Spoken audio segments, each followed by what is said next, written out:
Chapter 39, German Literature. The article in the Britannica on German Literature, Volume 11, p. 783, equivalent to 55 pages of this guide, is by Professor John George Robertson, University of London, author of History of German Literature. This article is divided into 6 sections, and following this scheme the course of reading below is divided into 6 parts, in connection with each of which the reader should first peruse the correspondingly numbered section in the article German Literature. The Old High German Period, 751,050. The Articles Ulfilas, Volume 27, p. 565, by Charles Anderson Scott, author of Ulfilas, Apostle of the Goths. Heliand, Volume 13, p. 221, by Henry Bradley, author of The Story of the Goths. Einhard, Volume 9, p. 134, by A. W. Holland. Notker, Volume 19, p. 824, and Hrsvitha, Volume 13, p. 842, by A. W. Ward and C. Prof. Ward on the Medieval Drama and the Article Drama, Volume 8, especially p. 497. Roman II. The Middle High German Period, 1051,350. The Articles Romance, Volume 23, p. 500, by George Saintsbury. Waltherius, Volume 28, p. 298, Nibelungenlied, Volume 19, pp. 637-640, Gudrun, Volume 12, p. 668. Dietrich of Bern, Volume 8, p. 221, Ortnat, Volume 20, p. 341, Wolf-Dietrich, Volume 28, p. 772, Heldenbuch, Volume 13, p. 218, Lay of Hildebrand, Volume 13, p. 460, by J. G. Robertson. Ruedlib, Volume 23, p. 854, Arthurian Legend, Volume 2, p. 684, Percival, Volume 21, p. 132, and Tristan, Volume 27, pp. 292-294, by J. L. Weston, author of Legends of the Wagner Drama. Hartmann von Aue, Volume 13, p. 37, Gottfried von Strassburg, Volume 12, p. 277, Wolfram von Eschenbach, Volume 28, p. 775, by J. L. Weston. Walther von der Vogelweide, Volume 28, p. 299. Minnesingers, Volume 18, p. 547, Freydank, Volume 11, p. 94, Conrad of Wuisburg, Volume 6, p. 968. Roman III. The Transition Period, 1350-1600. The Articles Frauenlob, Volume 11, p. 42, Renard the Fox, Volume 23, p. 226, Sebastian Brandt, Volume 4, p. 431, Maximilian I, Volume 17, p. 922, by A. W. Holland. Meistersinger, Volume 18, p. 86, and Eulenspiegel, Volume 9, p. 887, by J. G. Robertson, Hans Sachs, Volume 23, p. 972, Thaler, Volume 26, p. 452, Jailer von Kaiserberg, Volume 11, p. 553, Erasmus, Volume 9, p. 727, by Mark Pattison and P. S. Allen, editor of the Oxford Erasmus. Reuchlin, Volume 23, p. 204, by W. Robertson Smith. Ulrich von Hutten, Volume 14, p. 14, by the Very Reverend G. W. Kitchen, Dean of Durham. Martin Luther, Volume 17, p. 133, by Dr. T. M. Lindsay, author of A History of the Reformation.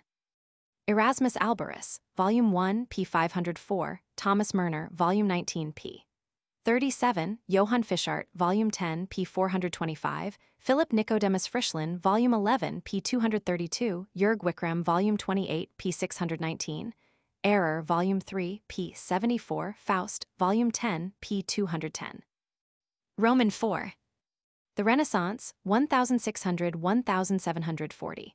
The Articles Paul Gerhardt, Volume 11, p. 768, Jakob Boehm, Volume 4, p. 113, Georg Rudolf Weckerlin, Volume 28, p. 464, Martin Opitz, Volume 20, p. 129, Georg Philipp Harsturfer, Volume 13, p. 29, Simon Datch, Volume 7, p. 726. Paul Fleming, Volume 10, p. 494, Von Lagau, Volume 16, p. 877, Abrahama Sancta Clara, Volume 1, p. 72, Johann von Rist, Volume 23, p. 366, Andreas Griffius, Volume 12, p. 642, Mascherash, Volume 18, p. 890. Grimmelshausen, Volume 12, p. 603. Pufendorf, Volume 22. p. 634. Timasius, Volume 26, p. 868. Christian Wolff, Volume 28, p. 774, by Andrew Seth Pringle Pattison. Leibniz, Volume 16, p. 385, by Prof. W. R. Sorley, Cambridge. Spener, Volume 25, p. 638. Von Kanitz, Volume 5, p. 183. Johann Christian Gunther, Volume 12, p. 730, b. H. Brox, Volume 4, p. 624, and The Dictator of the Pseudo-Classic Age, Gottsched, Volume 12, p. 279. V. The Classical Period of Modern German Literature, 1740–1832. The Articles J. J. Bodmer, Volume 4, p. 111. Gellert, Volume 11, p. 558. Rabina, Volume 22, p. 773. J. Elias Schlegel, Volume 24, p. 329. Klopstock, Volume 15, p. 848. Lavater, Volume 16, p. 291. Gerstenberg, Volume 11, p. 907. Gleim, Volume 12, p. 118. Gertz, Volume 12, p. 289. Uz, Volume 27, p. 828. Ramler, Volume 22, p. 876. Hagedorn, Volume 12, p. 813. Albrecht von Haller, Volume 12, p. 855. E. C. von Kleist, Volume 15, p. 846. Lessing, Volume 16, pp. 496–499, by James Syme, author of A History of Germany, and J. G. Robertson and Lessing's Associates. Winkelmann, Volume 28, p. 707, by James Syme and J. M. Mitchell. Moses Mendelssohn, Volume 18, p. 120, by Israel Abrahams, author of A Short History of Jewish Literature, and C. F. Nicolai, Volume 19, p. 662. Wieland, Volume 28, p. 621, by J. G. Robertson. M. A. von Thummel, Volume 26, p. 898. A. von Nigg, Volume 15, p. 850. Muses, Volume 19, p. 43. Bastow, Volume 3, p. 461. Pestalozzi, Volume 21, p. 284. Hammond, Volume 12, p. 869. On the Sturm und Drang period, the articles Herder, Volume 13, p. 347. The Stahlbergs, Volume 25, p. 953. J. H. Voss, Volume 28, p. 215. Hurlty, Volume 13, p. 620. Buger, Volume 4, p. 812. M. Claudius, Volume 6, p. 466. All of the Göttingen School. Goethe, Volume 12, p. 182, by J. G. Robertson. His Imitators and Followers, J. M. R. Lentz, Volume 16, p. 431. Klinger, Volume 15, p. 846. Friedrich, Mahler. Müller, Volume 18, p. 961. Heinz, Volume 13, p. 216. K. P. Moritz, Volume 18, p. 838. The Great Dramatist of the Late Sturm und Drang, Schiller, Volume 24, p. 324, by J. G. Robertson. A. W. Ifland, Volume 14, p. 291. F. Jacobi, Volume 15, p. 115. On the Classical Period proper, the latter part of the article on Goethe and Schiller, Immanuel Kant, Volume 15, p. 662, and J. G. Fichte, Volume 10, p. 313, both by Robert Adamson. The Historians Schlosser, Volume 24, p. 342, Mercer, Volume 18, p. 895, and Johannes von Müller, Volume 18, p. 962, by W. A. B. Coolidge. The Scientists J. G. A. Forster, Volume 10, p. 674, Alexander von Humboldt, Volume 13, p. 873, by Agnes Mary Clerk, and Carl Wilhelm von Humboldt, Volume 13, p. 875, by Archibald Henry Sayce. The Dramatist Kotzebue, Volume 15, p. 919. The Novelist Richter, Jean Paul, Volume 23, p. 313. And the Poet Matheson, Volume 17, p. 901. On the Romantic School, the articles on the founders, August Wilhelm Schlegel and Friedrich Schlegel, Volume 24, p. 328 and 329. Teich, Volume 26, p. 962, Hurlderlin, Volume 13, p. 583, and Novalis, Volume 19, p. 829. In the Second Romantic School, the more realistic Heidelberger's Clemens Brentano, Volume 4, p. 496. L. A. von Arnim, Volume 2, p. 630, J. J. von Gura's, Volume 12, p. 260. And owing much to the interest in folk literature of the Heidelbergers, the Brothers Grimm, Volume 12, pp. 602, by Dr. Henry Sweet of the University of Oxford, Chamisso, Volume 5, p. 825. The Patriot Poets Kerner, Volume 15, p. 913, and Arndt, Volume 2, p. 627. The North German's Klest, Volume 15, p. 846, Zacharias Werner, Volume 28, p. 523, Fouquet, Volume 10, p. 749, E. T. W. Hoffman, Volume 13, p. 561, Eichendorff, Volume 9, p. 131, and Ruckert, Volume 23, p. 813, and Wilhelm Müller, Volume 18, p. 963, who, like Byron, found romance. One in the Orient and the other in Greek struggles for liberty. And of the Swabian school, Uhland, Volume 27, p. 563, Kerner, Volume 15, p. 757, Hoff, Volume 13, p. 65, and Murach, Volume 18, p. 837, and the philosopher Schelling, Volume 24, p. 316. Roman 6. Literature since Goethe, 1832 onwards. Read G. W. F. Hegel, Volume 13, p. 200, by the late Prof. William Wallace of Oxford and Prof. J. H. Muirhead, University of Birmingham, Schelling's successor as a philosophic force in Germany. The Articles on the Young Germans Heine, Volume 13, p. 213, by J. Walter Ferrier and J. G. Robertson. Byrne, Volume 4, p. 255, Gutzkow, Volume 12, p. 744, and Laub, Volume 16, p. 276. And the Historians and Philosophers D. F. Strauss, Volume 25, p. 1002, Gervinus, Volume 11, p. 908, W. Menzel, Volume 18, p. 147, and Feuerbach, Volume 10, p. 303.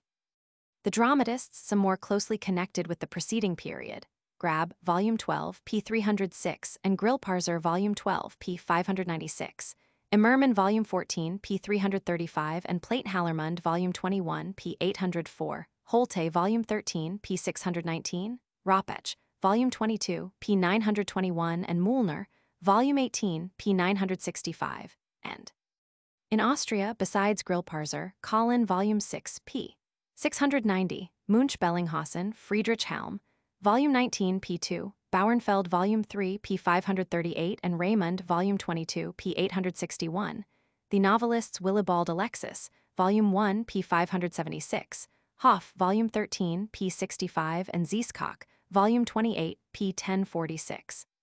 And such poets of the 30 and the 48 as Herweg, Volume 13, p. 405, Freiligrath, Volume 11, p. 94, Dingelstedt, Volume 8, p. 275, Hoffmann von Fallersleben, Volume 13, p. 561, and in Austria, a little earlier, Auersperg, Anastasius Grun, Volume 2, p. 900.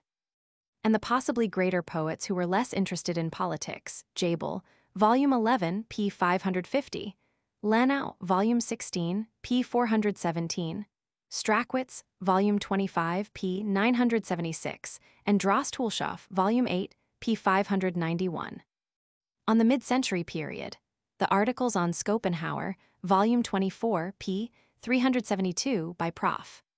Wallace, the philosopher of the New Age, the Natural Scientists Vogt, Volume 28, p. 172, and Buchner, Volume 4, p. 719. The fiction writer Spielhagen, Volume 25, p. 667, Gustav Freytag, Volume 11, p. 212, Ebers, Volume 8, p. 841, Donn, Volume 7, p. 734, Charles Sealsfield, Volume 24, p. 543, Gerstecker, Volume 11, p. 906, Storm, Volume 25, p. 968, Gottfried Keller, Volume 15, p. 718, and among those who portrayed peasant and provincial life, Bitzius, Jeremias Gotthelf, Volume 4, p. 15, Auerbach, Volume 2, p. 899, Stifter, Volume 25, p. 915, Fritz Reuter, Volume 23, p. 210, the dramatists Hebel, Volume 13, p. 165, and Otto Ludwig, Volume 17, p. 114. In the Munich School, Bodenstedt, Volume 4, p. 109, Scheffel, Volume 24, p. 315, Baumbach, Volume 3, p. 539, Hammerling, Volume 12, p. 876, Hayes, Volume 13, p. 438, and the Plattdeutsch poet Klaus Groth, Volume 12, p. 621. On the period since 1870, see the articles Lassalle, Volume 16, p. 235 by Thomas Kirkup, author of An Inquiry into Socialism and Marx, Volume 17, p. 807 by Eduard Bernstein, Socialist Deputy on the Reichstag, for New Economic Views.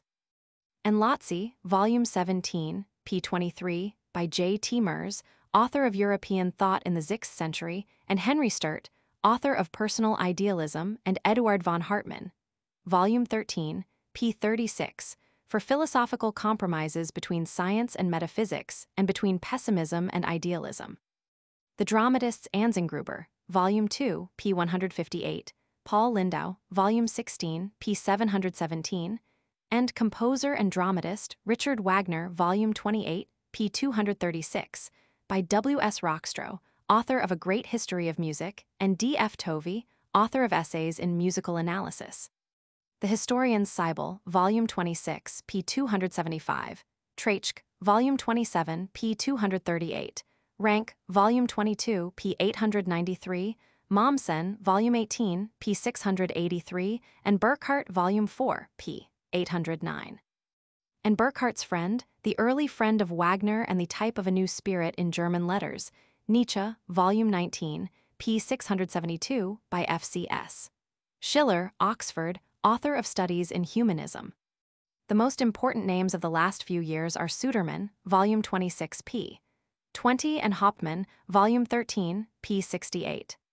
See, besides, the articles on Wilhelm Jensen, Volume 15, p. 321, Wilhelm Raab, Volume 22, p. 765, W. Busch, Volume 4, p. 869, Peter Rosiger, Volume 23, p. 734, Fontaine, Volume 10, p. 608, Ebner-Reschenbach, Volume 8, p. 843, Franzos, Volume 11, p. 38, K. F. Mayer, Volume 18, p. 349, Richard Voss, Volume 28, p. 215, Ernst von Wildenbruch, Volume 28, p. 633, and for modern German drama in the article Drama, Volume 8, especially pp.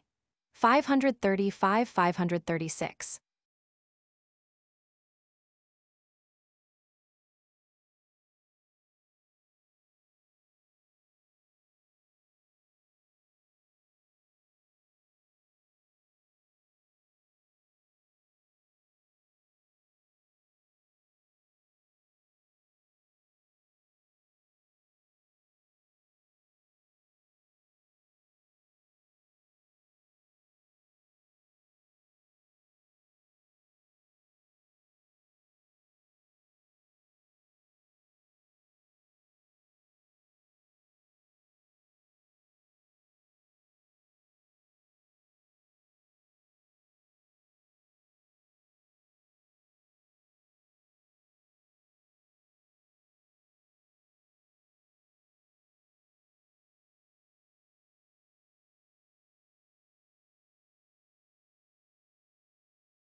Chapter 40, Greek Literature. In the article Literature in the Britannica, by Professor James Fitzmaurice Kelly, himself a specialist in Spanish literature, are these sentences.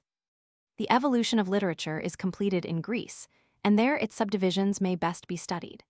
Epic poetry is represented by the Homeric cycle, lyric poetry by Tyrtaeus, dramatic poetry by Aeschylus, history by Herodotus, oratory by Pericles, philosophy by Plato, and criticism by Zoilus, the earliest of slashing reviewers. And in each department there is a long succession of illustrative names. Roughly speaking, all subsequent literature is imitative. This testimony to the importance of Greek literature is all the more weighty as coming from one whose own field of criticism is in Romantic literature.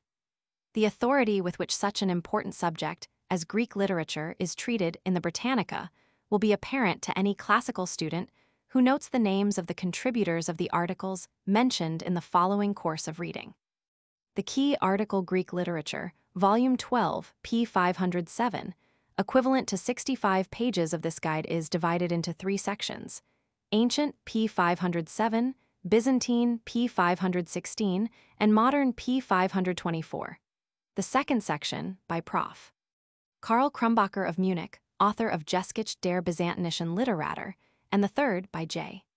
D. Berchier, correspondent of the Times, London in southeastern Europe, need not be dwelt upon here.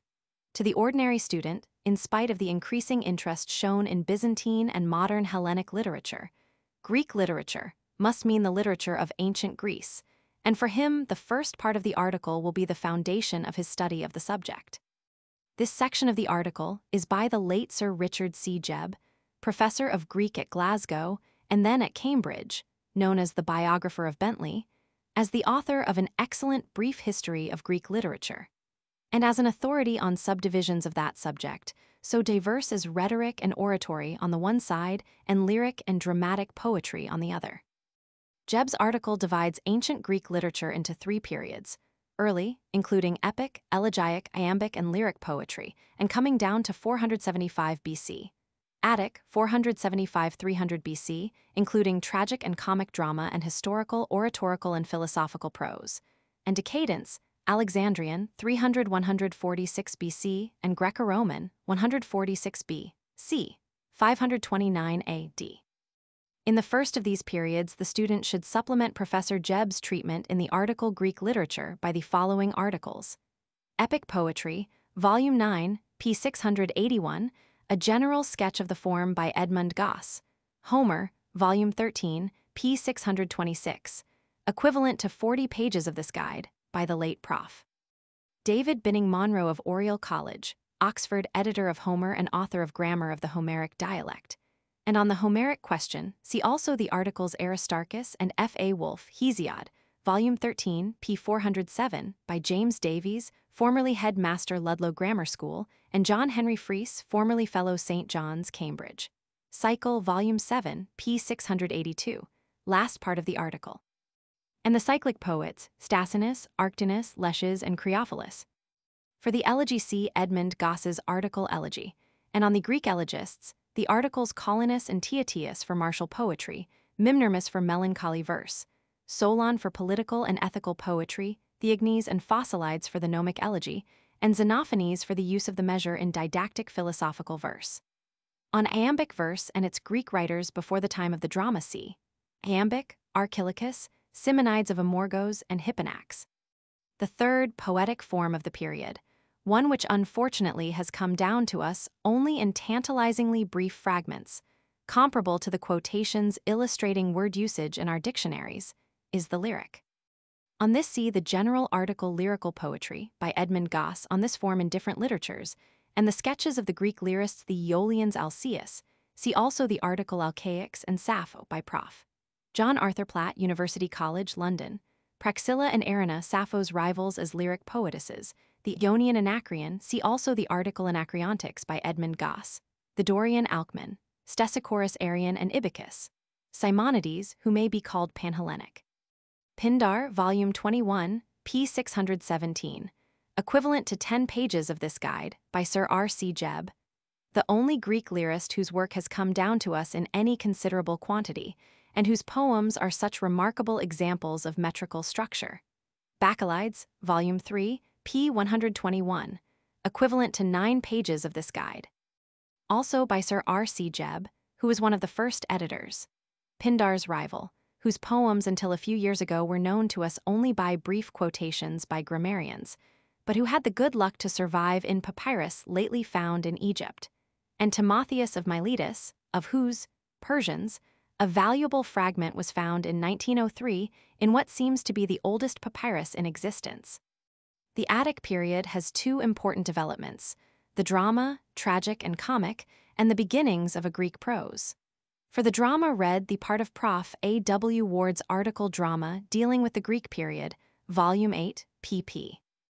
488-493, and the article Comedy, and the articles on the great dramatists. The tragedians Thespis, Choerilus, Phrynichus, and Pratinas in the earlier period. Aeschylus, Volume 1, p. 272. Equivalent to 12 pages of this guide, by Arthur Sidgwick, Fellow of Corpus Christi, Oxford, and editor of the Oxford text of Aeschylus. Sophocles, Volume 25, p. 424. Equivalent to 12 pages of this guide, by Lewis Campbell, editor and translator of this poet. And Euripides, Volume 9, p. 901. Equivalent to 15 pages of this guide, in the main by Sir R.C. Jebb, and the comic poets, the Sicilian Epicharmus. The representatives of the Attic Old Comedy, Cratinus, Crates, Pherocrates, Eupolis, Phrynichus, not to be confused with the tragic poet of that name, Magnes, Plato to be distinguished from the philosopher. All these known to us only by allusions and chance quotations, and Aristophanes, Volume 2, p. 499. Equivalent to 7 pages of this guide, by Sir R.C. Jebb, the only Greek poet of whom we have complete plays and probably the greatest of the writers of Greek comedy. The names, they are little more of Eubulus, Antiphanes, Alexis in the Middle Comedy, and in the New Comedy or Third Period, Philemon, Menander by J.H. Fries, who was so highly esteemed and so constantly pilfered from by the Roman comic writers, and of whose plays large fragments have been found in the last few years. Diphilus, Apollodorus of Carystus, Posidippus, Rhinthon, and Sotades. The prose of the Attic period we may divide roughly into history, oratory, and philosophy. On the historian's Red Logography, Greece, Ancient History, Authorities, Volume 12, p. 454, with criticism of the historical accuracy of Herodotus, Thucydides, Diodorus, Plutarch, Xenophon, etc., Hecataeus of Miletus, Herodotus, Volume 13, p. 381. Equivalent to 10 pages of this guide, by the historian George Rawlinson and E. M. Walker, librarian of Queen's College, Oxford. Thucydides, Volume 26, p. 893. Equivalent to 10 pages of the guide, by Sir R. C. Jebb and Malcolm Mitchell, editor of Grote's Greece. Xenophon, Volume 28, p. 885. Equivalent to 7 pages in this guide, by E. M. Walker and J. H. Fries. Ctesias, Philistus, Theopompus, and Timaeus. On Attic orators read Andocides, Lysias, Isocrates, Isius, Antiphon, Demosthenes, Aeschines, Hyperides, most of these articles being by Sir R. C. Jebb, who was particularly versed in this branch of Greek literature. The special student of the orators should read also the articles Greek Law, Volume 12, p. 501. Equivalent to 15 pages in this guide, by Prof. J. E. Sandys of Cambridge, author of A History of Classical Scholarship, etc. Sophists, Volume 25, p. 418, equivalent to 20 pages of this guide, by Prof. Henry Jackson of Cambridge, a well-known writer on Greek philosophy and rhetoric, Volume 23, p. 233, by Sir R. C. Jebb.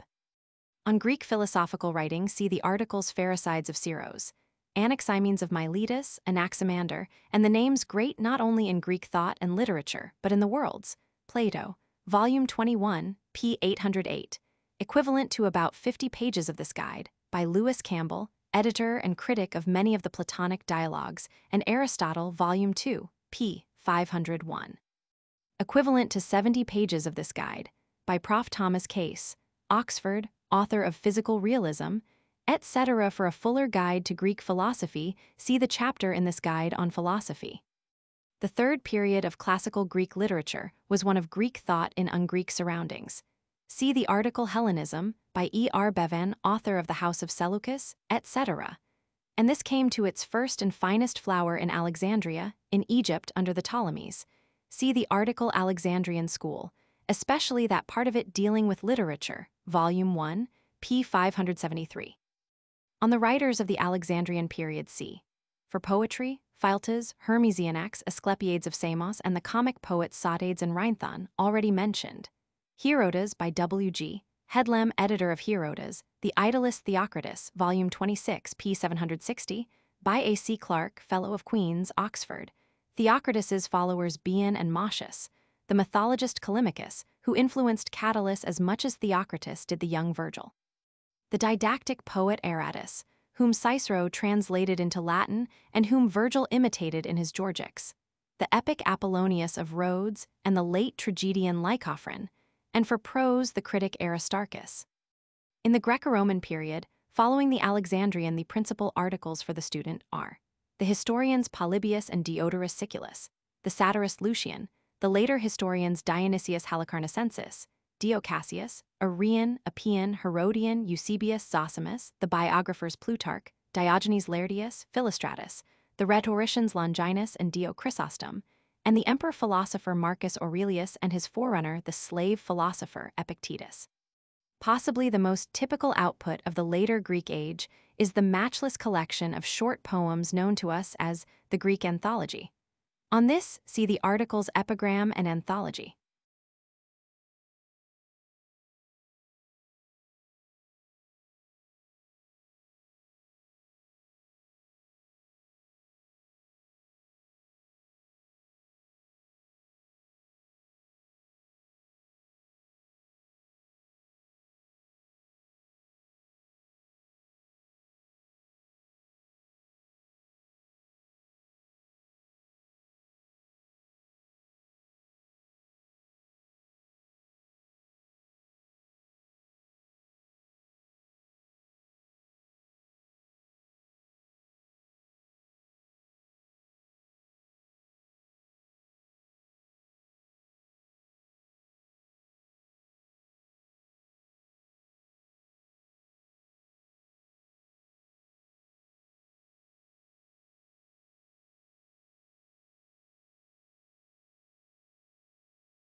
Chapter 40, One Bible Study.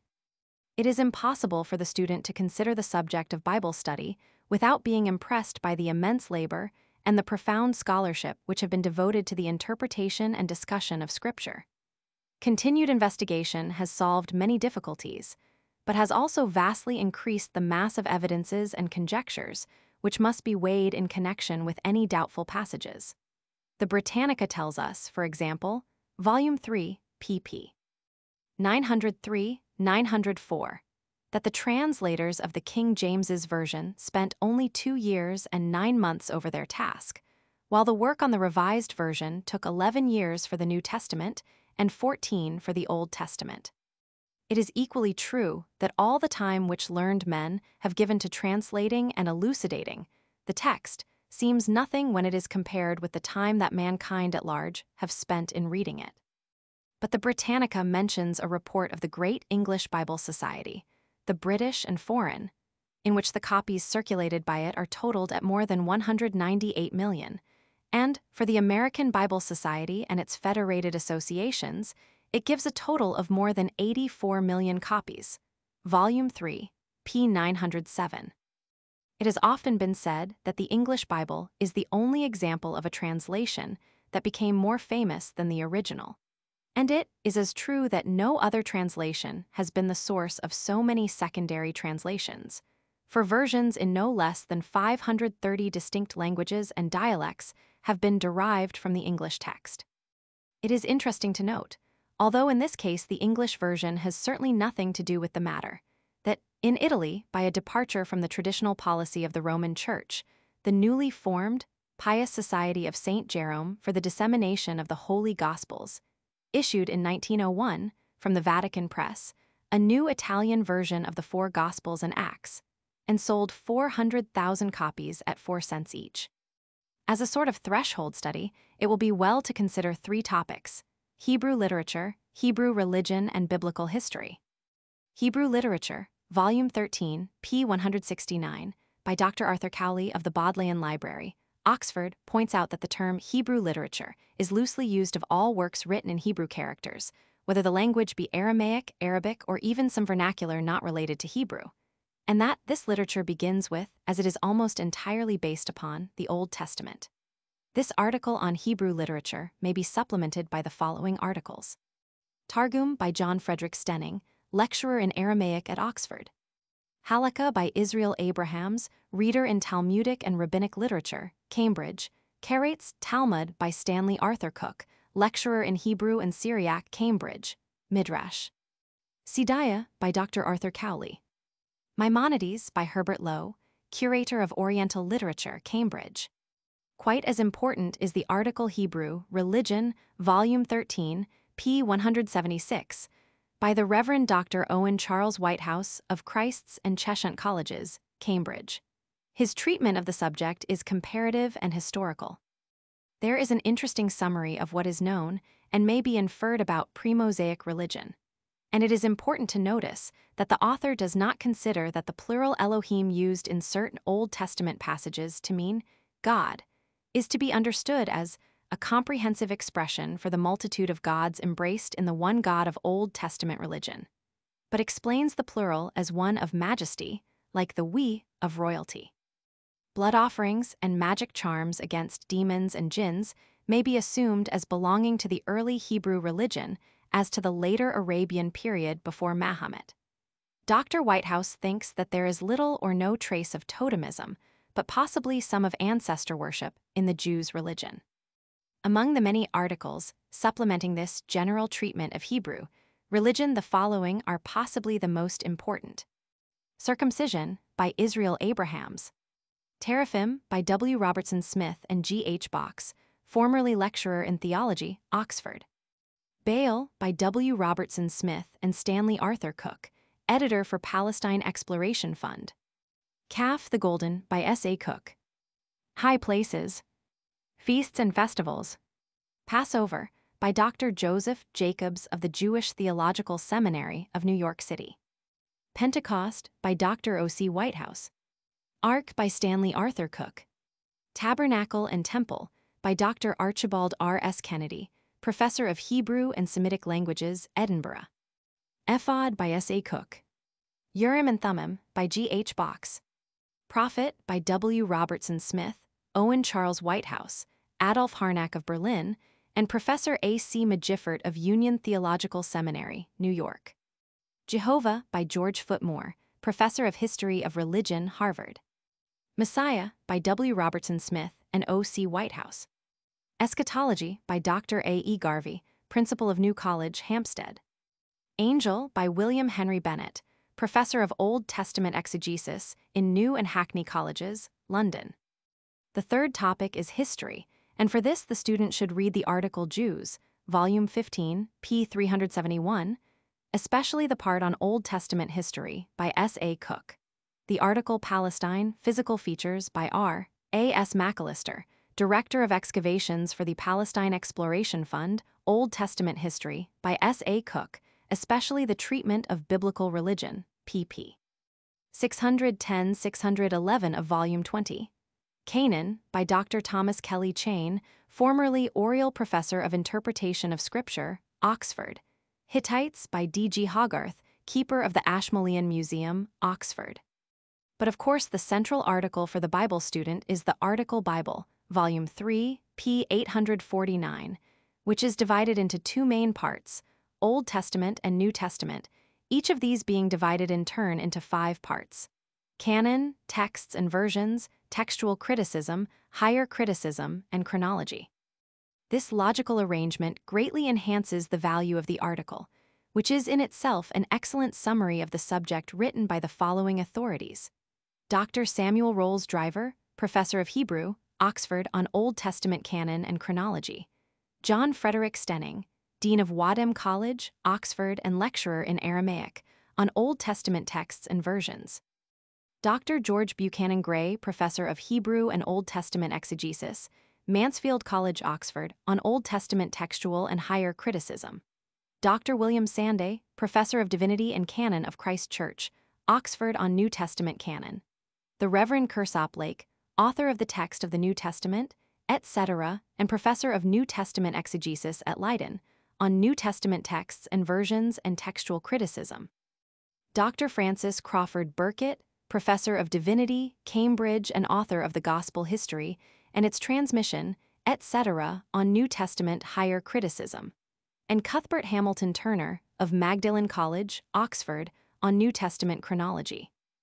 The Article Bible, English, Volume 3, p. 894, by Anna C. Paz, author of a 14th century biblical version, and Canon Henson of Westminster Abbey, on the Revised Version, is accompanied by a plate with facsimiles of several early English Bibles, and is besides of special value as giving quotations from different versions in Anglo-Saxon and later English. The Article Bible Societies, Volume 3, p. 905, by the Reverend Thomas Herbert Darlow, Literary Superintendent of the British and Foreign Bible Society, will also be of value to the student. One other general article should be studied before the articles on different books of the Bible are taken up. This is Inspiration, Volume 14, p. 645, by Dr. Alfred Ernest Garvey, author of Studies in the Inner Life of Jesus. It outlines the principal theories of inspiration. 1. Mechanical dictation, or verbal inspiration. 2. Dynamic influence, or degrees of inspiration. 3. Essential inspiration, distinguishing matters of doctrine and conduct from the remaining contents of Scripture. 4. Vital inspiration, emphasizing religious and moral life. A course of study in the books of the Bible may well start with the outline in the Article Bible, especially pages 851-854 for the Old Testament. For the Hexateuch, the student should read first the brief article Hexateuch, then what there is under Bible on pp. 851-852 of Volume 3, then under Jews for the early period, and then the articles. Genesis by S.A. Cook and the subsidiary articles.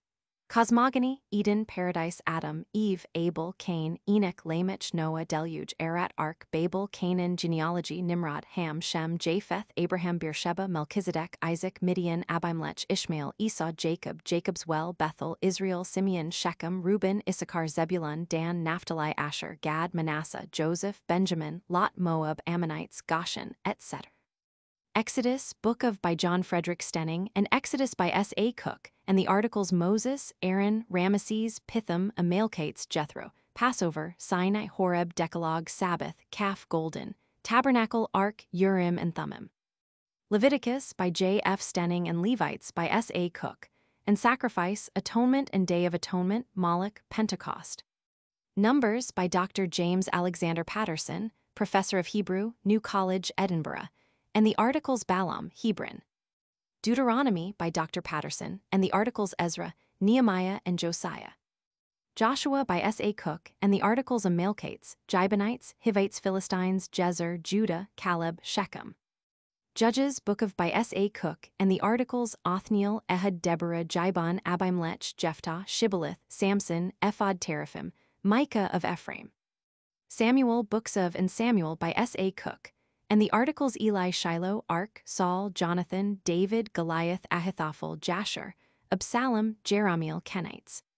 Kings, Books of by S.A. Cook, and the articles David, Adonijah, Solomon, Temple, Jerusalem, Abiathar, Joab, Ephraim, Jeroboam, Rehoboam, Asa, Omri, Ahab, Jehoshaphat, Jehoram, Athaliah, Ahaziah, Elijah, Carmel, Jordan, Elisha, Jehu, Rechabites, Josh, Azariah, Hosea, Isaiah, Ahaz, Isaiah, Hezekiah, Manasseh, Josiah, Jehoiachin, Samaria.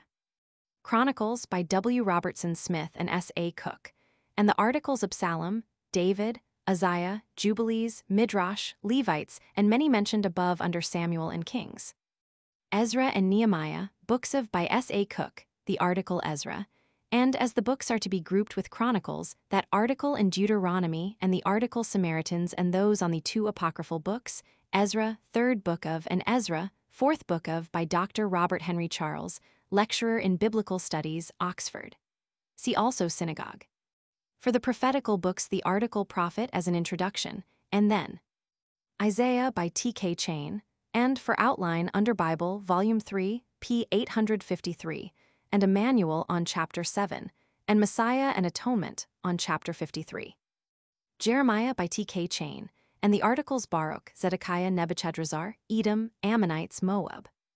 Lamentations by the Reverend Charles James Ball, lecturer in Assyriology, Oxford, with peculiarly valuable information about poetical structure and acrostic verse, some suggested emendations of the text, and a summary of the arguments in regard to the authorship. Ezekiel by Professor C. H. Toy of Harvard University, and the articles Zedekiah, and, for certain literary forms, allegory and parable. The Minor Prophets. See Volume 3, p. 853, Volume 22, p. 443, Volume 13, p. 183.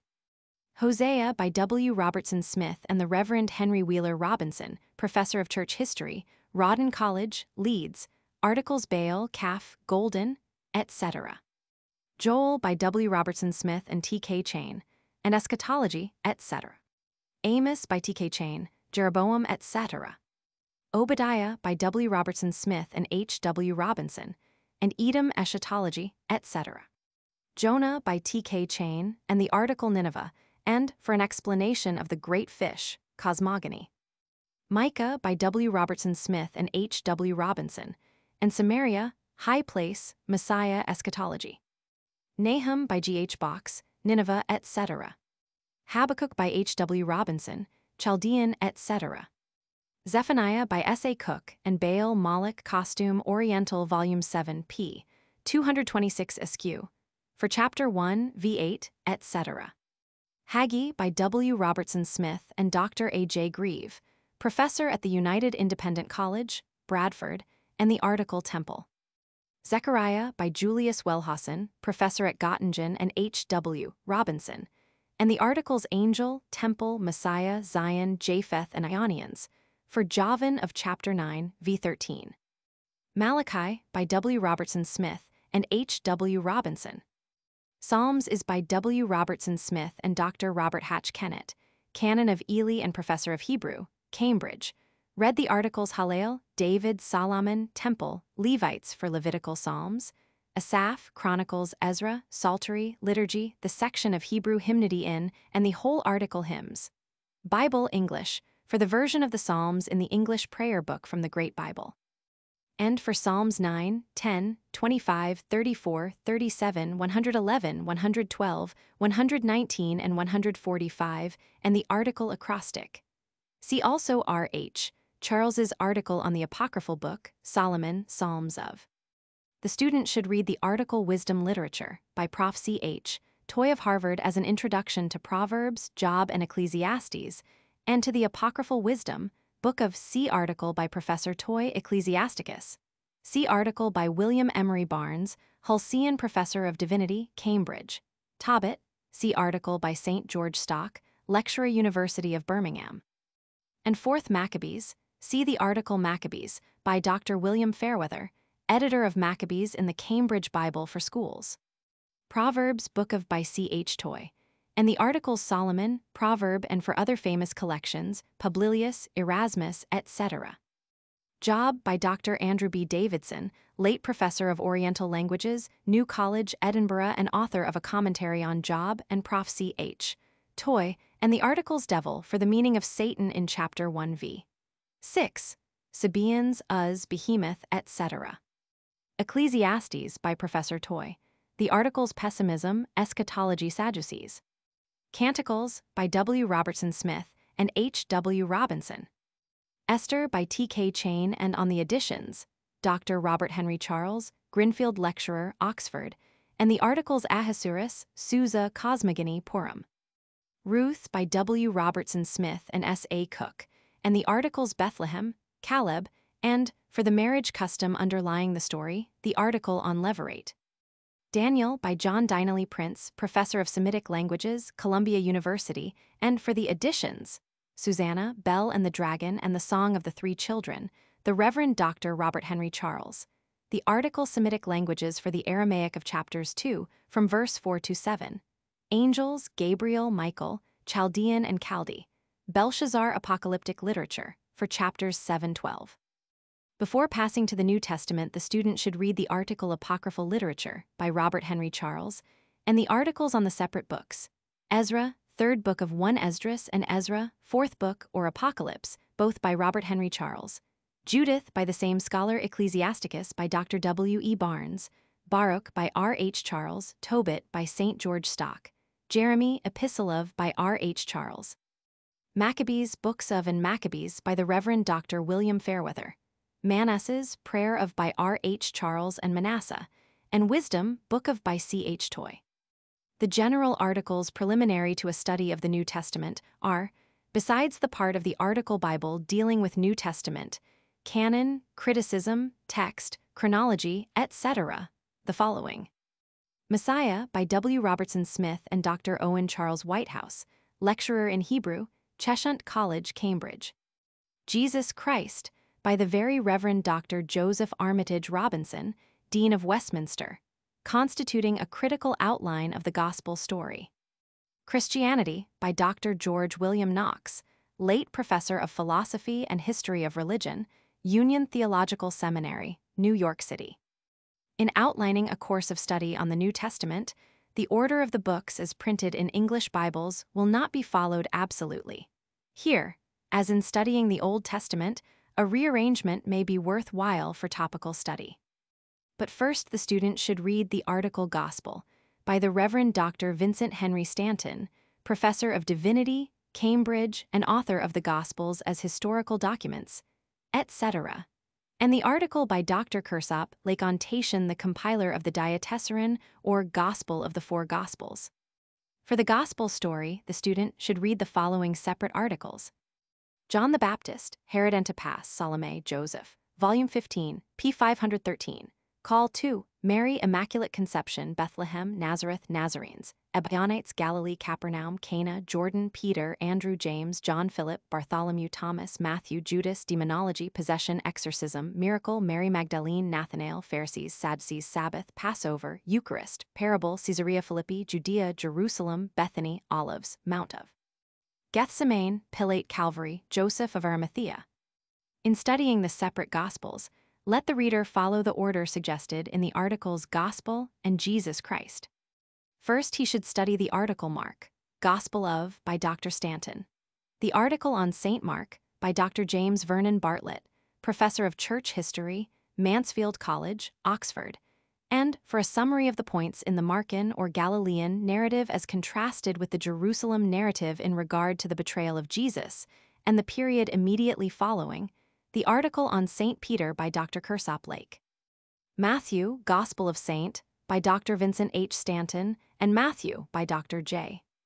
V. Bartlett, with particular attention to the paragraph on additions to Mark's narrative in Volume 15, p. 355, and to the stress on the messianic character, the mention of the Church and of St. Peter as the rock in Chapter 16. Luke, Gospel of St. by Dr. Stanton, and the biographical sketch of Luke by Dr. Bartlett, and the paragraph on Luke's additions to Mark's narrative in Volume 15, p. 356. This is the universal gospel, just as Mark S. was for extra-Palestinian use and Matthew's particularly for the Jew, as is shown by the incidents of Zacchaeus and of the Samaritan leper. And Renan's characterization of the gospel of the one evangelist who was not a Jew, the most beautiful book in the world, is quoted twice in the Britannica. John, Gospel of St. and John the Apostle, both by Baron Friedrich von Hugel, author of The Mystical Element of Religion. The paragraph on the distinctive elements of John's Gospel in Volume 15, p. 357, such as the story of John the Baptist, see the article on this forerunner by G. H. Box, late lecturer in theology, Oxford. The philosophical prologue, see the article Logos, by the late Reverend Dr. Stuart Dingwall Fordyce Salmon, Professor of Systematic Theology, United Free Church College, Aberdeen, and the Reverend A. J. Grieve, Professor of New Testament and Church History, Yorkshire United Independent College, Bradford. The Judean scene as contrasted with the predominance of Galilee and Samaria in the other three synoptic Gospels, and the prominence given to great abstract ideas and symbols: the light of the world, the living bread, the only begotten, the rebirth, eternal life, the way, the truth, and the life, water and wine, the paraclete, and the refrain and variations on the theme of love. Before studying the articles dealing with the Book of Acts, let the reader consult Dr. Garvey's article Miracle, for a study of the supernatural and particularly for a development of the argument for miracles from the congruity of the miracle with divine truth and grace. The miracles of Jesus and of the apostles consist in the relief of need, the removal of suffering, the recovery of health and strength. The article Acts of the Apostles, by Dr. J. Vernon Bartlett, should be supplemented by referring again to the article Luke, and the student should call to mind that the probable author was not a Jew, was a personal friend and traveling companion of both Paul and Peter, and was a physician, a trained scientific observer, as can be seen not only from his descriptions of disease, but from his accuracy in geographical, meteorological, and other matters. The importance of the testimony of the physician to the miracles of the apostles is brought out, p. 164, top of column 2 in the article on the book. For the study of Acts, besides the article on the book, read the following separate articles: Luke, Peter, John, Judas, Isildama, Matthias, Pentecost. Tongues, gift of, Ananias, Gamaliel, Stephen, Simon Magus, Philip, Paul, Joppa, Antioch, Herod, Barnabas, Iconium, Lycaonia, Mark, Timothy, Silas, Philippi, Thessalonica, Athens, Areopagus, Corinth, Aquila, Apollos, Ephesus, Felix, Ananias, Agrippa. For a study of the book of Acts, which was probably written before any one of the Gospels, one will need constantly to refer in the Britannica to the article on Paul, the Apostle, Volume 20, p. 938, by Dr. J. Vernon Bartlett. This article, equivalent to 55 pages in this guide, is so important that it will be well to outline it here. After an introduction, in which Paul's attitude toward Jewish legalism is made an explanation of the superficially obvious contrast between Jesus and Paul, there is a biographical sketch. Paul of Tarsus, a Roman citizen with Roman name, talking Latin and not a narrow, one-sided Jew, his Jewish training. In Jerusalem, under Gamaliel, see the article Gamaliel. First impressions as to Jesus and Saul as persecutor. The vision at Damascus and its spiritual content. His new theory of the law and its universal value. Christology of Paul, his deep insight into Jesus' character. Paul's theology rooted in experience. His early apostolate. His first missionary journey. The issue of Gentile Christianity raised. Paul's conciliatory spirit. Peter's visit to Antioch. Paul's protest. The second mission tour. Paul in Europe, Athens, Corinth, etc. First missionary letters as an ethical teacher. Paul, the law, the spirit, later travels, later letters. Paulinism, its Christocentric character. Apparent contrasts and contradictions between Paul's gospel and Jesus's gospel. One seen through the eyes of a conscious sinner, the other the sinless consciousness of the Savior. Paul's position between Judeo-Christianity and Gnosticism. See also the article Gnosticism, by Wilhelm Bauset, Professor of New Testament Exegesis, Göttingen. In general, on the Pauline epistles, the student should not only read this article Paul, but should turn again to the treatment of New Testament canon in the article Bible, Volume 3, pp. 872-873, and should look over the first part of the article Jesus Christ, which finds in 1 Thessalonians the earliest extant document of Christianity. Then let him read the articles. Thessalonians, Epistles to the, by the Reverend James Everett Frame, Professor of Biblical Theology, Union Theological Seminary, New York City. See also in the article Paul, Volume 20, pp. 945-946, for Paul at Thessalonica, and the articles Eschatology and Apocalyptic Literature for the Doctrine of the Second Coming, or Parousia, especially in 2 Thess. Chapter 2. Corinthians, Epistles to the, by the Reverend Dr. James Hardy Ropes, Professor of New Testament Criticism and Interpretation, Harvard, and the articles Corinth, Apollos, Peter, Asceticism, Fasting, Eucharist, 1 Cor. Chapter 11, verses 23 SQQ, is the oldest extant account of the Lord's Supper, Titus.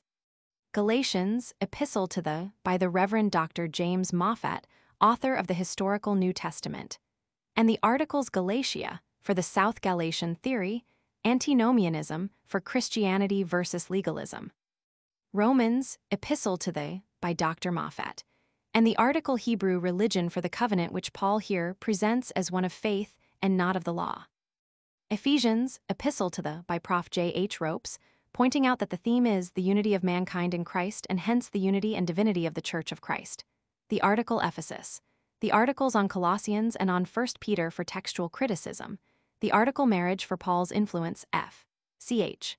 5 v. 2332 on the Church's attitude toward marriage, and the article Gnosticism for the tendency in the Church which Paul attacked in this epistle and in Colossians. Colossians by Prof. J. E. Frame, the article Colossi, Angel on Chapter 2 v. 18. Asceticism on Chapter 2 v. 16. Philemon, Epistle to by Dr. Moffat.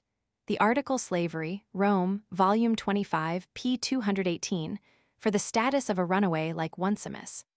Philippians, Epistle to the by Dr. Moffat. The article Philippi Antinomianism on the beginning of Chapter 3, and on the kenosis or emptying of self of Christ in Phil. 2:7, see the article on Charles Gore, Volume 2, p. 255, and in the article Theology, the discussion in column 1 of p. 781, Volume 26. Timothy, First Epistle to, and Timothy, Second Epistle to by Dr. Moffat, the article Timothy, the articles Marriage and Celibacy on 1 Tim. 4:3, Fasting, the article Gnosticism, for the knowledge falsely so called of 1 Tim 6:20, and the article Pastoral Epistles on these letters and on that to Titus. The article Titus has much important criticism on Timothy. Titus, the Epistle to by Dr. Moffat, the articles Bishop and Presbyter, etc. Hebrews, Epistle to the by Dr. J. Vernon Bartlett, and on authorship, the articles Paul, Barnabas, Apollos, Luke, Clement, Stephen, and the articles Clementine Literature, Hebrew Religion, Temple, Atonement and Day of Atonement, Angel, Moses, Priest, Aaron, Melchizedek, Sacrifice, Messiah. Before turning to the articles on the other books of the New Testament, let the student read a part of the article Theology by the Reverend Dr. Robert McIntosh of the Lancashire Independent College, Manchester, with special attention to the paragraphs end of p. 773 and p. 774, Volume 26, on Jewish theology, St. Paul and contents of the New Testament. Here, Paulinism is shown not merely in the Pauline writings, but in the Acts in 1 Peter, good independent Paulinism, and even in the Apocalypse, at least as regards the atonement and Christology. The Johannine Gospel and Epistles are later than Paulinism, and presuppose its leading or less startling positions. And the same article, p. 783, after pointing out that Luther and the Evangelical Revival went back to St. Paul, asks, can Christianity not dig deeper by going back to Jesus? The writer also suggests that the German school of Ritschl, in not idolizing Paulinism, have idolized Luther. The other principal topics to be studied are James, Epistle of by the Reverend Dr. Benjamin Wisner Bacon, Professor of New Testament Criticism and Exegesis, Yale. The article on James by the Reverend Dr. George Milligan, Professor of Divinity and Biblical Criticism, Glasgow, and the articles Revelation, Clement, Hermes, etc., for the question of date and relation with other writings, Wisdom Literature, for earlier writings on the wisdom and proverbial expressions of Chapter 3. Matthew, for a similar view of the Gospel and the Church, and on Justification, Volume 20, p. 954, in article Paul. Peter, Epistles of by Dr. Kersop-Lake, the article on St. Peter by the same scholar. For a date earlier than that of the Epistle of James, see the article on that book. See also Romans and Polycarp to supplement what is here said of the relations of 1 Peter to these writings, and eschatology on the expected second coming of 2 Peter, chapter 3, verses 113, and Jude, Epistle of, on its relation to this book. Jude, Epistle of by Prof. B. W. Bacon of Yale, the article on Hegesippus, the authority for the little we know of Jude, the articles Eschatology, for the last time of verse 18, Angel for verses 6, 9, Michael, and especially the articles Apocryphal Literature, Moses, Assumption of, and Enoch, Book of, for the allusions in verses 9 and 14. Under the head of Johannine are grouped, besides the fourth Gospel, the three epistles of John and the Revelation. On these see John, the Epistles of by Dr. Moffat, and the article on St. John in regard to authorship, which may more probably be assigned to John the Presbyter, and the articles Antichrist on 1 John 2:22, Gnosticism, for chapter 3, verses 4-7, etc. Revelation, Book of, by the Reverend Dr. Robert Henry Charles, lecturer in Biblical Studies, Oxford. This book and this article should be studied in connection with the article, also by Dr. Charles, on apocalyptic literature, and the canonical apocalyptic passages in Mark 13, Matthew 24, Luke 21 and 2 Thessalonians 2, as well as the extra-canonical apocalypses described in apocalyptic literature, and in the separate articles Isaiah, Ascension of, and Hermes, Shepherd of. Besides, see the article's eschatology, millennium. The student should read the article Nero, even if 666 does not certainly refer to him, and the articles Domitian and Vespasian on the possibility that one of them may have been the beast that was and is not, himself also an eighth. See footnote on p. 220, volume 23. As an epilogue, the student should read the article's apocryphal literature, both of the Old and New Testament periods, by Dr. Charles, and at least the first part, by Dr. A. C. Maggiffert of Union Theological Seminary, New York City, of the article Church History. The study outlines sketched in this chapter will give the student some idea of the possibilities of the Britannica in helping him. The list of articles dealing with the Bible on pp. 944-945 of the Index, Volume 29, will show that in the Britannica there is an adequate and excellent encyclopedia of the Bible or textbook of Bible study.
Chapter 42, History, Introductory and General.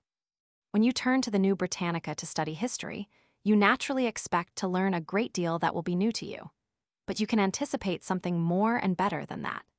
You will find a great deal that is new to everyone, even to those who have been reading history for years. For the contributors to the work, in making a completely fresh survey of the whole field of human knowledge, we're helping one another to obtain new light upon the history of even the earliest periods. As all the articles were completed before a single volume was printed, there was such an opportunity for comparison and revision as has never before existed. When research upon one subject had disclosed new evidence that was of value in relation to another subject, the contributors and editors could cooperate as fully as if they had all been assembled in a great international congress. And the result of this collaboration is that the publication of the New Britannica does more, at one stroke, to advance historical knowledge, to solve historical doubts, and to correct historical mistakes than is done by isolated historians in the course of a generation. With this idea of combined effort clearly before you, consider for a moment the accumulated individual authority of such individual specialists as those who deal with history in the Britannica. There are, to name only a few, the Germans Eduard Mayer and Schliemann of Berlin, Hashagen of Bonn, von Pastor of Innsbruck, Pauli of Göttingen, Kuchen of Hamburg, and Count Lutzow. Frenchmen like Mgr. Duchesne, Lucer Valois, Anschel Halphen, Babelin, and Beaumont, the Italians Valeri, Barnabé, and Balzani, the Canadians Doughty, Grant, Dion, and Wrong, among Americans J. H. Robinson, W. A. Dunning, H. L. Osgood, C. H. Hayes, G. W. Botsford, and J. T. Shotwell of Columbia.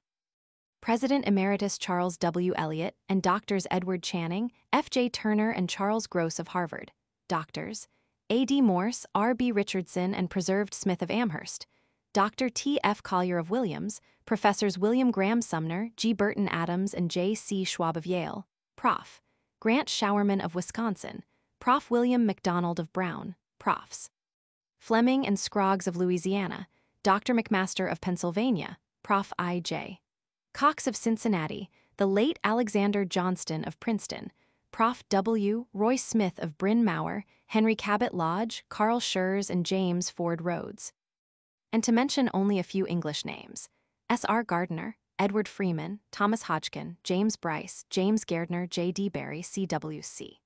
Oman, A.F. Pollard, J.H. Round, H.W.C. Davis, Osmond Airy, G.W. Prather, John Morley, Reginald Lane Poole, J. Holland Rose, F.J. Haverfield, W. Allison Phillips, Sir Donald Mackenzie Wallace, R. Nisbet Bain, W. Ward Fowler, J. L. Myers, J. S. Reed, W. J. Brodribb, and H. F. Pelham. So much for the quality of the historical matter in the Britannica. The quantity is equally remarkable. If the history in the Britannica was printed in the usual volumes on heavy paper, containing 100,000 words to a volume, it would fill about 70 such volumes, or, say, 4 good-sized shelves in an ordinary unit bookcase. Every country and every event from the earliest syllable of recorded time receives its proper treatment. Under such circumstances, it is obvious that in the limits of this guide, it would not be possible to give outlines of courses of historical readings for all nations and periods. Such readings in history alone would more than fill this whole guide. But the information is all in the Britannica, and what has been said above will give the reader some notion of the authority of the articles written by natives of nearly every civilized country in the world, and some idea of the scope of treatment.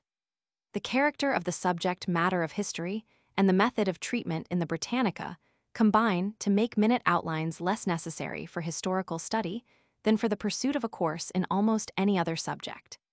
The Britannica, the student will quickly see, contains in each instance a key article on the history of each nation, either as a separate article, like English history or Roman history, or as a historical section of the article on the country. For instance, in the article Greece there is a sub-article, so to say, on history, volume 12, pp. 440-470, and in the article United States a sub-article on American history, volume 27, pp. 663-735. The student of any country's history should read first such an article or sub-article so that he will get a big outline view of the subject, and then use it as a basis or starting point for further reading, looking up in the index volume the important topics mentioned in the main article. These will be 1. Articles on the history of parts of the country he is studying, states, provinces, counties, kingdoms, duchies, cities, and towns.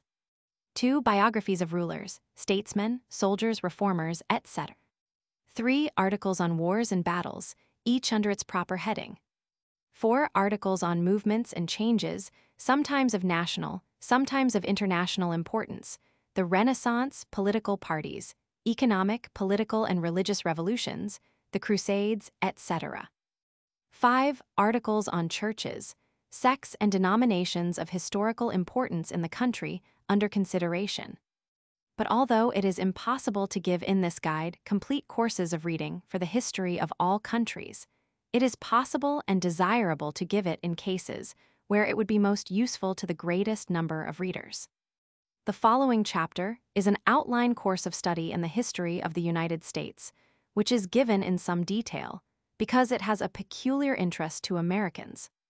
Next is given an outline of a course of reading in Canadian and then in English history, then in French history, and then in the history of the countries of the Far East, India, China, and Japan.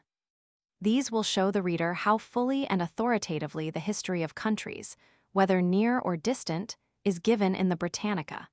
And if he wishes to pursue his studies into the record of other countries, it is certain that with these for an example, and with the aid of the index, he will have no trouble in so doing.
Chapter 40, 3 American History.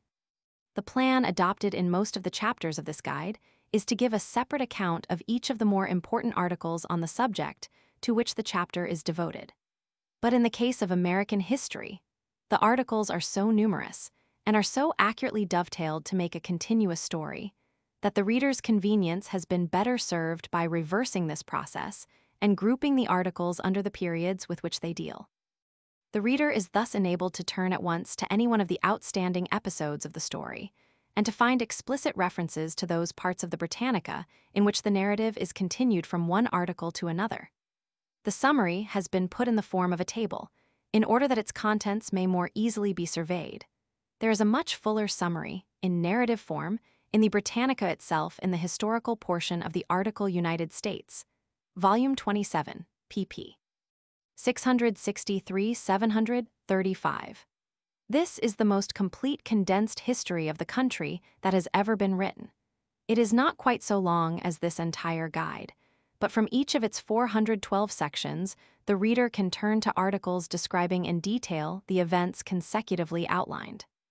It has been taken for granted that the reader will recognize the natural connection between this and other chapters of the guide. For example, no attempt has been made in this chapter to indicate the articles elsewhere described, which discuss the history of American industries and commerce, railroads and shipping, finance and economics, art and literature. Again, the particular history of a city, town, or river may be of the greatest interest in itself, although the events with which its name is associated were not so typical of any period as to give the article a place in the present chapter. Similarly, the numerous and elaborate American biographies are represented, in this chapter, only by the names of the foremost statesmen and soldiers of the periods included in the table. In short, the articles named are so few, in proportion to all those which directly relate to American history, that the general effect is to make the space which the Britannica devotes to the subject seem less than it really is. But it is not the purpose of this guide to impress upon the reader the magnitude of the volumes he is using. In that respect, the Britannica speaks for itself. The table instances a few of the main topics of American history, in order to show the reader how he may plan fuller courses of reading by combining other articles on the principle indicated by these illustrations. The left-hand columns present a brief outline of the main periods and aspects of American history. The right-hand columns give the titles of the articles to be read, the page numbers as well as the volume numbers, so that when the reference is to only one section of a long article, the reader can find it at once, and the names of the contributors. Topics for reading articles. The Aborigines. Where did they come from and when? America, Ethnology and Their Food, Tools, Clothing and Archaeology, Volume 1, p. 810 Customs. How They Carried on Fully Illustrated by Otis Their Wars. Their Practical Tufton Mason, Late Curator, Knowledge and Religion. What the Department of Anthropology, White Man Has Learned from the National Museum, Washington Indians. Over 1,000 languages and author of Primitive Travel and Dialects in America. Transportation, etc. Indians, North American, Volume 14, p. 452, by Dr. A.F. Chamberlain, Professor of Anthropology, Clark University. Evidence of Asiatic Origin. Estate Archaeology, Volume 2, p. 349, by Of Culture in Mexico and Peru, Dr. Charles H. Reed, keeper of which in some respects must have British and medieval antiquities put the Spaniards to shame. And Ethnography, British Museum. The Fascinating Story of the Mexico, Ancient History and Aztecs. Did the Asiatic People's Civilization, Volume 18, p. 329, Make Voyages to America Long by Dr. E.B. Tyler, Professor of Before Columbus. Anthropology at Oxford, author of Methods and Results in Mexican Research. The Splendid Past of Central America, Archaeology of America. What Was Accomplished, Volume 5, p. 677, by Dr. Walter during the 500 years of Mayan layman Royal Ethnographical Culture. An Interesting Calendar. Museum, Munich. First Voyages of Discovery. The Northmen First Europeans to Vinland, Volume 28, p. 98, by Julius Reach American Continent, about E. Olson, Professor of A.D. The Story of the Scandinavian Languages, Icelandic Sagas, was Vinland Nova University of Wisconsin, Editor Scotia, of Voyages of the Northmen, etc. The Accident of Leif's Discovery of Leif Erikson, Volume 16, p. 396, by the American Continent. Dr. C. R. Beasley, Professor of Modern History in the University of Birmingham, author of The Dawn of Modern Geography. The First Colonizer, A.D. 1002. Thorfinn Karlsefni, Volume 26 p. Fate of the Colony, The Hostel, by Dr. C. R. Beasley Scralings, author of The Dawn of Modern Geography, etc. Columbus and His Successors. Treaty of Tordesillas, 1494. America, General Historical Sketch, Volume 1, p. 806, by David Hannay, author of A Short History of the Royal Navy. Columbus Thinks He Discovers Asia. Columbus, Christopher, Volume 6, p. His Voyages and Colonies, by Dr. C. R. Beasley, 1492-1504, author of The Dawn of Modern Geography, etc. Discovery of the Mainland, 1497. Cabot, John, Volume 4, p. 921, by Henry P. Bigger, author of The Voyage of the Cabots to Greenland. How the New World Received Its Vespucci, Amerigo, Volume 27, p. Name, The Beginning of Freelance 1053, by Dr. C. R. Beasley, Expeditions. The Mystery of the Author of The Dawn of Modern Voyage of 1497, Geography, etc. The Discovery of the Pacific Balboa, Vasco Núñez de Volume 3, p. 1513. The Existence of a New Continent Magellan, Ferdinand, Volume 17, p. Distinct from Asia Revealed too, by Dr. C. R. Beasley, The World. First circumnavigation author of The Dawn of Modern of the Globe. The Pacific Ocean Geography, etc. named 1520. Pacific Ocean History, Volume 20 p. 438. The Conquest of Mexico, 1519-1521. Cortez, Hernan, Volume 7, p. 205. The Descendant of the Sun. Discovery of Lower California, Ingratitude of Charles V. California, Lower, Volume 5, p. 21. Exploration of Guatemala and Soto, Ferdinando de Volume 25, p. Yucatan, 1528, and the Mississippi, 1541.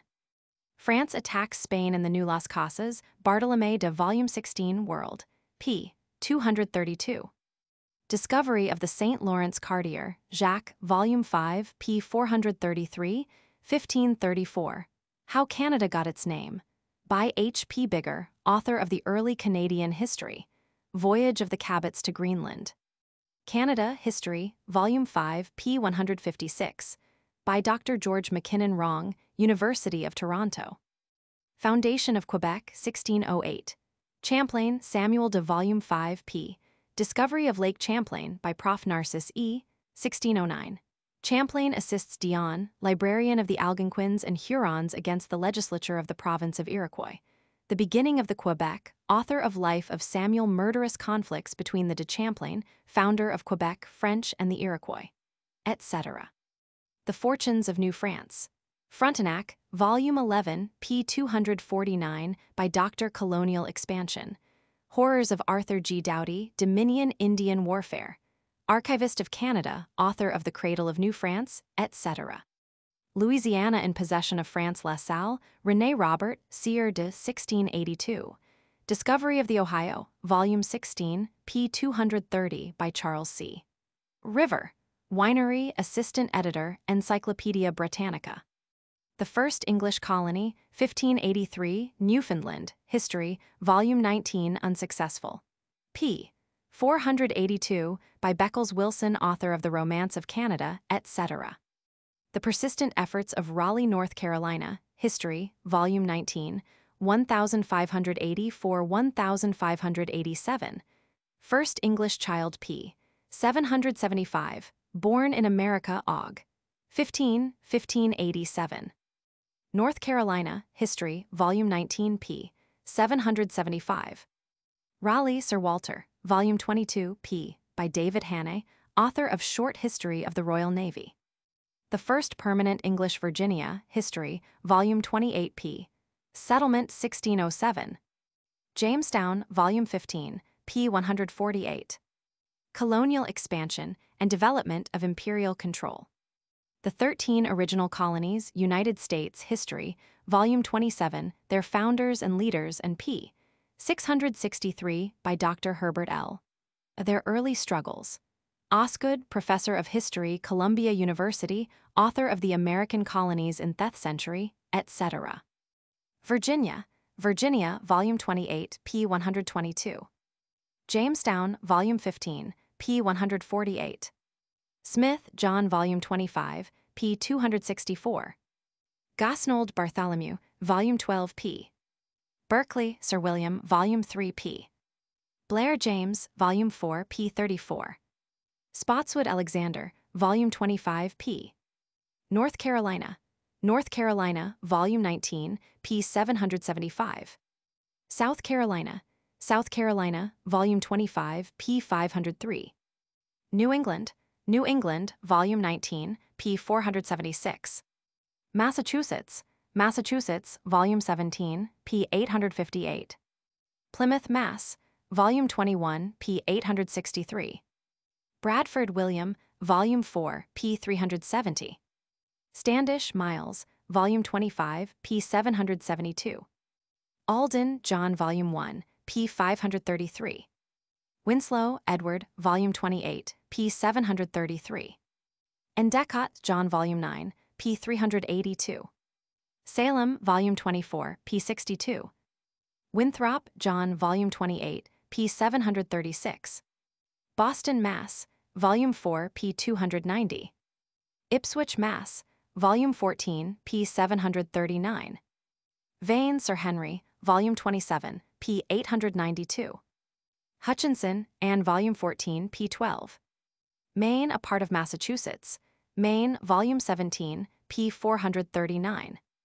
Popham, Sir John, Volume 22, p. 88. Gorges, Sir Ferdinando, Volume 12, p. Portland, Me, Volume 22, p. 120. Rhode Island, Volume 23, p. 251. Williams, Roger, Volume 28, p. 682. Providence, Volume 22, p. 512. New Hampshire, Volume 19, p. 496. Portsmouth, N.H., Volume 22, p. Connecticut, Volume 6, p. 954. Hooker, Thomas, Volume 13, p. 674. New Haven, Volume 19, p. 499. Eaton, Theophilus, Volume 8, p. 838. Hartford, Volume 13, p. 33. Vermont, Volume 27, p. 1028. Indian Wars in New England, Pequot, Volume 21, p. 132. Philip King, Volume 21, p. 389. New York, Volume 19, p. 603. Hudson, Henry, Volume 13, p. 849. Iroquois, Volume 14, p. 839. New York City, Volume 19, p. 620. Albany, Volume 1, p. 490. Staten Island, Volume 25, p. 802. Long Island, Volume 16, p. 982. Stuyvesant, Peter, Volume 25, p. New Jersey, Volume 19, p. 508. Carteret, Sir George, Volume 5, p. Andros, Sir Edmund, Volume 2, p. 1. Elizabeth, N.J., Volume 9, p. 287. Delaware, Volume 7, p. 949. Lewes, Volume 16, p. 522. Newcastle, Volume 19, p. 472. Wilmington, Volume 28, p. 690. Pennsylvania, Volume 21, p. 111. Penn, William, Volume 21, p. 99, by Osmond Airy, author of Charles Roman II, editor of the Lauderdale Papers, etc. Friends, Society of Volume 11, p. Philadelphia, Volume 21, p. 372. Maryland, Volume 17, p. 831, by N. D. Mearness, Ph.D., author of Maryland as a proprietary province. Baltimore George Calvert, 1st Baron, Volume 3, p. 288. Baltimore, Volume 3, p. 290. Mason and Dixon Line, Volume 17, p. Georgia, Volume 11, p. 755. Oglethorpe James Edward, Volume 20, p. 24. Savannah, Volume 24, p. 240. The French and Indian Wars. Struggle of the British and the United States, History, the French in America. Pressure of struggle with the French-British on the French, paper 1690-1760, Volume 27, p. 670, by Barriers. Old World Quarrel, Prof. H. L. Osgood, Columbia Carried into the New World, University. Canada History, Volume 5, p. 156, by Prof. G. M. Wrong, author of A Canadian Manor and its Seigneurs, etc. Capture of Louisbourg, 1745. Louisbourg, Volume 17, p. 52. Albany Congress of 1754. Albany, NY, Volume 1, p. 490. The Continental Contest of Which 7 Years' War, Volume 24, p. 715. The French and Indian Wars were a by Col F. N. Maud, author of Part War and the World's Policy, and David Hannay, author of Short History of the Royal Navy. Western Campaigns. In Pennsylvania, Pittsburgh, Volume 21, p. 680, and Virginia. Braddock, Edward, Volume 4, p. 369. Pontiac, Volume 22, p. 65. Dinwiddie, Robert, Volume 8, p. 278. Shirley, William, Volume 24, p. 991.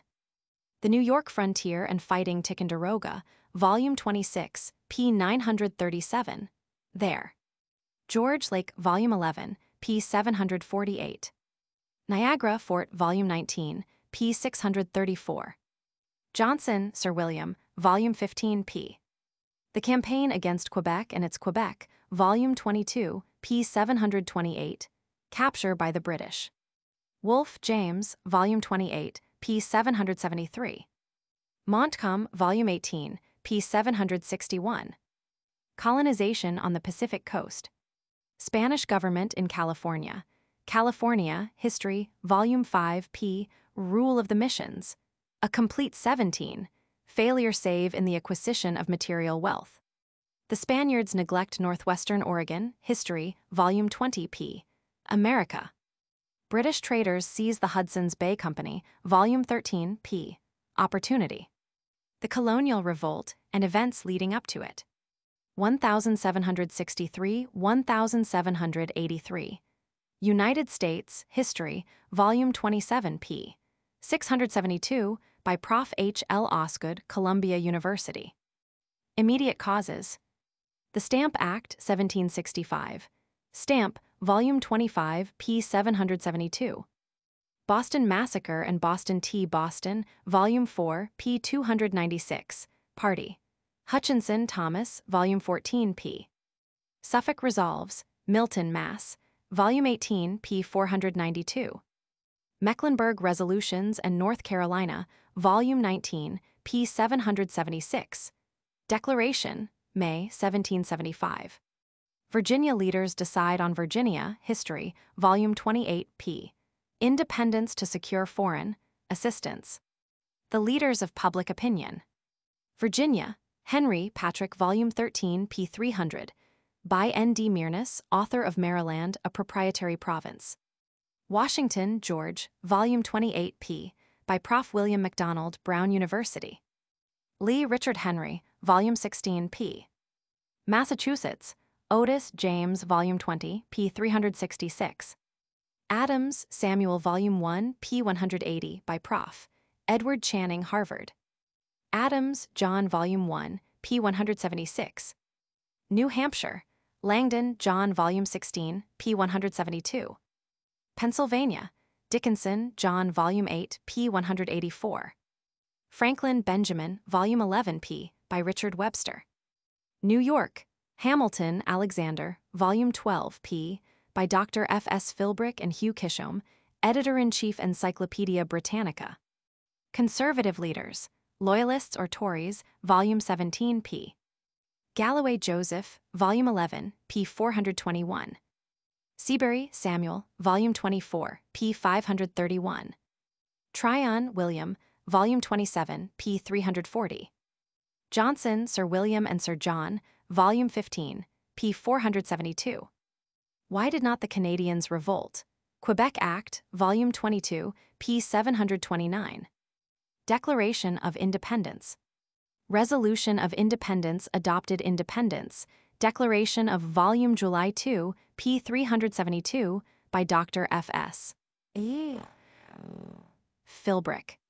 Jefferson's Declaration adopted July 4. Most of the signatures affixed Aug. 2-1 not until. Some of the signers. Virginia, Jefferson Thomas, Volume 15 p. by Dr. F.S. Philbrick. Lee Richard Henry, Volume 16 p. Lee Francis Lightfoot, Volume 16 p. Massachusetts, Hancock John, Volume 12 p. 908. Adams Samuel, Volume 1 p. 180 by Prof. Edward Channing. Adams John, Volume 1 p. 176 by Prof. Edward Channing. Payne Robert Treat, Volume 20 p. Jerry Elbridge, Volume 11 p. 903. New York, Livingston Philip, Volume 16 p. Pennsylvania, Morris Robert, Volume 18 p. 871. Rush Benjamin, Volume 23 p. 857. Franklin Benjamin, Volume 11 p. Wilson James, Volume 28 p. 693. New Jersey, Witherspoon John, Volume 28 p. Hopkinson Francis, Volume 13 p. Connecticut, Sherman Roger, Volume 24 p. 851. Walcott Oliver, Volume 28 p. 770. Rhode Island, Ellery William, Volume 9 p. 290. Maryland, Carroll Charles, Volume 5 p. 409. South Carolina, Middleton Arthur, Volume 18 p. Rutledge Edward, Volume 23 p. 945. English Opinion and Policy. George Roman III, Volume 11 p. 740, by Dr. S. R. Gardiner, author of History of England. Guilford Frederick North, 2nd Earl Lord North, Volume 12 p. 691. Conciliation. Burke Edmund, Volume 4 p. 824, by John Morley, Viscount Morley of Blackburn. Chatham Earl of Pitt, Volume 6 p. Fox Charles James, Volume 10 p. by David Hannay. American Foreign Agents and Their Franklin Benjamin, Volume 11 p. Work especially in France, during the war. Dean Silas, Volume 7 p. 898. Lee Arthur, Volume 16 p. 360. J. John, Volume 15 p. 294. The War for Independence. General Outline. American War of Independence, Volume p. 842, by Prof. Harry Phelps Johnston, New York University, author of Loyalist History of the Revolution, and For Naval Affairs by David Hannay, author of A Short History of the Royal Navy. American Leaders Revere, Paul, Volume 23, p. 223. In Early Fighting in Massachusetts, Warren, Joseph, Volume 28, p. 330. Putnam, Israel, Volume 22, p. 670. Washington, George, Volume 28 p. by Prof. William MacDonald, Brown University. On the Border and in Canada, Allen, Ethan, Volume 1, p. 691. Montgomery, Richard, Volume 18 p. Arnold, Benedict, Volume 2, p. 633. Schuyler Philip John, Volume 24 p. In the Middle States, Washington, George, Volume 28 p. by Prof. William MacDonald, Brown University. Sterling, William Alexander, Earl of Volume 25, p. 925. Knox Henry, Volume 15, p. 878. Stark John, Volume 25, p. 798. Wayne Anthony, Volume 28, p. 432. Gates Horatio, Volume 11, p. 529. Benedict Arnold, Volume 2, p. 633. Sullivan, John, Volume 26, p. 57. In the South Moultrie, William, Volume 18, p. Morgan, Daniel, Volume 18, p. 833. Marion, Francis, Volume 17, p. 722. Pickens, Andrew, Volume 21, p. 582. Sumter, Thomas, Volume 26, p. 85. Shelby, Isaac, Volume 24, p. 826. Gates, Horatio, Volume 11, p. 529. Lee, Henry, Volume 16, p. 361. Green, Nathaniel, Volume 12, p. In the Northwest, Clark, George Rogers, Volume 6, p. On C. Jones, John Paul, Volume 15, p. 499. Hopkins, Essex, Volume 13, p. 684. Foreign Officers in the War. French Lafayette, Volume 16, p. 65. Rochambeau, Volume 23, p. 425. Grass, Comte de Volume 12, p. 369. Estang, C.H.D., Volume 9, p. 789. Polish Kosciuszko, Volume 15, p. 914. Pulaski, Volume 22, p. 640. German Steuben, Volume 25, p. 904. Kalb, Johann, Volume 15, p. 639. English Leaders. On Landau, William, Volume 13, p. 839. Clinton, Sir Henry, Volume 6, p. Bergen, John, Volume 4, p. 819. Andre, John, Volume 1, p. 968. Cornwallis, Charles, Volume 7, p. Tarleton, Sir Bannister, Volume 26, p. On C. Hastings, Marquess of Lord Rawdon, Volume 13, p. 53. Howe, Richard, Volume 13, p. 836. Rodney, George Bridges, Volume 23, p. Byron, John, Volume 4, p. 906. The Principal Engagements of the War, separately treated. Around Boston, Lexington, Volume 16, p. 527. Concord, Volume 6, p. 830. Bunker Hill, Volume 4, p. 798. Boston, Volume 4, p. 296. Canada and the Border, Ticonderoga, Volume 26, p. 938. Crown Point, Volume 7, p. 519. Quebec, Volume 22, p. 728. Middle States, Long Island, Volume 16, p. 984 by C. F. Atkinson, author of The Wilderness and Cold Harbor. New York City, Volume 19, p. 622. Trenton and Princeton, Volume 27, p. Brandywine, Volume 4, p. 430. Germantown, Volume 11, p. 804. Saratoga, Volume 24, p. 205. Bennington, Volume 3, p. 743. Valley Forge, Volume 27, p. 864. Monmouth, Volume 18, p. 727. Stony Point, Volume 25, p. 966. West Point, Volume 28, p. 559. South Charleston, Volume 5, p. 944. Camden, Volume 5, p. 102. Kings Mountain, Volume 15, p. 819. Utahville, Volume 9, p. 957. Yorktown, Volume 28, p. 936. Governmental History. First Attempts at Confederation United States, History, Volume 27, 1776, 1789. Article of p. 681 by Prof. H. L. Osgood, Confederation, 1777, 1781. Columbia University. Difficulties of Ratification. Maryland, Volume 17, p. 832, by Dr. N. D. Mearness, author of Maryland, a Proprietary Province. Necessity for Centralization seen Hamilton, Alexander, Volume 12, p.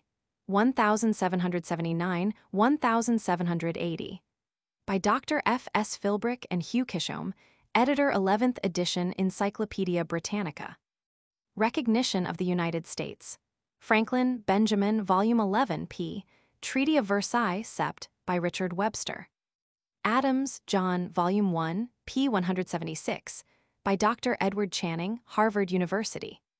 J. John, Volume 15, p. 294. Lawrence, Henry, Volume 16, p. 284. Struggle for National Government. United States, History, Volume 27, The Critical Period. p. 684, by Dr. Alexander Government found impossible under Johnston, late professor of the Articles, 1783-1789. History, Princeton University, and C.C. Winery, assistant editor, Encyclopaedia Britannica. Territorial Sessions and Jefferson, Thomas, Volume 15, p. Government, Ordinance of 1787, by Dr. F. S. Philbrick. Roundabout Origin of the Madison, James, Volume 17, p. 285, Constitutional Conventions. Alexandria, 1785, Alexandria Va, Volume 1, p. 572. Annapolis, 1786, Annapolis Va, Volume 2, p. 63. Philadelphia, 1787, Philadelphia, History, Volume 21, p. 372. The Three Plans. Virginia Randolph, Edmund J., Volume 22, p. Pinckney, Charles C., Volume 21, p. New Jersey, Paterson, New Jersey, Volume 19, p. 512. Struggle over State Representation. Morris, Gouverneur, Volume 18, p. Origin of the Senate, Connecticut, History, Volume 6, p. Compromise. Opposition and Ratification. Henry, Patrick, Volume 13, p. 300. Hamilton, Alexander, Volume 12, p. by Dr. F. S. Philbrick and Hugh Kishom. Madison, James, Volume 17, p. 286. J. John, Volume 15, p. 294. Federalists and Anti-Federalists. Federalist Party, Volume 10, p. 235. Anti-Federalists, Volume 2, p. 124. Government under the Constitution.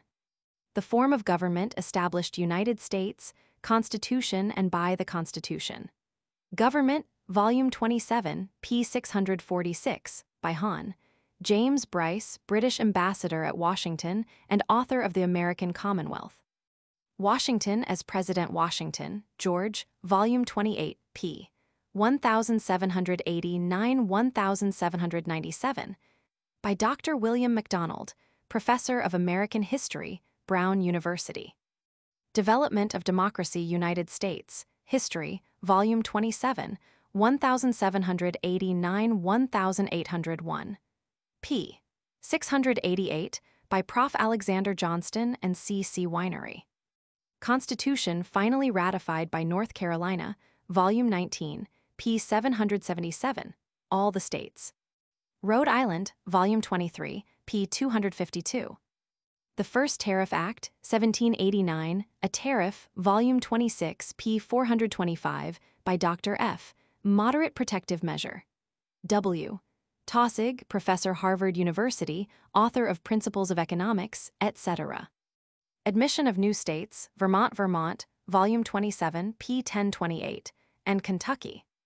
Kentucky, Volume 15, p. 746. Hamilton's Efforts for Strength and Hamilton, Alexander, Volume 12, p. Stability, His Tendency Towards, by Dr. F. S. Philbrick and Aristocracy. Opposition of Hugh Kishom, Editor-in-Chief Jefferson, Encyclopaedia Britannica. Jefferson, Thomas, Volume 15, p. by Dr. F. S. Philbrick. Excise Troubles, 1794. First Whiskey Insurrection, Volume 28, p. Employment by the Federal, Executive of Power to enforce federal laws within the states. Gallatin, Albert, Volume 11, p. 414, by Henry Cabot Lodge, U.S. Senator from Massachusetts, biographer of Washington, Webster, etc. Jay's Treaty with England, 1794. J. John, Volume 15, p. 294, its defects. Presidency of John Adams. Alien and Adams, John, Volume 1, p. 176, by Sedition Laws. Prof. Edward Channing of Harvard. Organization of Navy Department, Navy and Navies, the United, 1798. States, Volume 19, p. 308, by David Hanna. Admiralty Administration, Volume 1, p. 201, by the late Rear Admiral William T. Sampson, U.S. Navy. Virginia and Kentucky Resolutions. Virginia, Volume 28, p. 124. Kentucky, Volume 15, p. 746. Part in them taken by Jefferson and Madison, James, Volume 17, p. 286. Madison. Idea of Secession present from the Secession, Volume 24, p. 568, by Dr. Beginning. Early Threats. Walter L. Fleming, Professor, Louisiana State University. Invention of Cotton Gin, 1793, and Whitney, Eli, Volume 28, p. 611. Its far-reaching consequences, introducing a commercial element into slavery.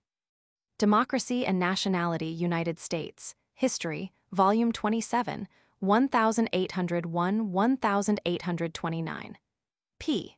692, by Prof. Alexander Johnston and C.C. Winery. Election of Jefferson, 1800. The Democratic Party, Volume 8, p. 2. Democratic Party called by Jefferson the Republican Party, later and officially the Democratic Republican, and later still simply the Democratic Party. State Rights, Volume 25, p. 802. The Acquisition of Louisiana Purchase, Volume 17, p. 1803. The Lewis Clark Expedition, 1804, Lewis, Meriwether, Volume 16, p. A basis for future acquisition of 523, territory in the Far West. Clark, William, Volume 6, p. 442. Oregon History, Volume 20, p. War with the Barbary Pirates, Pirate and Piracy, History, Volume 1805.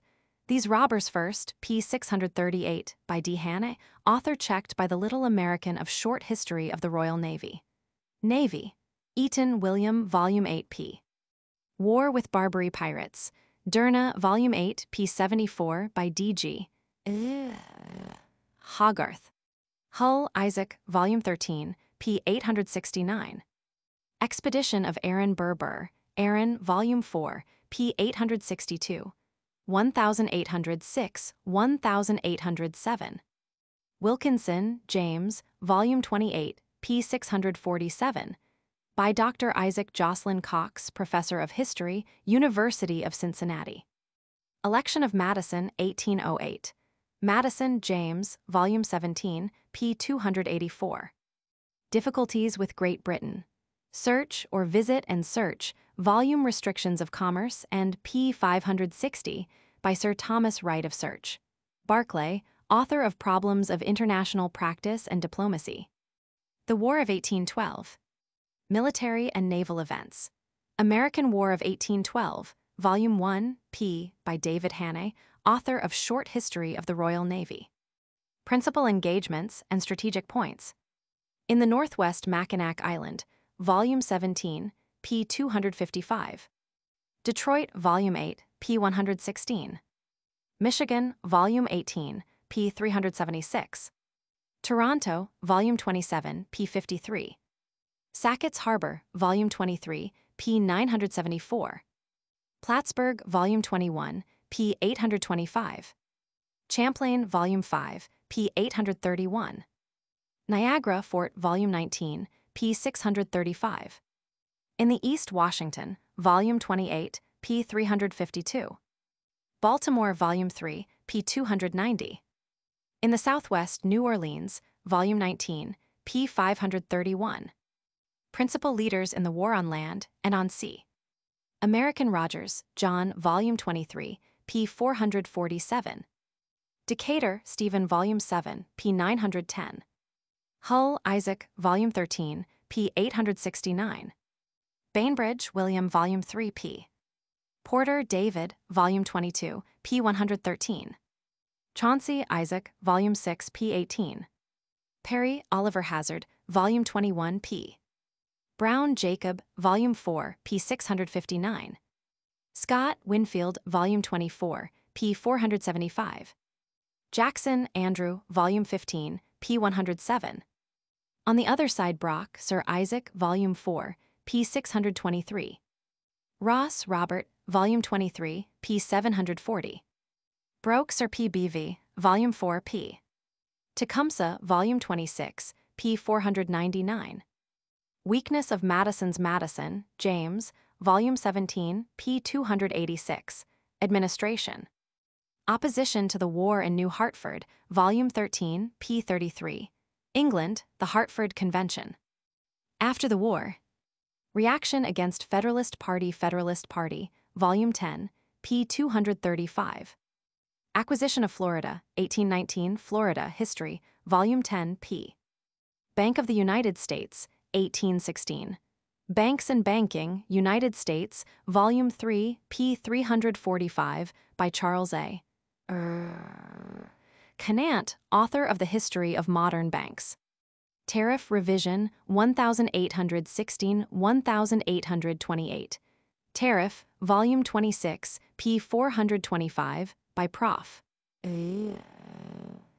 F. W. Taussig, Harvard, author of Tariff History of the United States, etc. The American System. Clay's Name Protection, Volume 22, p. 465. By for the combination of Protective Dr. Edmund J. James, President of Tariff and Internal Improvements University of Illinois, author of Begun by Dallas and carried on by History of American Tariff himself and the Whig and Legislation. Republican Parties. Dallas, A.J., Volume 7, p. 768.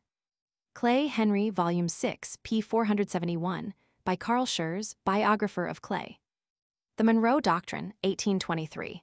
Monroe, James, Volume 18, p. 736. The First Weighty International Monroe Doctrine, Volume 18, p. 738. Action of the Government, Warning by Dr. Theodore S. Woolsey to European States at instance of Professor of International Law, England.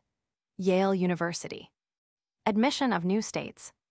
Indiana, 1816, Indiana History, Volume 14, p.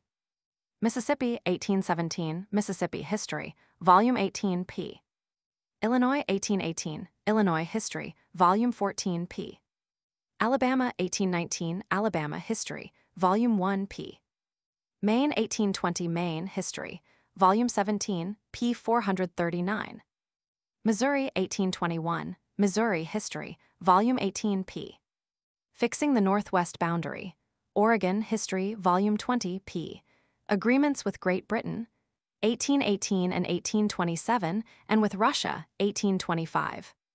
A Nationalizing Element in the Whig Party, Volume 28, p. 589, by Republican Party fostered by Dr. Anson D. Morse, Professor of Commercial and Manufacturing History, Amherst College. Elements in the East fuses with broad constructionists to form new party, National Republican. Later the Whig, under J. Q. Adams and Clay, 1824. Adams, John Quincy, Volume 1, p. by Prof. Edward Channing, Harvard University. Clay, Henry, Volume 6, p. 470, by Carl Schurz, author of Life of Henry Clay. Anti-Masonic Party, Volume 2, p. Jackson and the Democratic Party, Democratic Party, Volume 8, p. 2. The Power of the People, Crawford, W. H., Volume 6, p. 386, established. Free versus Slave States. Missouri Compromise, Volume 18, p. by Prof. William Roy Smith, Bryn Mawr College. Beginning of a Sectional Struggle, Missouri History, Volume 18, p. which Clay and others tried to. Compromise, 1820. Industrial Development and United States, History, Volume 27, Sectional Divergence. p. 697, by Prof. Alexander Johnston and C. C. Winery. Tendencies to Disunion, 1829-1851. The Reign of Andrew Jackson, Andrew, Volume 15, p. 107, 1829-1837, by the late Prof. William G.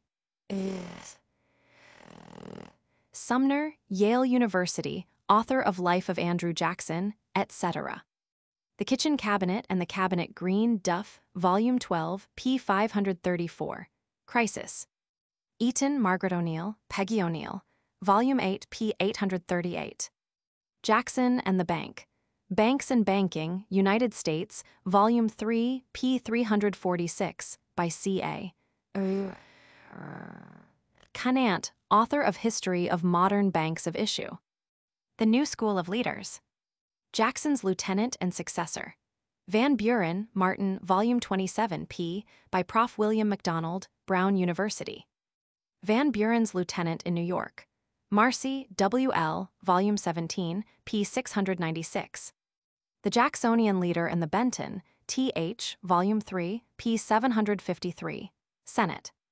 Jackson's War Secretary, 1830-136. Cass, Lewis, Volume 5, p. 455. Jackson's Attorney General, Taney, R.B., Volume 26, p. 396. Treasurer and 1835 Chief Justice. Jackson's Secretary of State Livingston, Edward, Volume 16, p. 1830-133, who drafted the Anti-Nullification Proclamation. Georgia and the Cherokees, Georgia History, Volume 11, p. Opposition in the South to the Protective System, Tariff of. Tariff, United States, Volume 26, p. 425, by Prof. F. W. Taussig, Harvard University, author of Tariff History of the United States. Rise and Fall of Doctrine of Calhoun, John C., Volume 5, p. 1, by Nullification, 1830. Hahn, Henry A. M. Smith, U.S. District Judge, South Carolina. South Carolina History, Volume 25, p. 504. Nullification Not Original with Nullification, Volume 19, p. 846, by Calhoun. Prof. Walter L. Fleming, Louisiana State University. The Debate in the U.S. Senate on Webster, Daniel, Volume 28, p. 461, Nullification Webster and Hayne. By Everett P. Wheeler, author of Daniel Webster, etc. Hayne, Robert Young, Volume 13, p. Compromise Tariff of 1833. Tariff, Volume 26, p. 425, by Prof. F. W. Taussig, Harvard, author of Tariff History of the United States. Beginning of Abolitionist Movement Slavery, United States, Volume 25, 1831. The Liberator, p. 225, by Dr. J. K. Ingram. Foundation of American Anti-Slavery Lundy, Benjamin, Volume 17, p. 124. Society, 1831. Its Leaders. Garrison, W.L., Volume 11, p. 477. Dissent from This View and Phillips, Wendell, Volume 21, p. Formation of Anti-Slavery, by Thomas Wentworth Political Party, 1840. Higginson, author of History of the United States. Liberty Party, Volume 16, p. 543. Burney, James G., Volume 3, p. 988. Smith, Jarrett, Volume 25, p. 261. Dorr's Rebellion, Rhode Island, Volume 23, p. 252. Seminole War, 1830-1842. Osceola, Volume 20, p. 346. Texas Independent of Mexico, 1836. Texas History, Volume 26, p. 692. Houston, Sam, Volume 13, p. 828. Admission of Texas, 1845. San Antonio, Texas, Volume 24, p. Austin, S.F., Volume 2, p. 940. Crockett, David, Volume 7, p. 477. Polk's Administration. Polk, J.K., Volume 21, p. 983, by Prof. W. R. Smith, Bryn Mawr College. War with Mexico, 1846-1848. Taylor, Zachary, Volume 26, p. 473, by Prof. Isaac J. Cox, University of Cincinnati.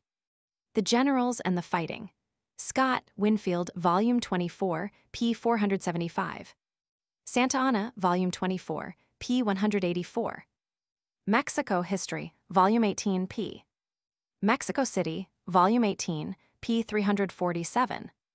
Wilmot Proviso and Similar Wilmot, David, Volume 28, p. 691. Measures. Cession of California, 1848, and California History, Volume 5, p. Discovery of gold there. The Gadsden Purchase, 1853. Gadsden, James, Volume 11, p. 383. Compromise Measures of 1850. Compromise Measures of 1850, Volume, p. 813, by Prof. W. R. Smith, Bryn Mawr College. Opposition in Georgia. Georgia, Volume 11, p. 756. Fugitive Slave Laws, Volume 11, p. Various Political Elements Joined to Free Soil Party, Volume 11, p. 87. Oppose Introduction of Slavery into Territories, 1840, 1848. Tariff Reduction, Walker Bill of Tariff, Volume 26, p. 425, by Prof. F. W. Taussig, Harvard University. Walker, Robert James, Volume 28, p. Independent Treasury System, 1846. Polk, J.K., Volume 21, p. 983, by Prof. W. R. Smith, Bryn Mawr. Clayton-Bulwer Treaty, 1850. Clayton-Bulwer Treaty, Volume 6, p. Clayton, John M., Volume 6, p. 474. The Northern Boundary, 54 Oregon History, Volume 20, p. 40 or Fight. Washington History, Volume 28, p. New Leaders in the 50s. Northern Anti-Slavery Men. Sumner, Charles, Volume 26, p. 81. Seward, William H., Volume 24, p. Chase, Salmon P., Volume 5, p. 955. Southern Leaders Protecting Davis, Jefferson, Volume 7, p. 867, Slavery in the Territories. By Hun. W. W. Henry, late President of the American Historical Association, and Dr. N. D. Mearness. Stevens, A. H., Volume 26, p. 887. Northern Popular Sovereignty Douglas, Stephen A. Volume 8, p. Leader. Attempt to Uphold Fugitive Slave Whig Party, Volume 28, p. 590, by Law of 1850, a death blow to the Prof. A. D. Morse, Amherst Whig Party. College. The American or Know Nothing Party, Volume 15, p. Party. Kansas-Nebraska Bill, Repealing Kansas History, Volume 15, p. Missouri Compromise. Nebraska History, Volume 19, p.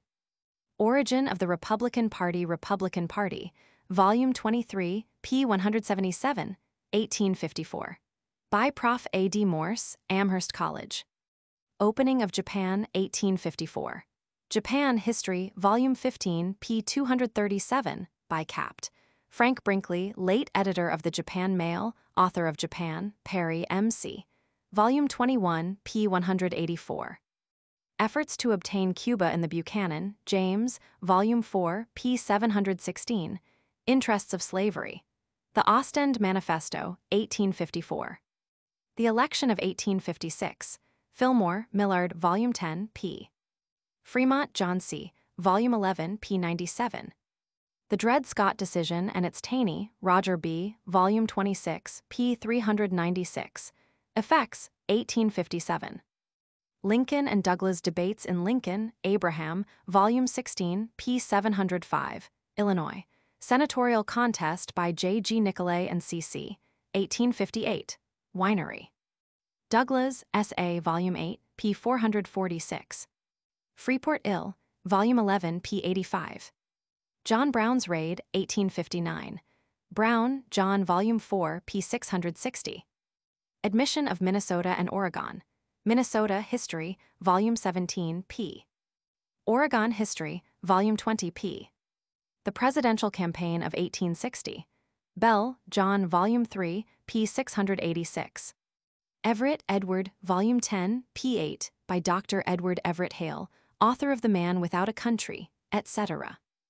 Lincoln Elected with Hannibal Lincoln, Abraham, Volume 16, p. 703, Hamlin of Maine as by John G. Nicolay, author with Vice President. John Hay of Abraham Lincoln, A History, and C. C. Winery, Assistant Editor, 11th edition Encyclopaedia Britannica. Hamlin, Hannibal, Volume 12, p. 896. Secession, 1861. United States History, Volume 27, p. 707, by the late Prof. Alexander Johnston of Princeton and C. C. Winery. Secession, Volume 24, p. 568, by Prof. W. L. Fleming, Louisiana State University. State Rights, Volume 25, p. 802. Organization and Administration of Confederate States of America, Volume The Confederacy. p. 899, by Dr. J. C. Schwab Yale, author of the Confederate States of America. President Davis, Jefferson, Volume 7, p. 867, by Hun, William Wirt Henry and N. D. Mearness. Vice President Stevens, Alexander H., Volume 25, p. Other Leaders and Administrators Benjamin, Judah P., Volume 3, p. Reagan, John H., Volume 22, p. 940. Cobb Howell, Volume 6, p. 606. Toombs, Robert, Volume 27, p. 47. Vance, Z.B., Volume 27, p. 882. Commissioners to Europe Yancey, William Loans, Volume 28, p. 902. Mason, James Murray, Volume 17, p. Slidell, John, Volume 25, p. 241. Secession by Popular Vote, May, Tennessee, History, Volume 26, p. 1861. Virginia, History, Volume 28, p. The People of Virginia Divide the West Virginia, History, Volume 28, State, May, 1861, p. 563. The Main Article American Civil War, Volume 1, p. 818, by Capt. Charles F. Atkinson, author of The Wilderness and Cold Harbor, is richly supplemented with detailed accounts of the principal campaigns and battles, and biographies of military leaders on both the Federal and Confederate sides. For battles and campaigns see Charleston, Volume 5, p. 944, Bull Run, Volume 4, p. 791, with map and description of both famous battles. Lexington, Mo. Volume 16, p. 527. Shenandoah Valley Campaigns, Volume 24, p. 834. Yorktown, Volume 28, p. 936. 7 Days Battle, Volume 24, p. 707, both with fine maps and written by Major George W. Redway, author of the War of Secession. Fair Oaks, Volume 10, p. 133. Hampton Roads, Volume 12, p. 906. Donelson, Fort, Volume 8, p. 414. Shiloh Battle of Volume 24, p. 859. Corinth, Volume 7, p. 150. New Madrid, Volume 19, p. 516. Perryville, Volume 21, p. 185. Iuka, Volume 15, p. 87. Memphis, Volume 18, p. 107. New Orleans, Volume 19, p. 531. Harper's Ferry, Volume 13, p. 14. Antietam, Volume 2, p. 124. Fredericksburg, Volume 11, p. 68. Stone River Battle of Volume 25, p. 966. Chancellorsville, Volume 5, p. 835. See also Wilderness, Volume 28, p. 633. Gettysburg, Volume 11, p. 911 with map. Vicksburg, Volume 28, p. 21 with maps. Port Hudson, Volume 22, p. 117. Baton Rouge, Volume 3, p. 521. Helena Arc. Volume 13, p. 219. Chickamauga Creek, Volume 6, p. 130 with map. Chattanooga, Volume 6, p. 7. Knoxville, Volume 15, p. 883. Red River, Volume 22, p. 969. Wilderness, Volume 28, p. 633, with 4 maps by C. F. Atkinson, author of The Wilderness and Cold Harbor. Washington, Volume 28, p. 352. Marietta Ga. Volume 17, p. 715. Atlanta, Volume 2, p. 854. Savannah, Volume 24, p. 241. Mobile, Volume 18, p. 636. Galveston, Volume 11, p. 431. Franklin 10. Volume 11, p. 34. Nashville, Volume 19, p. 247. Petersburg, Volume 21, p. 301, with 2 maps by Major G. W. Redway. Columbia, SC, Volume 6, p. 738. Appomattox Courthouse, Volume 2, p. 226. Richmond, Va. Volume 23, p. 311. On the leaders on both sides see the biographical articles. McClellan, George Brinton, Volume 17, p. 201. Halleck, Henry Wager, Volume 12, p. 854.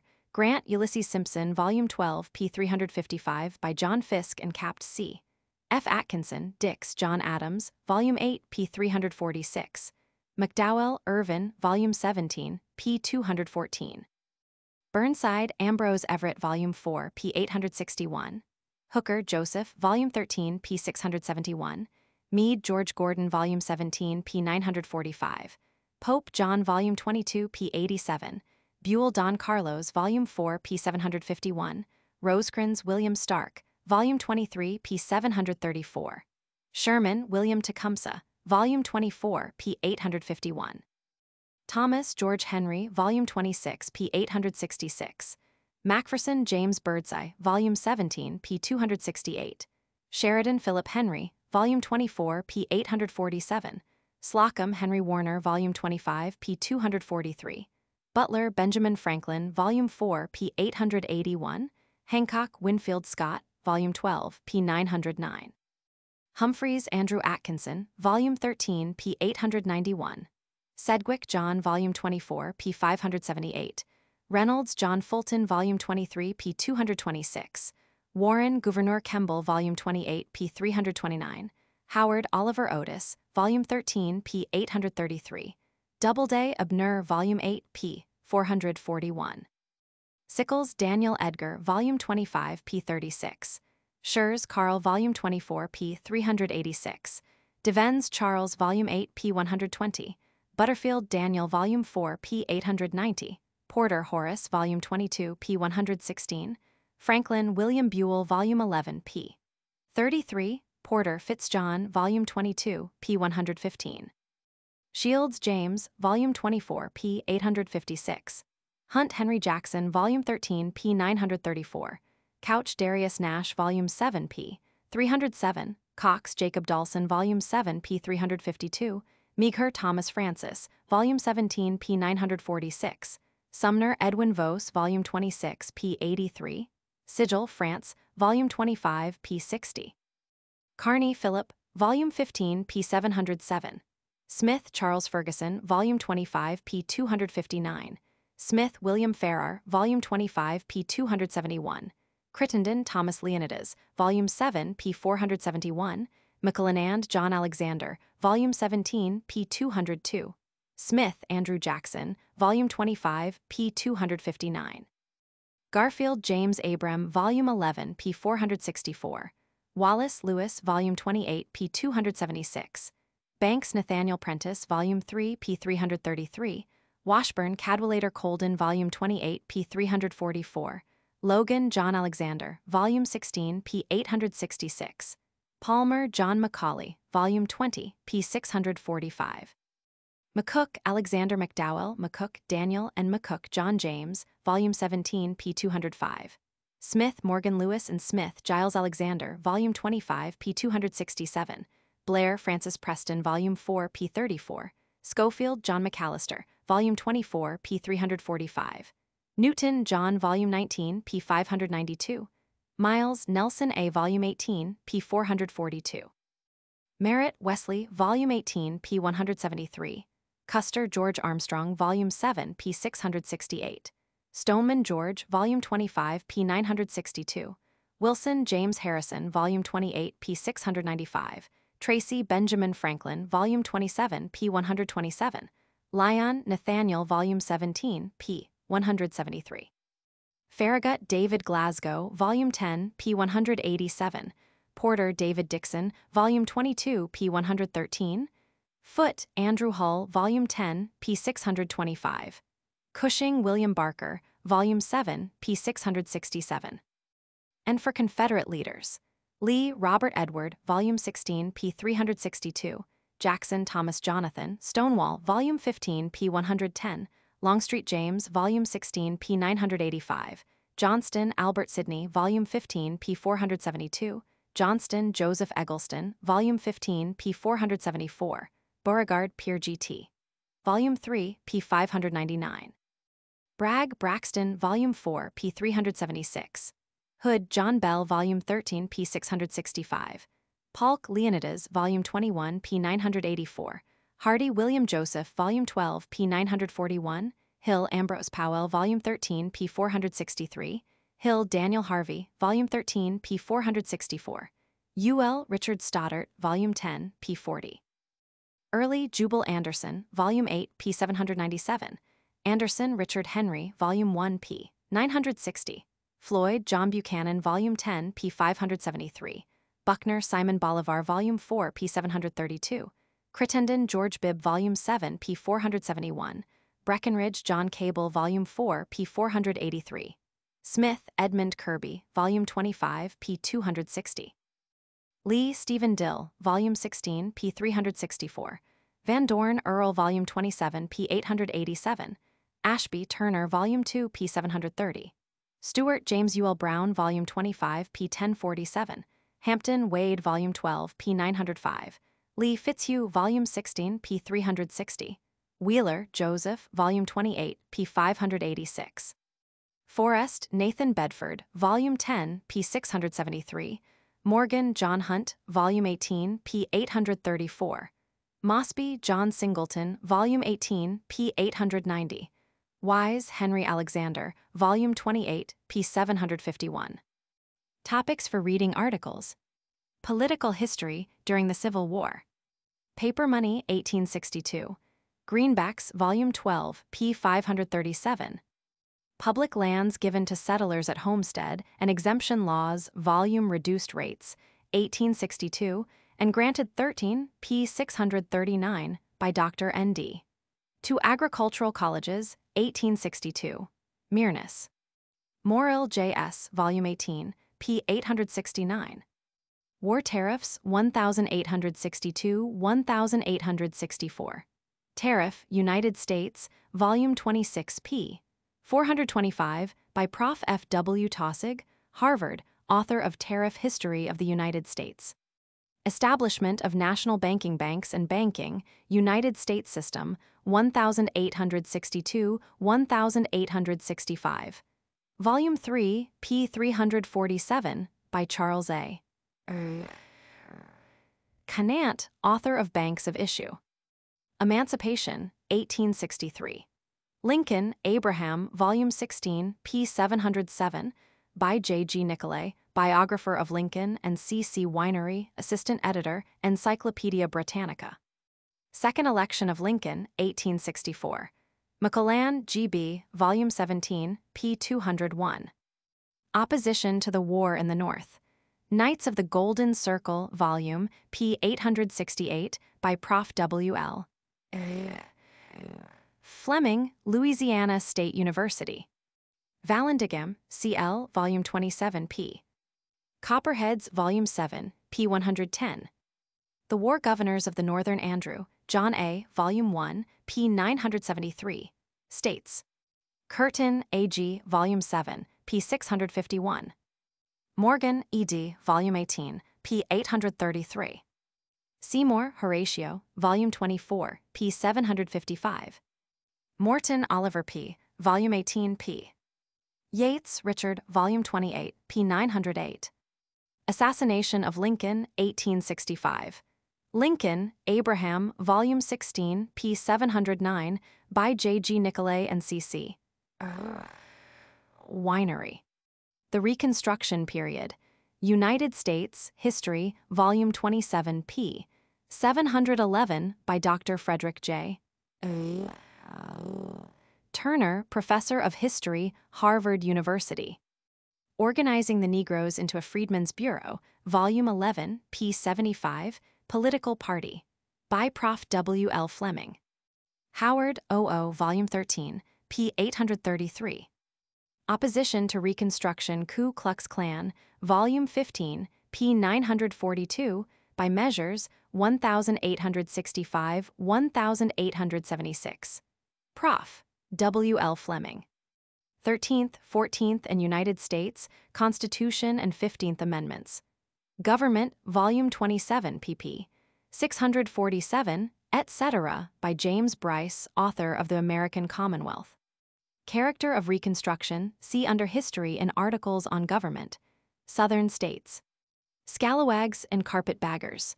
Carpetbagger, Volume 5, p. 397. Johnson's Policy, His Impeachment. Johnson, Andrew, Volume 15, p. 461. Impeachment, Volume 14, p. 340. The Legal Tenders. McCulloch, Hugh, Volume 17, p. 207. Grants to Administration's Grant, U.S., Volume 12, p. 357, by 1869-1877. Dr. John Fiske, author of American Political Ideas, etc., and C. F. Atkinson, author of Wilderness and Cold Harbor, etc. Beginning of Woman's Suffrage Woman, Volume 28, p. 788, 1869. Black Friday, 1869. Good, J. Volume 12, p. 284. Fiske, James, Volume 10, p. 437. The Alabama Claims, Treaty of Alabama, Arbitration, Volume 1, p. Washington, 1871, by Montague H. Krakenthorpe. The Virginius Affair, 1873. Santiago de Cuba, Volume 24, p. 193. The Panic of 1873 and the Inflation Greenbacks, Volume 12, p. 536. Bill, 1874. Political Unrest in the West Farmers Movement, Volume 10, p. 1873-1874. Railway Abuses, The Greatest Credit Mobilier of America, Volume 7, American Political Scandal, p. 391. War with the Sioux, Custer Massacre Custer, George A. Volume 7, p. 668, 1876. The Hayes-Tilden Contest, 1876. Electoral Commission, Volume 9, p. Tilden, S.J., Volume 26, p. 970. Withdrawal of federal troops from Hayes, R.B., Volume 13, p. 112, by the South. Carl Schurz. Civil Service Reform. Schurz, Carl, Volume 24, p. 386. Godkin, E.L., Volume 12, p. 174. Monetary Question, Bland Allison Act Allison, W.B., Volume 1, p. 696, 1878. Republicans Regain Control of Conkling, Roscoe, Volume 6, p. 950, Congress.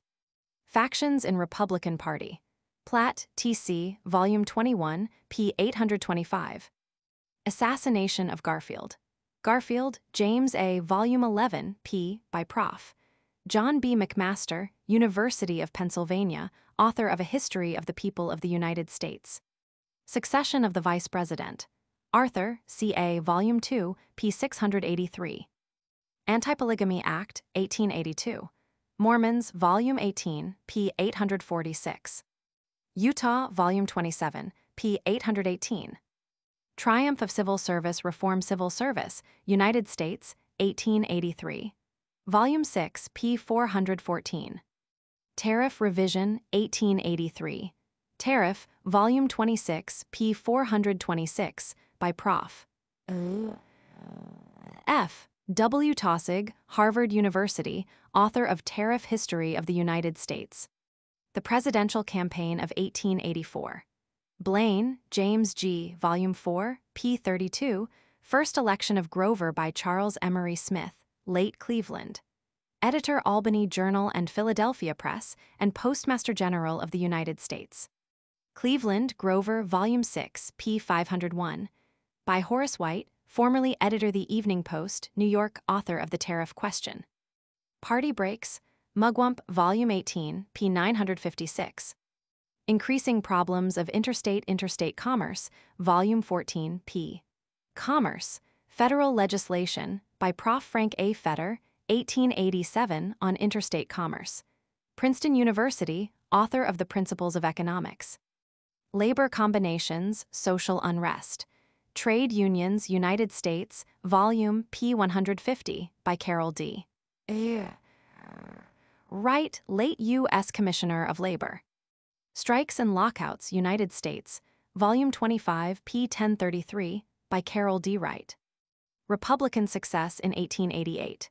Harrison, Benjamin, Volume 13, p. Benjamin Harrison, President, by Hun. J. W. Foster, formerly U.S. Secretary of State. Republican Policy in Congress. Reed, Thomas B., Volume 22, p. 973. American Control in Samoa, 1889. Samoa History, Volume 24, p. 116. Republican and Democratic Tariffs. Tariff, United States, Volume 26, Mills Bill, 1888, McKinley Act p. 426 by Prof. F. W. Taussig, 1890. Mills, R.Q., Volume 18, p. 475. McKinley, William, Volume 17, p. States Powerless to Arrest the Trusts, Volume 27, p. 334, by Prof. Progress of Industrial J. W. Jenks, Professor of Economy Combinations. Federal and Government, New York Legislation. Sherman Antitrust University, Special Investigator Law, 1890. Of Trusts for U.S. Government. Party Disruption Over Free Coinage, Sherman, John, Volume 24, p. 850, by of Silver. Sherman Silver, Prof. W. A. Dunning, Columbia Purchase Act, 1890. University, author of essays on Civil War and Reconstruction, etc. Bimetallism, Volume 3, p. 946, by C. F. Bastable, Dublin University, author of Public Finance. Opening of Indian Lands, Oklahoma, History, Volume 20, p. 1889-1898. Formation of Oklahoma. Beginning of Restriction of Negro United States, Constitution and Suffrage, 1890, and Adoption of Government, Volume 27, p. 647, by Grandfather Clauses in Hahn, James Bryce. Sections on Constitutions of Southern States. Government of Articles Mississippi, Virginia, North Carolina, Georgia, Alabama, Louisiana, and Oklahoma. The Campaign of 1892. The Candidates. Harrison, Benjamin, Volume 13, p. by J. W. Foster, late U.S. Secretary of State. Second Election of Cleveland. Weaver, James B., Volume 28, p. 439. Panic of 1893. Cleveland, Grover, Volume 6, p. 502, by Horace White, late editor of the New York Evening Post. Wilson Tariff, 1894. Tariff, United States, Volume 26, p. 426, by Prof. F. W. Taussig. Venezuela Boundary Question, 1895. Cleveland, Grover, Volume 6, p. 503, by Horace White. New Phase of Monroe Doctrine. Olney, Richard, Volume 20, p. 91. The Issues of 1896. McKinley's McKinley, William, Volume 17, p. Election. Republicans in Gold Standard. Hannah, M.A., Volume 12, p. 919. Democrats in Silver. Bryan, William J., Volume 9, p. 697. Gold Democrats. Palmer, J. M., Volume 20, p. 645. Buckner, S.B., Volume 4, p. 732. The Dingley Tariff, 1897. Tariff, United States, Volume 26, p. 427, by Prof. F. W. Taussig. Annexation of Hawaii and Events Hawaii, History, Volume 13, p. 91. Leading to it, 1898. War with Spain, 1898. Spanish-American War of 1898, Volume, p. 594. Treaty of Paris, 1898. The United Philippine Islands, History, Volume States finds itself in a p. 399, by Prof. Hiram position of increased importance Bingham, Yale University, and prestige among the nations of the world. Puerto Rico, History, Volume 22, p. Regeneration of Cuba, 1898-1909. Cuba, History, Volume 7, p. 604, by F. S. Philbrick. Initiative and Referendum First South Dakota, History, Volume 25, adopted 1898, p. 508. United States, Constitution and Government, Volume 27, p. 651, by Hahn, James Bryce, author of The American Commonwealth. Discovery of Gold in Alaska, Alaska, Volume 1, p. 475. Conservation of National Resources, Forest and Forestry, United A New Policy. States, Volume 10, p. 651, by Gifford Pinchot, formerly Chief of the Forestry Service, U.S. Department of Agriculture. Assassination of McKinley. The Roosevelt, Theodore, Volume 23, p. Roosevelt Administration, by Lawrence F. Abbott, 1901-1909. President of the Outlook Company. Isthmian Canal. Panama, Volume 20, p. 666. Panama Canal, Volume 20, p. 666. Panic of 1907. Banks and Banking, Volume 3, p. 348, by Charles A. Conant, author of A History of Modern Banks of Issue. Elkin's Law, Railways, American Legislation, Volume 22, p. 829. Eastern Policy, Hay, John, Volume 13, p. 105. Root Elihu, Volume 23, p. 711.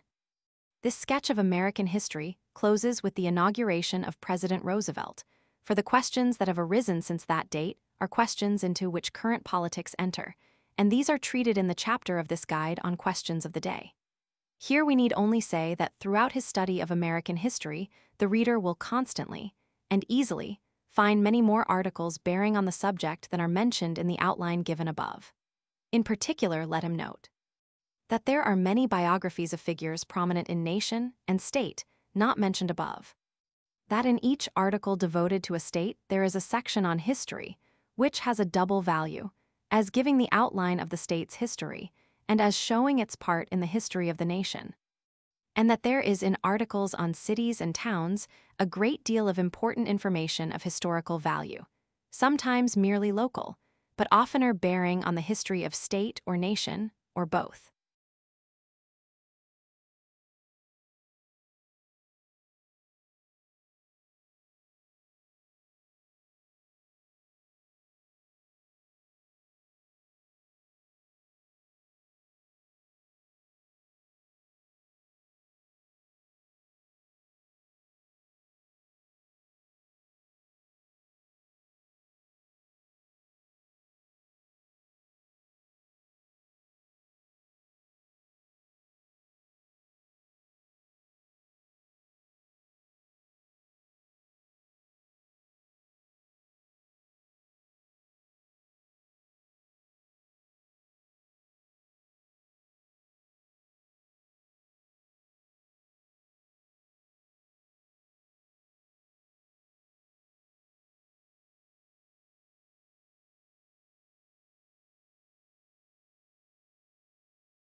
Chapter 40, For Canadian History.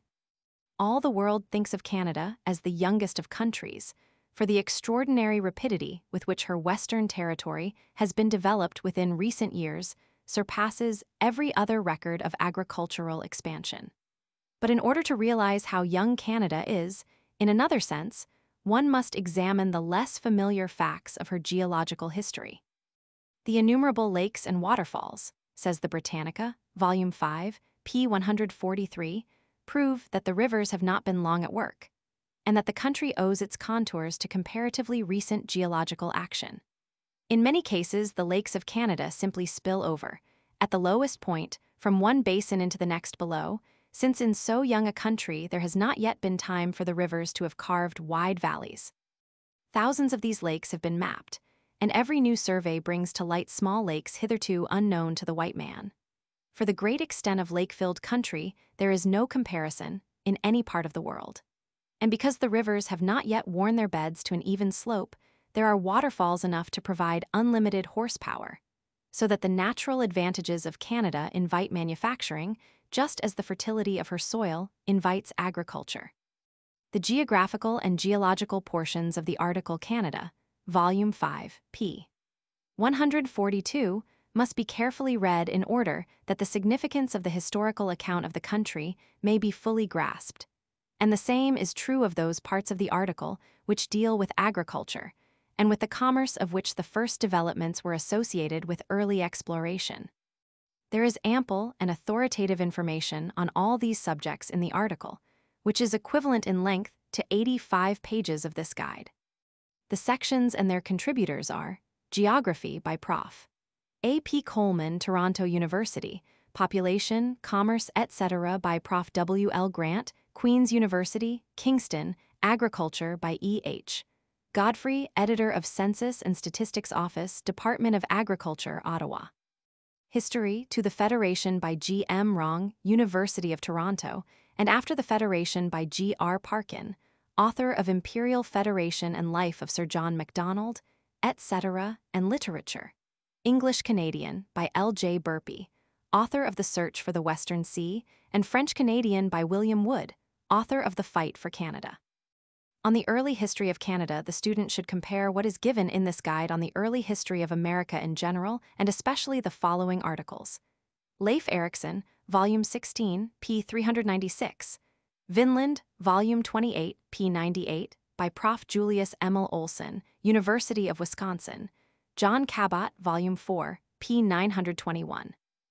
And Jacques Cartier, Volume 5, p. 433, both by H.P. Bigger, author of The Voyages of the Cabots to Greenland. Samuel de Champlain, Volume 5, p. 830, by N. E. Dion, Librarian of the Legislature of the Province of Quebec and biographer of Champlain. Jacques Marquette, Volume 17, p. 752. Sieur de la Salle, Volume 16, p. 230, by Charles C. Winery, Assistant Editor, Encyclopaedia Britannica. Frontenac, Volume 11, p. 249, by A. G. Doughty, Dominion Archivist of Canada, Louisbourg, Detroit, Sault Ste. Marie, Mackinac Island, Pittsburgh, Nova Scotia History, 7 Years' War, Volume 24, especially page 722, Quebec, Montcalm and Wolfe. The close of the 7 Years' War saw New France ceded to Great Britain. On English rule down to Canadian Federation, the student should consult the following articles: Quebec Act, James Murray, American War of Independence, and particularly the articles on Montgomery and Arnold, leaders in the nearly successful attempt of the Americans to capture Canada, and that on the first Baron Dorchester, the British defender of Quebec, John Graves Simcoe. Loyalists and the articles New Brunswick and Ontario, both regions largely influenced by the settlement there of these Loyalists. American War of 1812, and especially the articles Isaac Brock by Prof. W. L. Grant, Queen's University, Kingston, Erie, Oliver H. Perry, Sackett's Harbor, Tecumseh, Lake Champlain, Volume 5, p. 830, Fort Niagara, Volume 19, p. 634, John Strachan. Papineau and W. L. Mackenzie for the two revolts of 1837, Lord Durham, Lord Sydenham, Robert Baldwin, and Sir Louis LaFontaine, heads of the first Liberal administrations. Earl Elgin, Volume 9, p. 268, Sir A. A. Dorion, John Sandfield Macdonald, The Ishmael of Parliament, Sir John Beverley Robinson, head of the Tory Family Compact, and for Irish-American outrages on the Canadian border, the article Fenians. On the period since Federation, 1867, see the article Federal Government, Volume 10, p. 233, for a general description of this form of administration. The articles Nova Scotia, Alfred Gilpin Jones and Joseph Howe, for local opposition to Federation. Sir Charles Tupper, who alone in the delegation from Nova Scotia favored Federation. Thomas Darcy Magee by A. G. Doughty, a prominent opponent of Fenianism who was assassinated by a Fenian. The articles Hudson's Bay Company and Sir G. E. Cartier by Prof. W. L. Grant, Queen's University, Kingston, for the extinction of the Hudson's Bay Company claims and the transfer of its territories to the government. Louis Riel for the Red River Rebellion, Prince Edward Island for its entrance into the Dominion. George Brown, a prominent advocate of Federation, by Prof. Grant. George Monroe Grant, author of Ocean to Ocean. Sir John Macdonald, by G. R. Parkin, author of Imperial Federation and biographer of Macdonald. Sir Francis Hincks and Sir Alexander Galt, financiers. Sir Hugh Allen and Sir David Macpherson, for the Canadian Pacific Railway question. Lord Dufferin Alexander Mackenzie, head of a Liberal government from 1873 to 1878, when Sir John Macdonald returned to power on a platform calling for protection of Canadian industries. George Taylor Denison, founder of the Canada First Party. Sir Samuel Leonard Tilley, Macdonald's Minister of Finance, who was principally responsible for the tariff of 1879. Sir Louis Henry Davies, Liberal politician and jurist. Lord Strathcona, by Prof. W. L. Grant, Baron Mount Stephen, Sir William C. Van Horn and Sir Sanford Fleming for the completion of the Canadian Pacific Railway. Louis Riel for the Second Riel Rebellion. Sir John Thompson. George Euless Foster, Sir H. G. Joly de Lotbinière, Honoré Mercier, the French leader of Quebec, S.N. Parent, Sir Mackenzie Bowell, Premier in 1894–1896. His successor, Sir Charles Tupper, Edward Blake, a Liberal leader who in 1892 left Canadian politics to take a seat in the British House of Commons, Sir Oliver Mowat, Blake's successor as Premier of Ontario, George William Ross. Sir Daniel Wilson, Educational Reformer by Professor Grant. Sir Wilfrid Laurier by J.S. Willison, author of Sir W. Laurier and the Liberal Party, A Political History, the great Liberal leader of the last decade, and Laurier's Ministers of Finance, Sir Richard John Cartwright and W. S. Fielding, and his Minister of Militia Sir Frederick William Borden, Sir William Mulock, and Robert L. Borden, long leader of the Conservative opposition and Premier in 1911.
Chapter 45 English, Scotch and Irish History.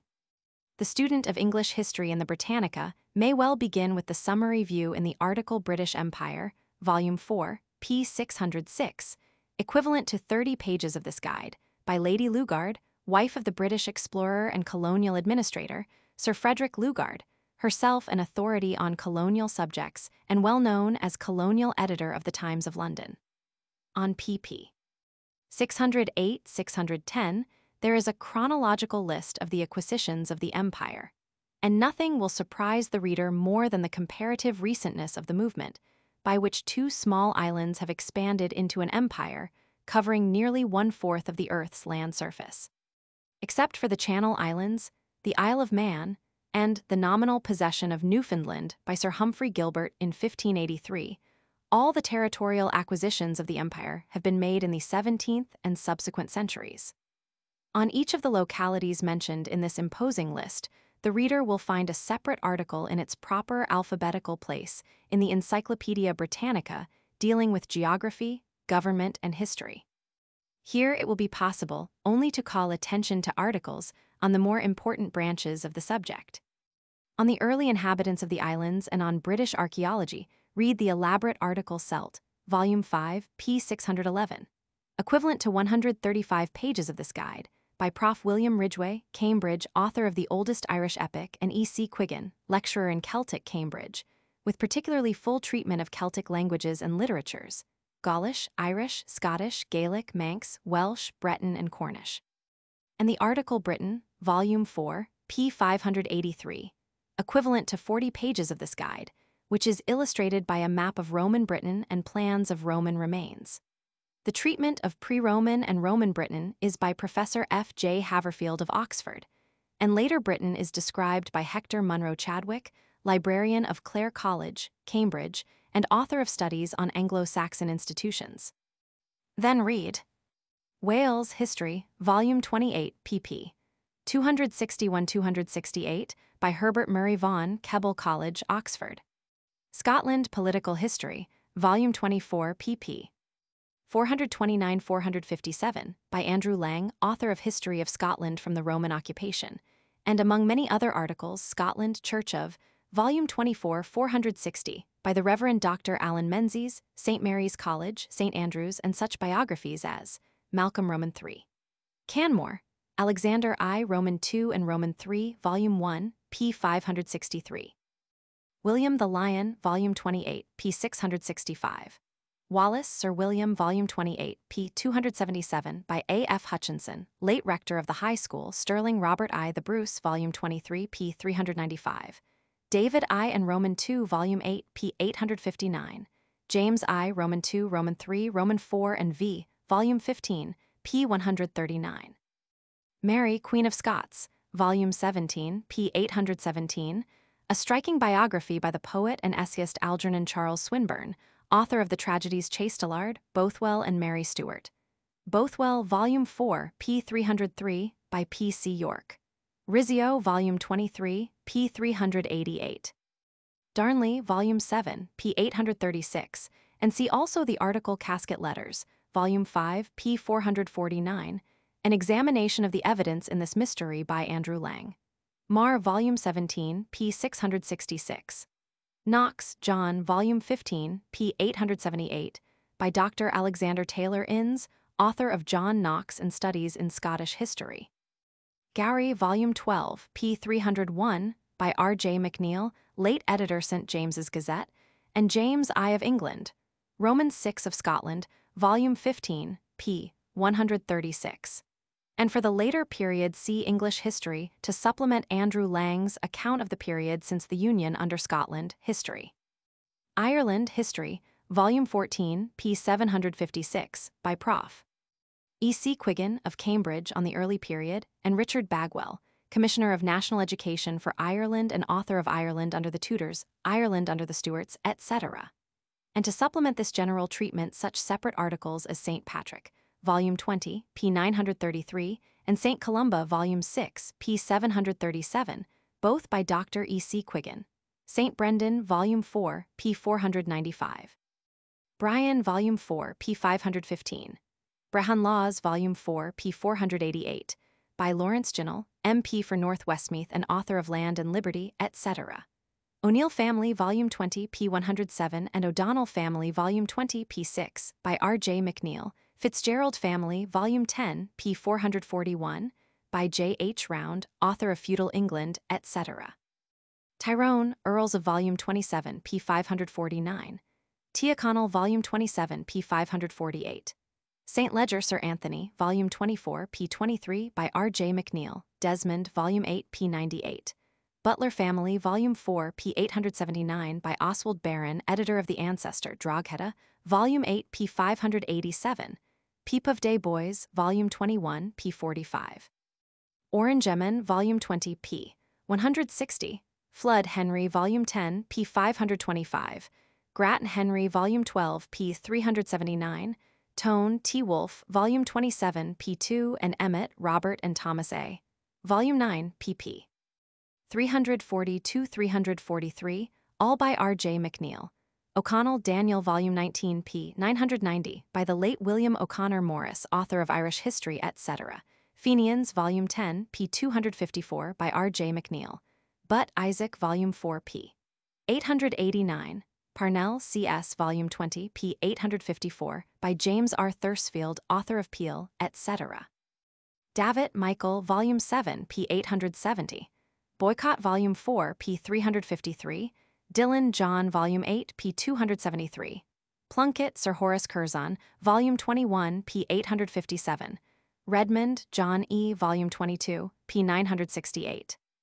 And many articles on Irish towns and counties, and on Home Rule and recent political questions, the biographies of English viceroys, premiers, and chief secretaries, and the latter part of the article English History. English History. On English history, the student will find the Britannica particularly valuable. The article English History, Volume 9, pp. 466-587, is itself equivalent to about 380 pages of this guide and carries the story through 13 centuries. This great article, a textbook of the subject in scope and power, is written by Prof. C. W. C. Oman, Oxford, author of England before the Norman Conquest, etc., dealing with the period down to the time of Elizabeth. Prof. A. F. Pollard, University of London, Assistant Editor Dictionary of National Biography, for the Reformation and the Reign of Elizabeth, 1528-1603. Samuel Rawson Gardiner, best known as the historian of the Puritan Revolution, who deals with the period from 1603 to 1793. W. Allison Phillips, author of Modern Europe on the years 1793 to 1837. And Hugh Kishome, editor-in-chief of the Encyclopaedia Britannica for the period since the accession of Queen Victoria. And the article closes with a critical estimate of sources and writers of English history by Prof. Albert Frederick Pollard, University of London. For the period from 600 to 1066 read Part 1 of English History, Volume 8 pp. 466-474, and the separate articles. For the Introduction of Christianity and the Kingdoms, Augustine, Volume 2, p. 910, Ethelbert, Volume 1, p. 289, Edwin, Volume 9, p. 7 by F.G.M. Beck of Clare College, Cambridge, Anglo-Saxons, Volume 2, p. 38 by H. M. Chadwick, Britain, Anglo-Saxon, Volume 4, pp.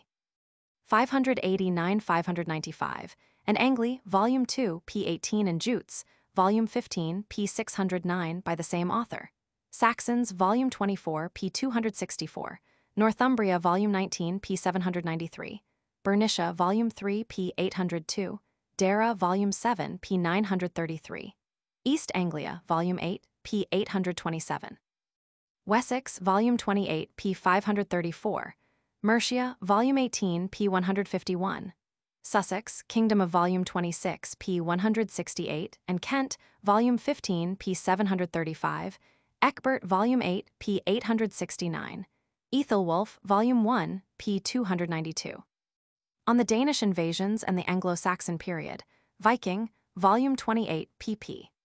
6266, by C. F. Curie, author of the Vikings in Western Europe, Ethelbald, Volume 1, p. 289, Ethelbert, Volume 1, p. 289, and Ethelred I, Volume 1, p. 290.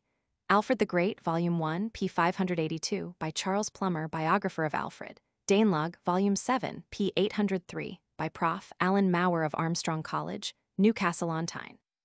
Edward the Elder, Volume 8, p. 989, Ethelstan, Volume 1, p. 291, Edmund I, Volume 8, p. 948, Edgar, Volume 8, p. 933, all by Prof. Maurer. St. Dunstan, Volume 8, p. 684, Ethelred Roman II the Unready, Volume 1, p. 290, by Reverend C. Stanley Phillips, King's College, Cambridge.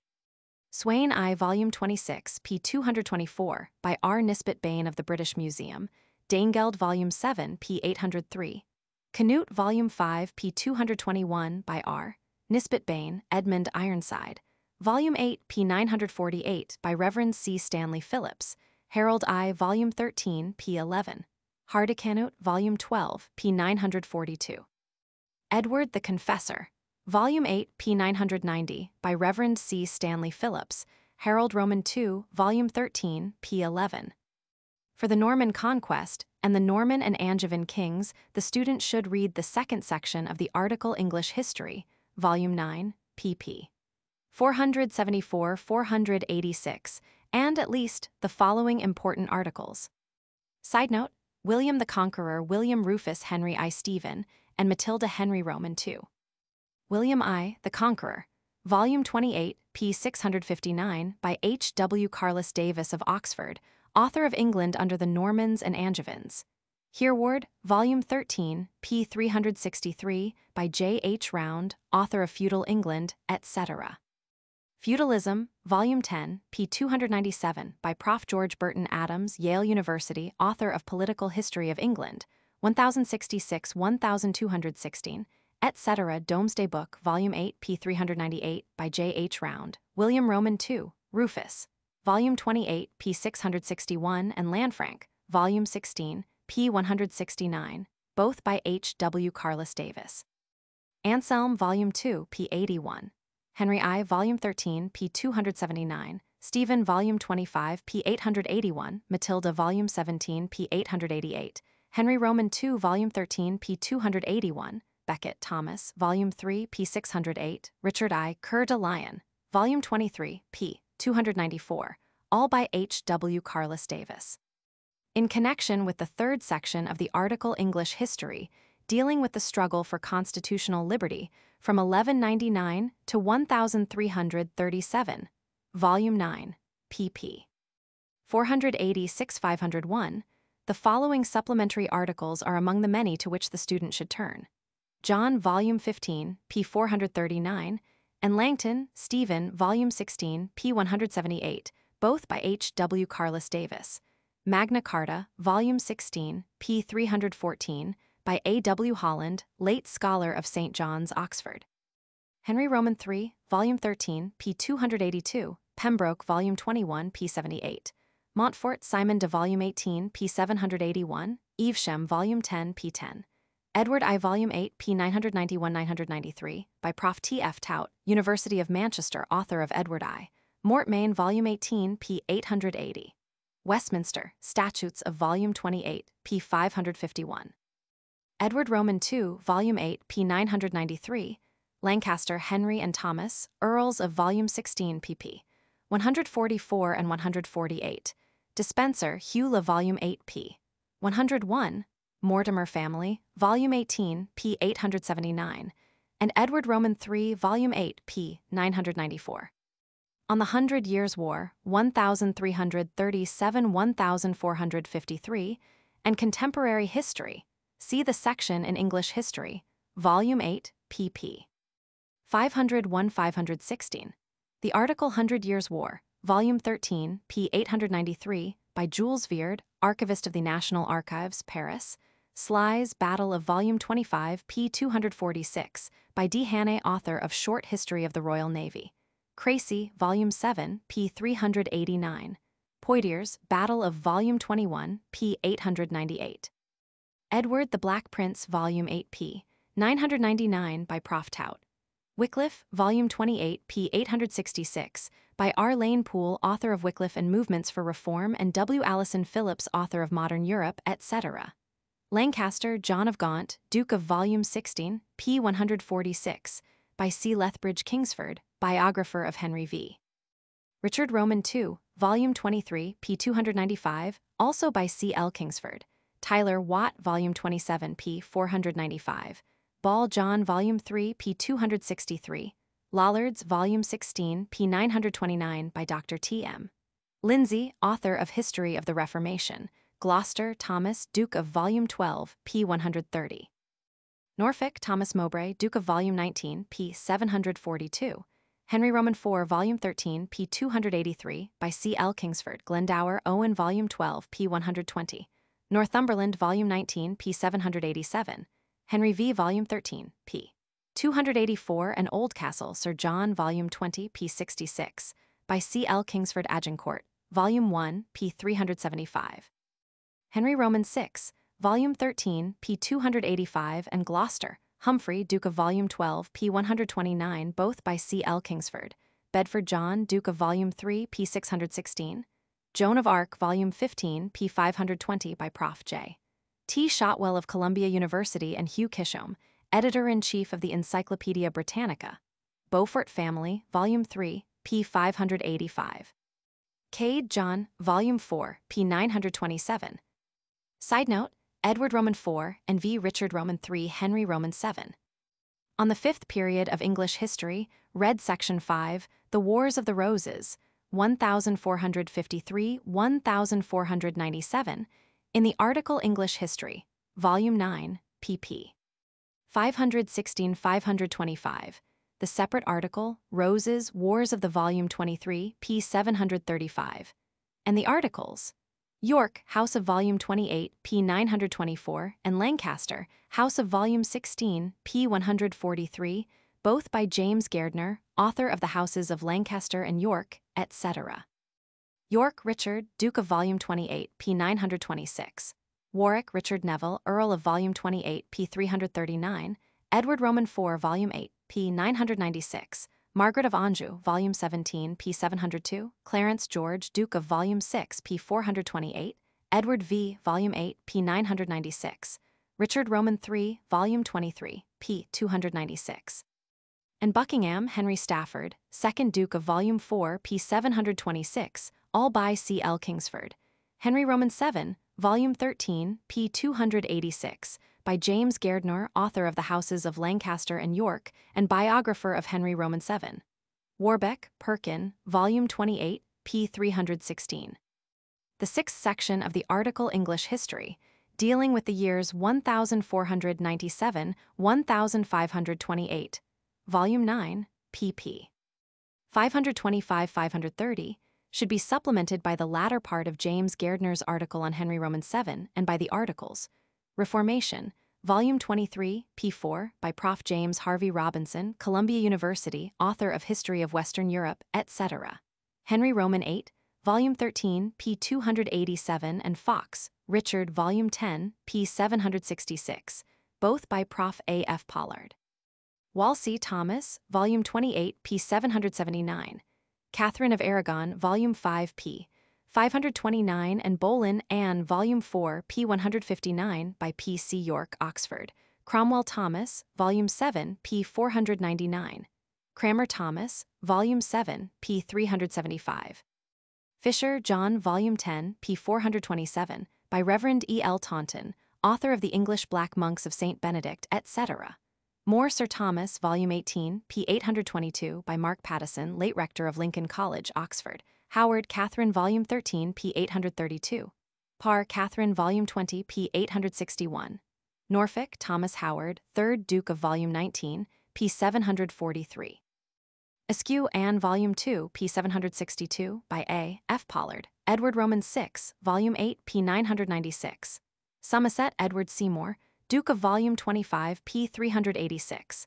Northumberland, John Dudley, Earl of Warwick, and Duke of Volume 19, p. 788.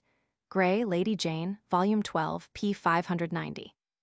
Mary I, Volume 17, p. 814, and Gardiner, Stephen, Volume 11, p. 460, both by James Gairdner. Wyatt, Sir Thomas, Volume 28, p. 862. Pole, Cardinal, Volume 21, p. 974, by E. L. Taunton. Ridley, Nicholas, Volume 23, p. 320. Latimer, Hugh, Volume 16, p. 242, by T. F. Henderson, author of Mary Queen of Scots and the Casket Letters. Elizabeth, Volume 9, p. 282. Mary Queen of Scots, Volume 17, p. 817, by A. C. Swinburne, Norfolk, Thomas Howard, 4th Duke of Volume 19, p. 744. Armada, Volume 2, p. 560. Hawkins, Sir Richard, Volume 13, p. 99. Drake, Sir Francis, Volume 8, p. 473. Raleigh, Sir Walter, Volume 22, p. 869. Leicester, Robert Dudley, Earl of Volume 16, p. 390. Essex, Robert Devereux, Earl of Volume 9, p. 782. Bacon, Francis, Volume 3, p. 135, by Prof.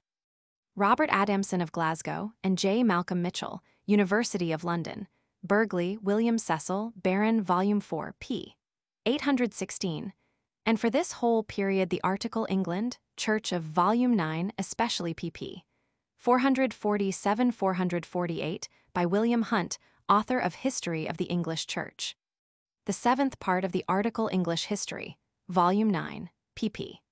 535–542, deals with the Stuart monarchy, the Great Rebellion and the Restoration, 1603–1689. From the great wealth of supplementary material in the Britannica on this interesting period, at least the following articles should be selected. Stuart or Stuart Family, Volume 12, p. 911. James I, Volume 15, p. 136.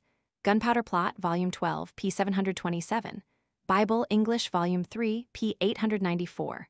Salisbury, Robert Cecil, 1st Earl of Volume 24, p. 76. Buckingham, George Villiers, 1st Duke of Volume 4, p. 722.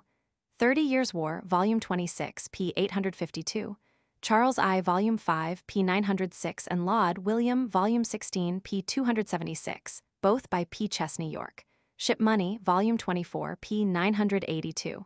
Hampden, John, Volume 12, p. 900.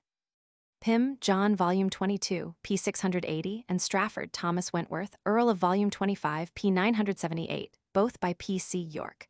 Great Rebellion, Volume 12, p. 403. Cromwell, Oliver, Volume 7, p. 487, by P. C. York, C. F. Atkinson, and R. J. McNeill. Cromwell, Richard, Volume 7, p. 498. For the military operations of the Great Rebellion, the articles listed under that heading in the chapter of this guide entitled For Army Officers.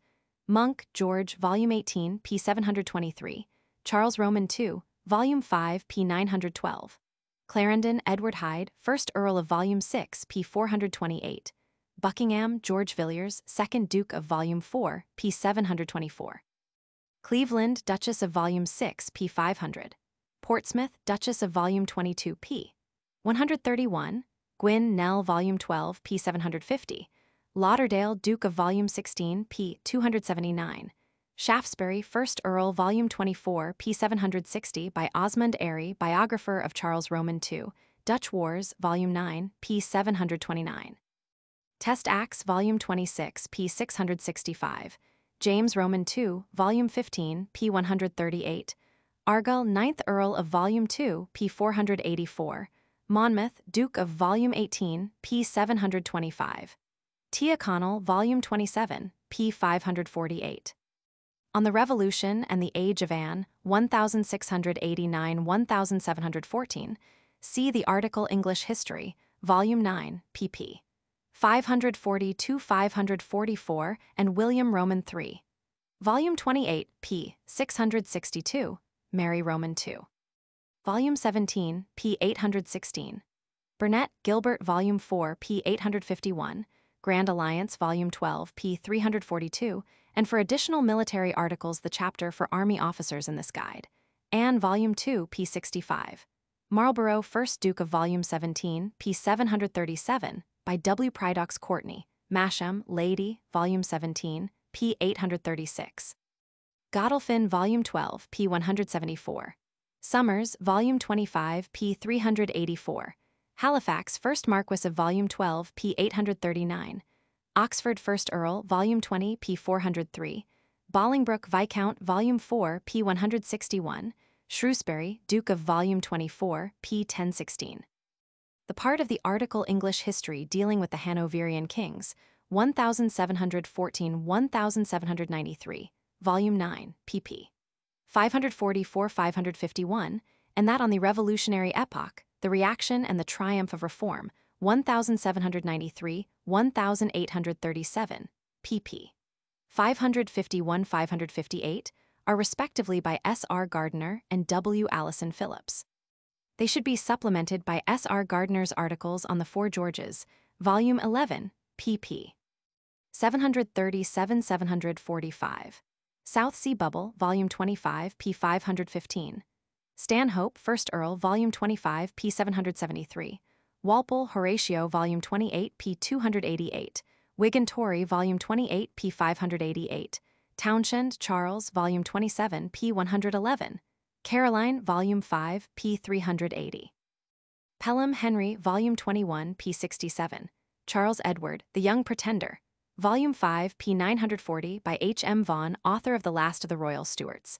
Methodism, Volume 18, p. 293.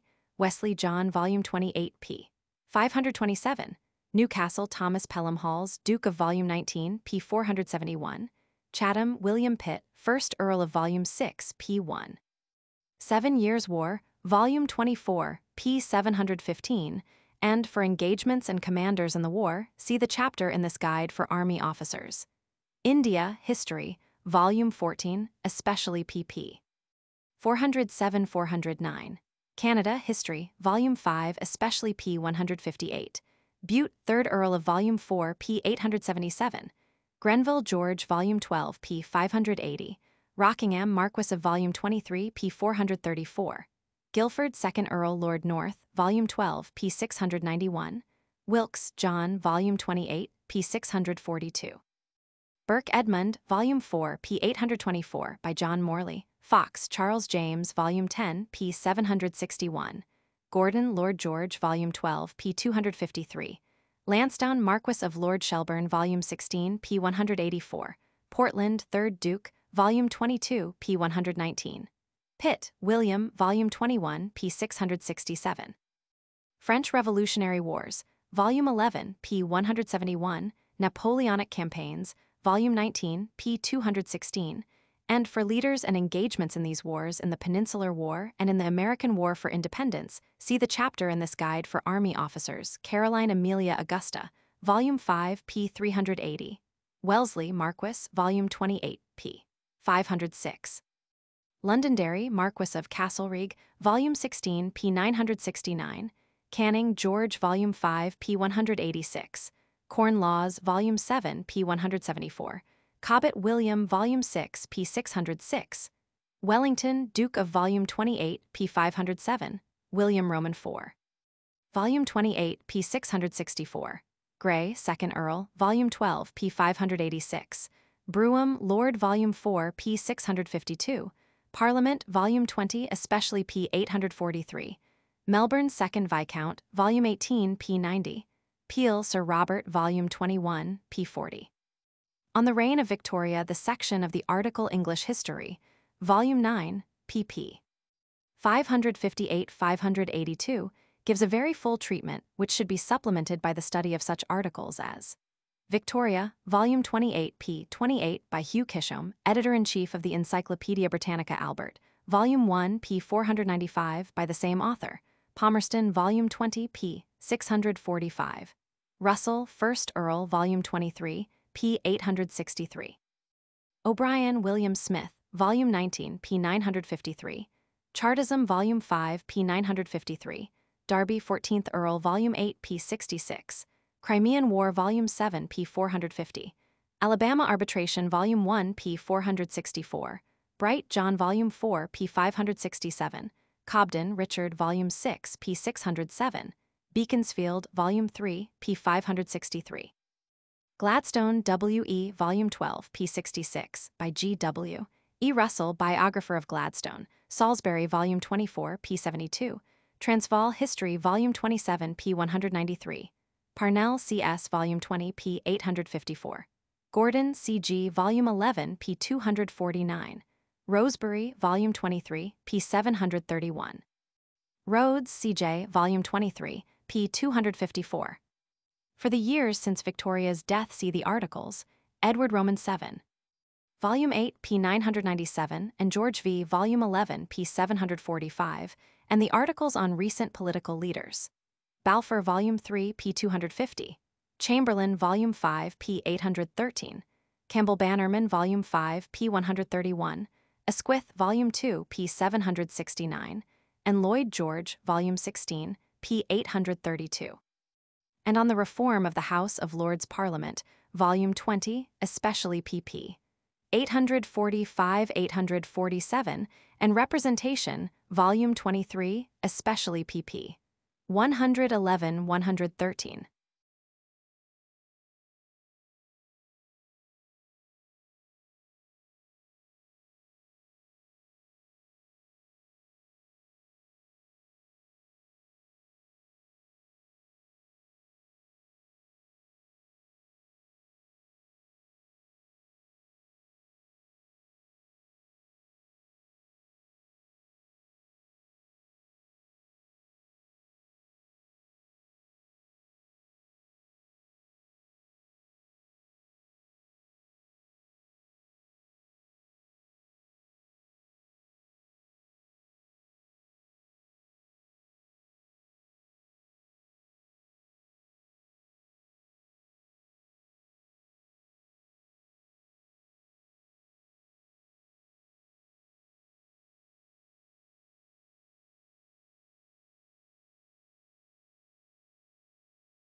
Chapter 46, French History.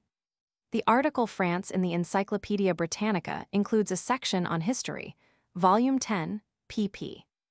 801-906, equivalent to 320 pages of this guide, of which the first part, down to 1870, is by Paul Wiraeth, director of the École Supérieure Pratique de Commerce et d'Industrie, Paris, and the part since 1870 is by J. E. C. Bodley, author of France, etc. Opposite page 802 are 4 colored historical maps showing France at the end of the 10th, 13th, and 14th centuries, and the changes in the eastern frontier from 1598 to 1789.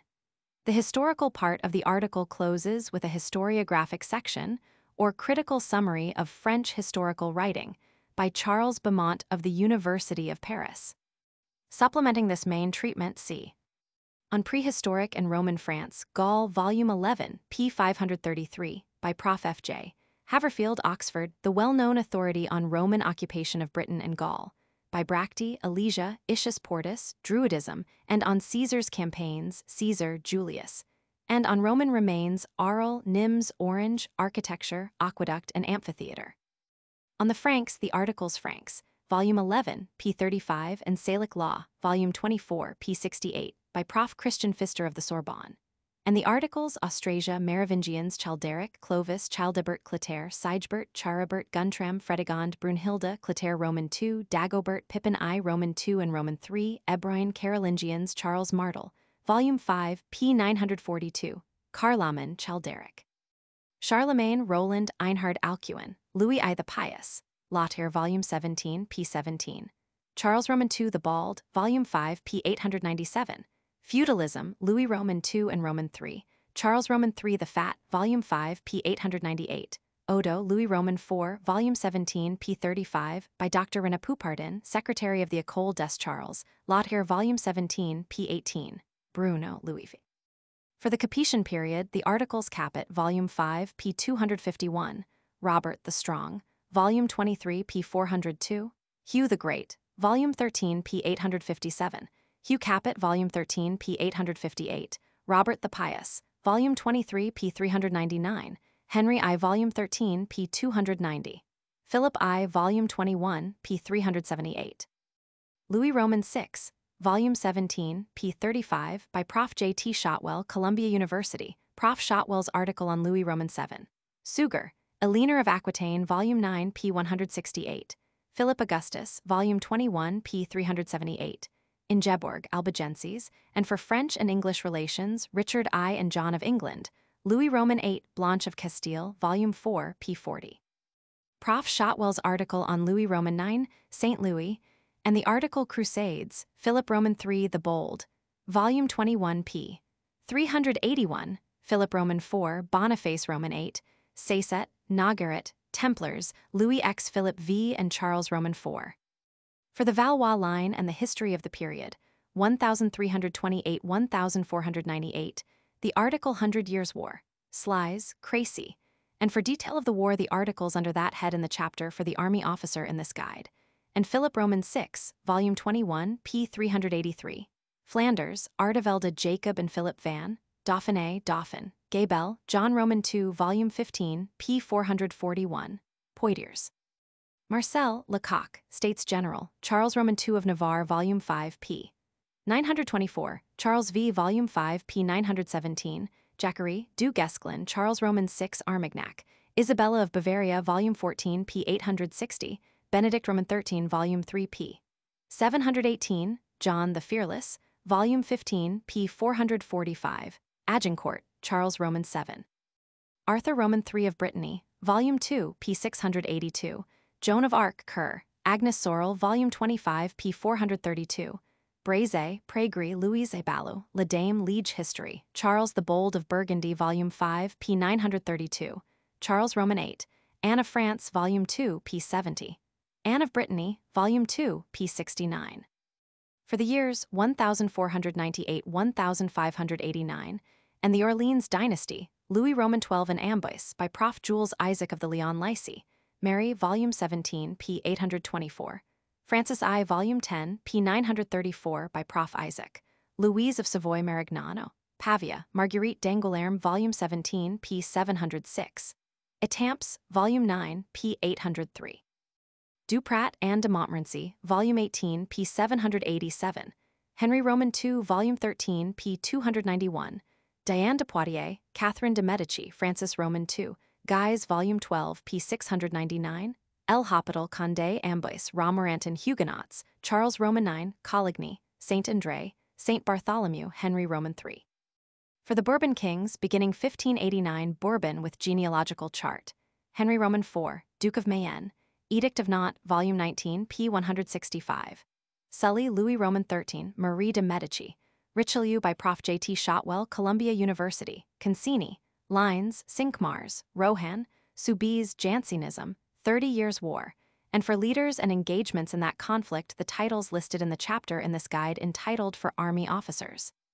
Louis Roman XIV, by Prof. A.J. Grant of Leeds University. Mazarin by Prof. H. Morse Stevens, University of California. Marie the Risset, La Vallière. Montespan, Maintenon, Duc de Beaufort. Frond Turenne, Retz and La Rochefoucauld by Prof. George Saintsbury of Edinburgh University. Fouquet, Colbert by Prof. J.T. Shotwell, Columbia. Champlain, La Salle, Louvois, Camisards by M. Frank Puaux, President of the Société de l'Histoire du Protestantisme Francais, Jansenism by Viscount St. Cyrs, Port Royal, Bossuet, Fenelon, Letellier, Grand Alliance.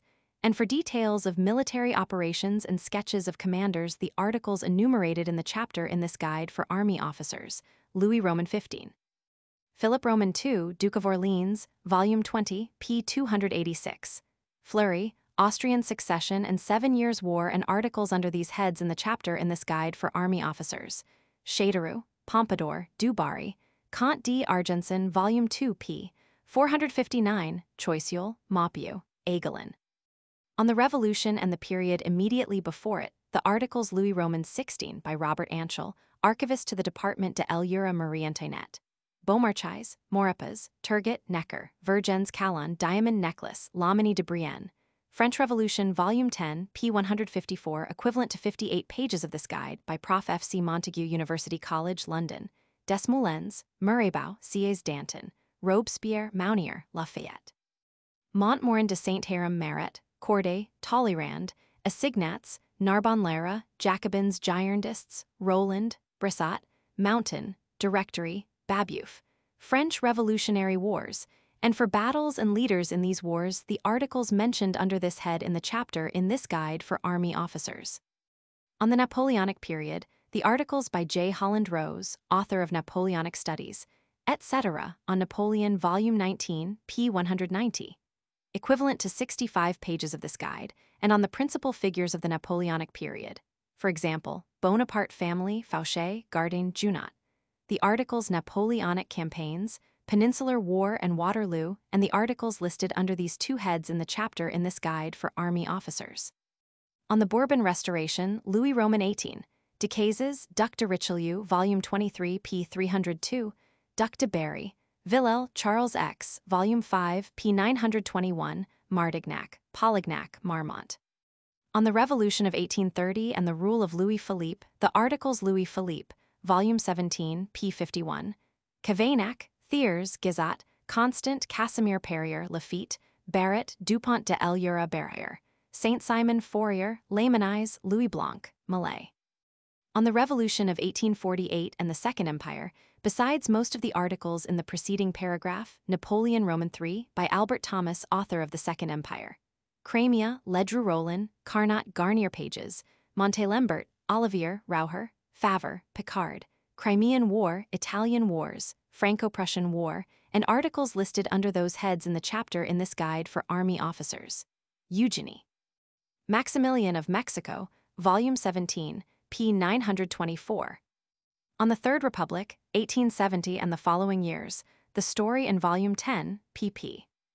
873-904, equivalent to 100 pages of this guide, is to be supplemented by the articles Thiers, Rémusat, Simon, Barthélemy Broglie, McMahon, Dufferin, Grevy, Ferry, Gambetta, Freycinet, Chambord, Clemenceau, Brisson, Boulanger, Carnot, Laubit, Lesseps, Casimir Perrier, Fora, Ribot, Mayline, Waldeck-Rousseau, Dreyfus, Dupuy, Ribot, Galifet, Joras, Millerand, Coombs, Delcassé, Rouvier, Pelletin, Bryand, Lemire, Folliers, Poincaré.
Chapter 47, The Far East. An account, in this chapter, of the principal articles dealing with the history of India, China, and Japan will sufficiently indicate to the student the plan adopted in the Britannica's treatment of all the countries in the Far East. But before turning to these three groups of articles, he should read Asia, Volume 2, p. 734, which defines the social and economic position of the Orient in general, and gives a survey of the field covered by articles on Eastern countries other than the three dealt with in this chapter. This article, equivalent in length to 65 pages of this guide, is by Sir Richard Strachey, the famous Indian administrator, Sir Charles Eliot of the British Diplomatic Service Sir T. H. Holditch of the Indian Frontier Survey, and Philip Lake, the Oriental geologist. The general survey of Asiatic characteristics, as revealed by history, with which the historical section, p. 749, of the article begins, is noteworthy in connection with current political questions. The words Asiatic and Oriental are often used as if they denoted a definite and homogeneous type, but Russians resemble Asiatics in many ways, and Turks, Hindus, Chinese, etc., differ in so many important points that the common substratum is small. It amounts to this, that Asiatics have not the same sentiment of independence and freedom as Europeans. Individuals are thought of as members of a family, state, or religion, rather than as entities with a destiny and rights of their own. This leads to autocracy in politics, fatalism in religion, and conservatism in both. All three of these are certainly conspicuous in the history of the first Eastern country dealt with in this chapter. India. In the article India, Volume 14, p. 375, equivalent to 140 pages of this guide, there is much of value to the historical student besides the chapter on history, p. 395, which is written by Sir William Wilson Hunter, administrative head of the Statistical Survey of India and one of the editors of the Imperial Gazetteer of India, and by James Sutherland Cotton, editor of this same gazetteer. Particularly important are the sections: the People, p. 382, Administration, p. 385, and Indian Costume, p. 417, illustrated from pen and ink drawings by J. Lockwood Kipling, known to many as the illustrator of his son's book Kim. And the student of Oriental history will find it possible to gain a little comprehension, at least, of Oriental ways of thought, Eastern setting, and color by reading in the Britannica such articles as Caste, Volume 5, p. 464, Hinduism, Volume 13, p. 501, Brahmanism, Brahman and Brahmana, Volume 4, p. 378, all by Prof. Julius Egeling, Edinburgh, Buddha and Buddhism, Volume 4, p. 737, both by Prof. T. W. Rhys Davids of Manchester, author of Sacred Books of the Buddhas, etc. Mahomet, Volume 17, p. 399, by Prof. D. G. Margoliouth, Oxford. Mahometan Institutions and Mahometan Law, Volume 17, p. 411, by Prof. D. S. MacDonald, Hartford Theological Seminary, and Mahometan Religion, Volume 17, p. 417, by Reverend G. W. Thatcher, Camden College, Sydney, NSW. Indian Law, Volume 14, p. 434, by Sir William Markby, author of lectures on English law, etc., and Zoroaster, Volume 28, p. 1039, by Prof. Carl Geldner, Marburg and Parsees, Volume 20, p. 866. This list of articles subsidiary to the history of India could be prolonged almost indefinitely, but enough has been given to put the student on the track of valuable articles which might otherwise escape his notice. Before we come to the authentic history of India, there is a legendary period, the only historic test for which is the rock inscriptions. See the article Inscriptions, Indian, Volume 14, p. 621, by J. F. Fleet, author of Inscriptions of the Early Gupta Kings.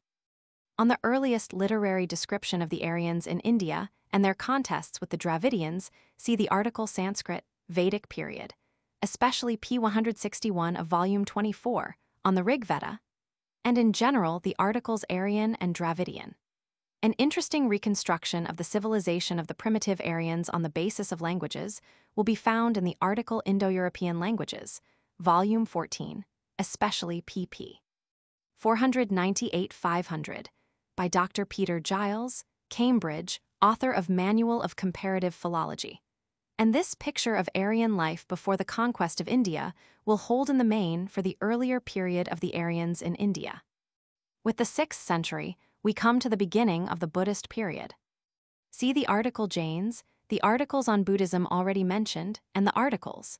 Asoka, the great Buddhist emperor and organizer of the faith, whose rock inscriptions throughout India are so valuable as historical records. Kanishka, the Buddhist king of Kabul and Kashmir, Fahin and H. Suan Sang, the Chinese pilgrims of India, who left important records of early Buddhism and of Brahmanism, which was steadily growing in power and strength. The Hindu period, overlapping the Buddhist, is marked by the beginning of Western influences on India. For the Persians in India, see the articles Persia, Volume 21, especially pp. 209-210, Darius, Volume 7, p. 832, and Scylax, the Greek who under Darius's orders explored the course of the Indus. Far more important was the conquest by Alexander the Great and the establishment of the Hellenistic Empire of the Seleucids in Syria, Bactria, and India. See Alexander the Great, Volume 1, especially p. 548, Nearchus, Alexander's admiral and navigator, and Seleucid dynasty. The first paramount ruler of India was Chandragupta, Volume 5, p. 839, whom the Greeks called Sandracatus and who crushed the Seleucid power and founded the Maurya dynasty. Of his grandson Asoka, we have already spoken in outlining the growth and decline of Buddhism. In this period, Greek thought and art influenced India greatly, and in the period immediately following, 2nd century BC, northwestern India was invaded again by Western troops. See Demetrius, Eucratides, Menander. The records of the next 4 centuries are confused and vague. On the invasions from the north, see Saka and Uekai by Sir Charles Norton Edgecombe Elliot. The Uekai founded the Kushan dynasty, in which the greatest king was Kanishka, Volume 15, p. 653, already mentioned as a Buddhist ruler whose policy marked the beginning of the end of Buddhism in India. On the succeeding dynasty, see the article Gupta, and refer again to the article Fahin for the Chinese account of the rule of the second Gupta king, Chandragupta, on whom in legend see Vikramaditya. On the White Huns and their invasion, consult the articles Ephthalites and Huns. On the only other great king of this period, who was paramount monarch of northern India in the first half of the 7th century, and whose administration was described by H. Suan Sang, see Harsha. On the principal Deccan dynasties of the Hindu period, see Chalukya and Rashtrakuta and the article Deccan. For a general notion of the Mahometan period in India, the student should read the articles on Mahomedanism already mentioned, and for more definite information about India, the articles on the 11th century Invader Mahmud of Ghazni, Volume 17, p. 397, and on Somnath, the temple city which he captured and sacked in 1025. See Deccan and Gujarat for the Moslem conquest of these states by Alauddin. For the destruction of the Tughlaq dynasty, which followed Alauddin's successors, see Afghanistan, Volume 1, especially p. 315, and Timur, Volume 26, p. 994, by Major General Sir Frederick John Goldsmid. The last stand made by the national faith in India against conquering Islam was in Vijayanagar, Volume 28, p. 62. With the 16th century and the Mughal dynasty, India is quite definitely Moslem. See Babur, Humayun Akbar, Abul Fazl the historian of Akbar's reign, Jahangir, Shah Jahan, and Agra and Indian architecture, especially Fig. 17, opposite p. 433, Volume 14 for the Taj Mahal, the mausoleum built by Shah Jahan for his wife Mumtaz Mahal, and for the culmination of the Mughal power, the beginning of its decay, and the first sign of Moslem bigotry and intolerance on the part of the Mughal emperors, Aurangzeb. His attempt to conquer the Mahometan kings of the Deccan gave the natives an opportunity to regain power. See the article Marathas, and for the earlier risings of the Marathas, Sivaji. And for the rise of Afghan power under the Durrani dynasty and the Battle of Panipat in 1761. A crushing defeat for the Marathas, see Afghanistan, History, Volume 1, especially p. 316, and Ahmed Shah. On earlier European settlements in India, see the article India, History, Volume 14, p. 404, and more particularly for Portuguese explorations and settlements the articles Vasco da Gama, Volume 11, p. 433, Albuquerque, Volume 1, p. 516, and Goa, the capital of Portuguese India, the last article being by K.G. Jain, author of Vasco da Gama and his successors.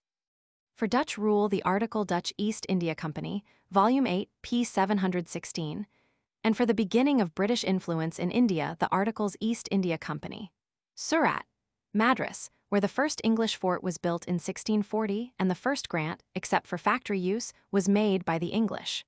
Bombay, acquired from Portugal in 1661-65, Sir John and Sir Josiah Child.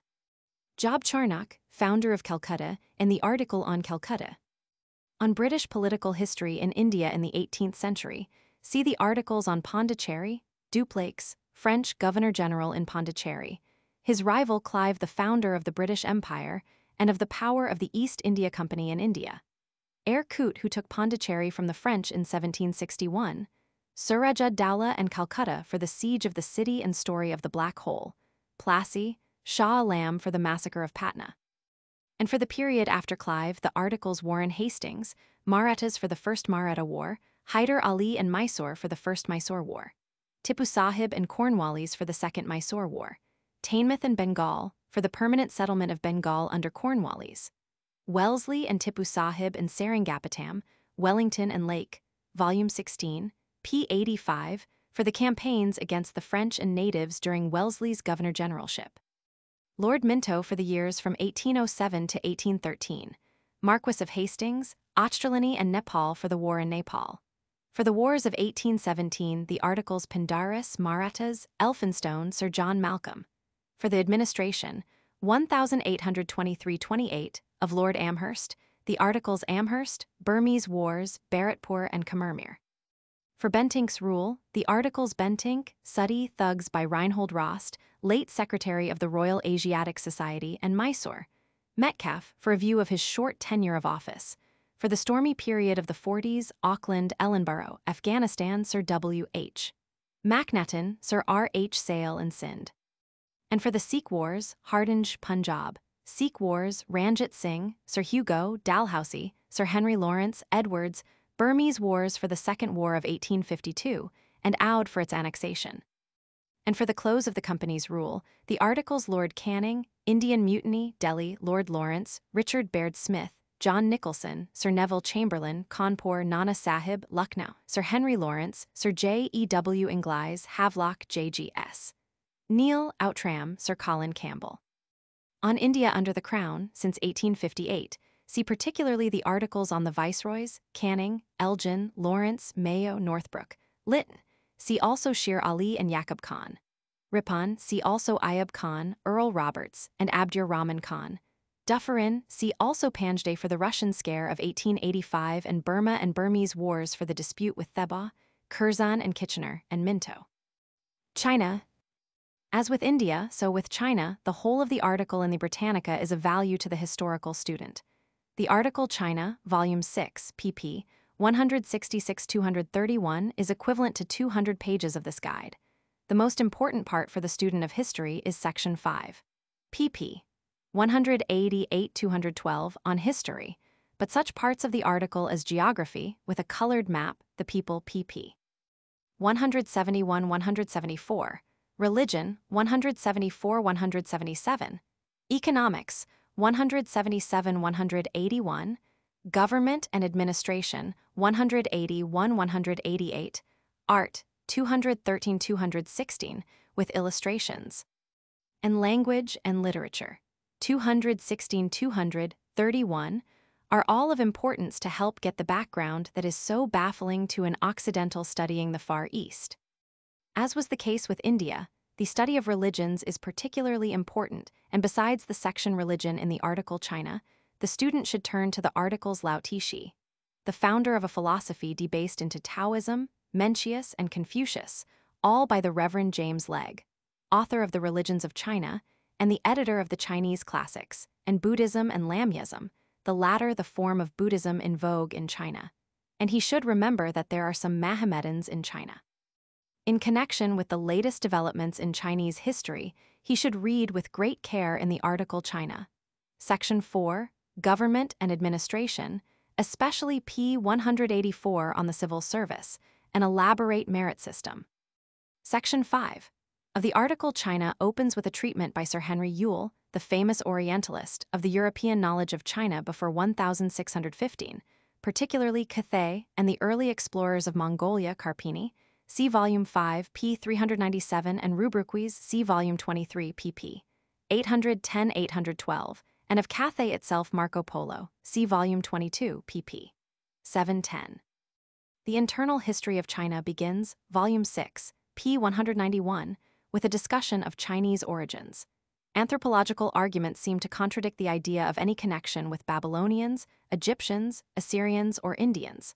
The earliest hieroglyphics of the Chinese, ascribed by them to the Shang dynasty, 2nd millennium BC, betray the Mongol character of the nation that invented them by the decided obliquity of the human eye whenever it appears in an ideograph. Our standpoint as regards the origin of the Chinese race is, therefore, that of the agnostic. Their civilization was already old at a time when Britain and Germany were peopled by half-naked barbarians, and the philosophical and ethical principles on which it is based remain, to all appearances, as firmly rooted as ever. Chinese legendary history goes back to Fuhai as the first historical emperor, and they place his lifetime in the years 2852–2738 BC. There is much that is purely legendary and mythical in these early records, but with the year 776 B.C., we find a veritable record. In an ode referring to a wicked emperor, there is mention of certain signs showing that heaven itself is indignant at Yuang's crimes. One of these signs was an eclipse of the sun, the date and month being clearly stated. This date corresponds exactly with August 29, 776 BC, and astronomers have calculated that on that precise date an eclipse of the sun was visible in North China. It is an interesting coincidence that this earliest sure date in Chinese history is the date of the first Greek Olympiad, from which time was reckoned in the Greek calendar, though there are no certain dates in Greek history until much later. The first outstanding event in the history of China was nearly 20 centuries later, the Mongol invasion. See the articles Mongols, Volume 18, pp. 712–719, and Genghis Khan, Volume 15, p. 316, both by Sir Robert K. Douglas, author of The Life of Genghis Khan. On the period immediately following C. Kublai Khan, for the foundation of the Mongol dynasty, and the section Medieval Cathay, Volume 6, p. 189, of the article China for early exploration and missionary effort. Mongol rule was broken in the 14th century by the founder of the Ming dynasty. The Portuguese arrival at Canton in 1517 marked the beginning of modern intercourse with Europe. And see the article Mateo Rixai by Sir Henry Yule for the first important work of a Christian missionary in China early in the 17th century. Immediately thereafter came the Manchu invasion, on which see the article Manchuria by Sir R. K. Douglas. Trade with Europe on a large scale began in the second half of the 18th century. See the article Canton. British diplomatic missions for the improvement of the condition of traders in Canton were unsuccessful, but in 1840, the Opium War made China feel the weight of Great Britain's power when Hong Kong was ceded to the English and other ports were open to trade. See Lord Napier, Sir Hugo, and Hong Kong. On the Taiping Rebellion, the Arrow Affair, and the second interference of Great Britain with China, see Sir H. S. Parkes, Charles George Gordon, Chinese Gordon, Earl of Elgin, Volume 9, p. 268, Tseng Qiu Fan, Lai Hung Chang. On the Russian boundary disputes of 1858 and 1860 see Amur and Vladivostok. The history of China since 1875 is told pretty completely in the article China, in two sections, the first on 1875–1901 being by Sir Valentine Kyrall, author of The Far Eastern Question. But in connection with the general treatment, the student should read the articles on Korea, Annam, and Tonking for the earlier efforts to detach from the Chinese Empire these quasi-vassals. Chino-Japanese War for the military details of the struggle by which Japan got command of the Korean coastline. Mekong for the dispute of 1895 with Great Britain. Kaiachobei, Port Arthur and Waihiwai for the seizures of 1897 and 1898 by Germany, Russia and Great Britain respectively. John Hay for America's part in the open door policy. P. King and Tynson for details added to the general account in the article China, of the Boxer, Rising, Manchuria for Russian encroachments before, and Japan for Manchuria after the Russo-Japanese War. Japan. The article Japan, Volume 15, p. 156 is equivalent to 370 pages of this guide, and is almost entirely the work of Captain Frank Brinkley, editor of the Japan Mail, author of Japan, A History of Japan, an unabridged Japanese-English dictionary, etc. The article is divided into 10 parts: geography, people, language and literature, art, economic conditions, government and administration, religion, foreign intercourse, domestic history, and the claim of Japan. A Japanese View by Baron Daroku Kikuchi, in which the president of the Imperial University of Kyoto and of the Imperial Academy of Japan discusses the ambition of the Japanese people to be recognized as an equal by the great powers, they're resenting any discrimination against them as an Asiatic people.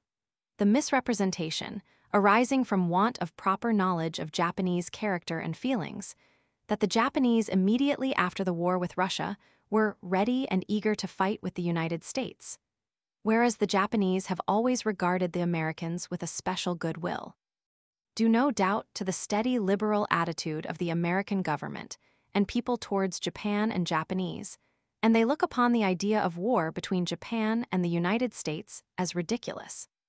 Any justifiable discrimination against the Japanese, as Asiatics, must of course be based upon such characteristics of custom and thought as render Japanese immigration undesirable, and not upon the color of the Japanese skin or any other peculiarity of appearance. But it is nonetheless interesting to turn from Baron Daroku Kikuchi's argument to Capt. Brinkley's careful study, p. 164, of the physical characteristics of the Japanese. The best authorities are agreed that the Japanese do not differ, physically, from their Korean and Chinese neighbors as much as the inhabitants of Northern Europe differ from those of Southern Europe. Some of the bodily traits which distinguish the Japanese from races of European origin are to be observed in the eyes, the eyelashes, the cheekbones, and the beard. The eyeball does not differ from that of an Occidental, but the eye is less deeply set. The conspicuous peculiarity is that the upper eyelids are much heavier at the inner corners than at the outer, making the eyes apparently oblique, and a fold of the upper lids hangs over the roots of the upper lashes. The lashes, too, are short and scanty, and converge instead of diverging as they do in Occidentals, so that the tips are nearer together than the roots. There is but little hair on the face, except among the Ainus, and it is nearly always straight. The cheekbones are prominent among the lower, rather than the upper classes. The article proceeds to discuss the moral characteristics of the Japanese, attributing to them a degree of frugality and endurance such as to make it virtually impossible for any Occidental race, living in reasonable comfort, to compete with Japanese labor. As in the study of India and China, it will be well for the student of Japanese history to make himself familiar with the Britannica's full material on native religion. See Volume 15, p. 222, noting especially that in the section on Shinto it is said, "The grandson of the sun goddess was the first sovereign of Japan, and his descendants have ruled the land in unbroken succession ever since." In Japanese history, two main topics of study present themselves: foreign intercourse and domestic or internal history. The former naturally the more attractive to the foreign student, and of additional interest both because of its picturesque and romantic early detail, and by reason of its explaining the sudden emergence of Japan as a power in world politics. Portuguese shipwrecked in Japan in 1542 or 1543 opened the country to Portuguese trade, and in 1549 landed the great Jesuit missionary, Francisco de Xavier. See the article by K.G. Jain, author of Vasco da Gama and his successors. The contest between Spain and Portugal for Eastern trade, and between Jesuits and Franciscans for Japanese converts to Christianity, and the other factors that resulted in the suppression of Christianity in 1614, and the consequent persecutions of converts and missionaries, are told in the article Japan.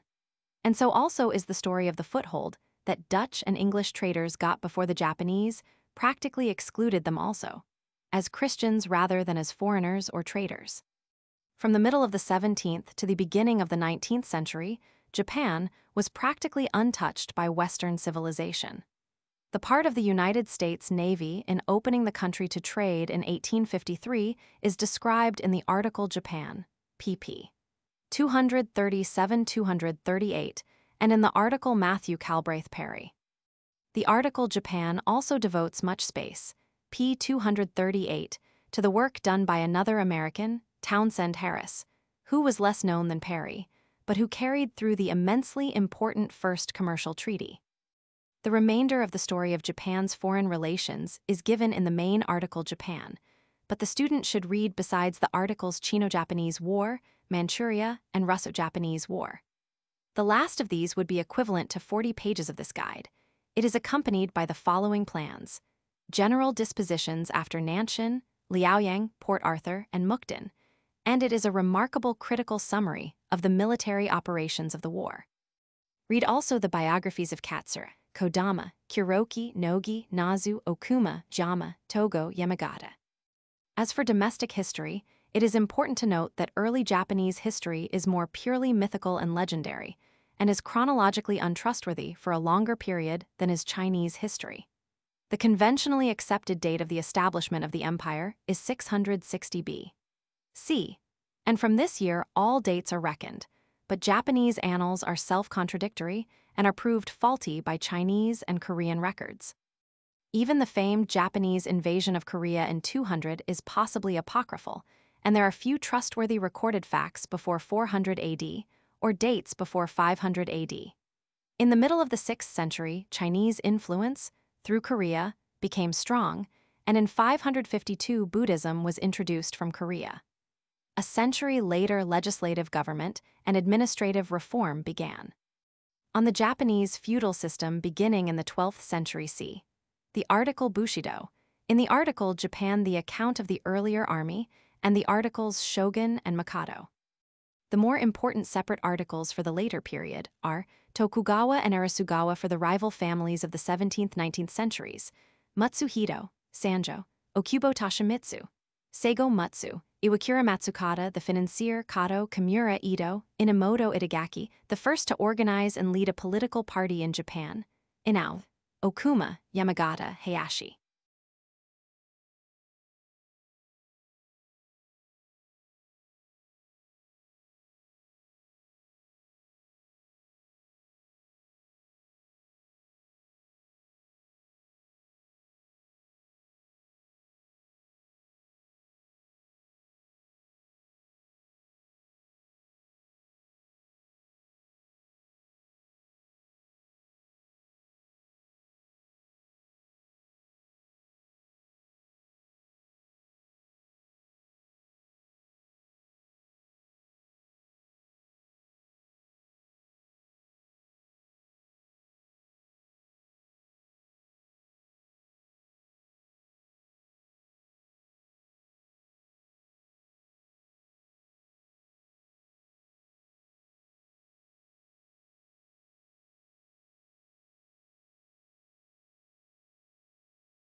Chapter 40, 8 Economics and Social Science. Many topics in the field of economics and social science are treated with some detail in other parts of this guide. For public finance, for instance, see the chapter for bankers and financiers. Tariffs, trusts, labor questions, and the problems of population, such as immigration, eugenics, aliens, and race conflict, the liquor traffic, penal and charitable institutions, are among the topics presented in the course on Questions of the Day. In this chapter is a brief outline of the entire subject, including these special topics. The key article, equivalent to 35 pages in this guide, is Economics, Volume 8, p. 899, by W. A. S. Hewins, formerly Director of the London School of Economics, Secretary of the Tariff Commission.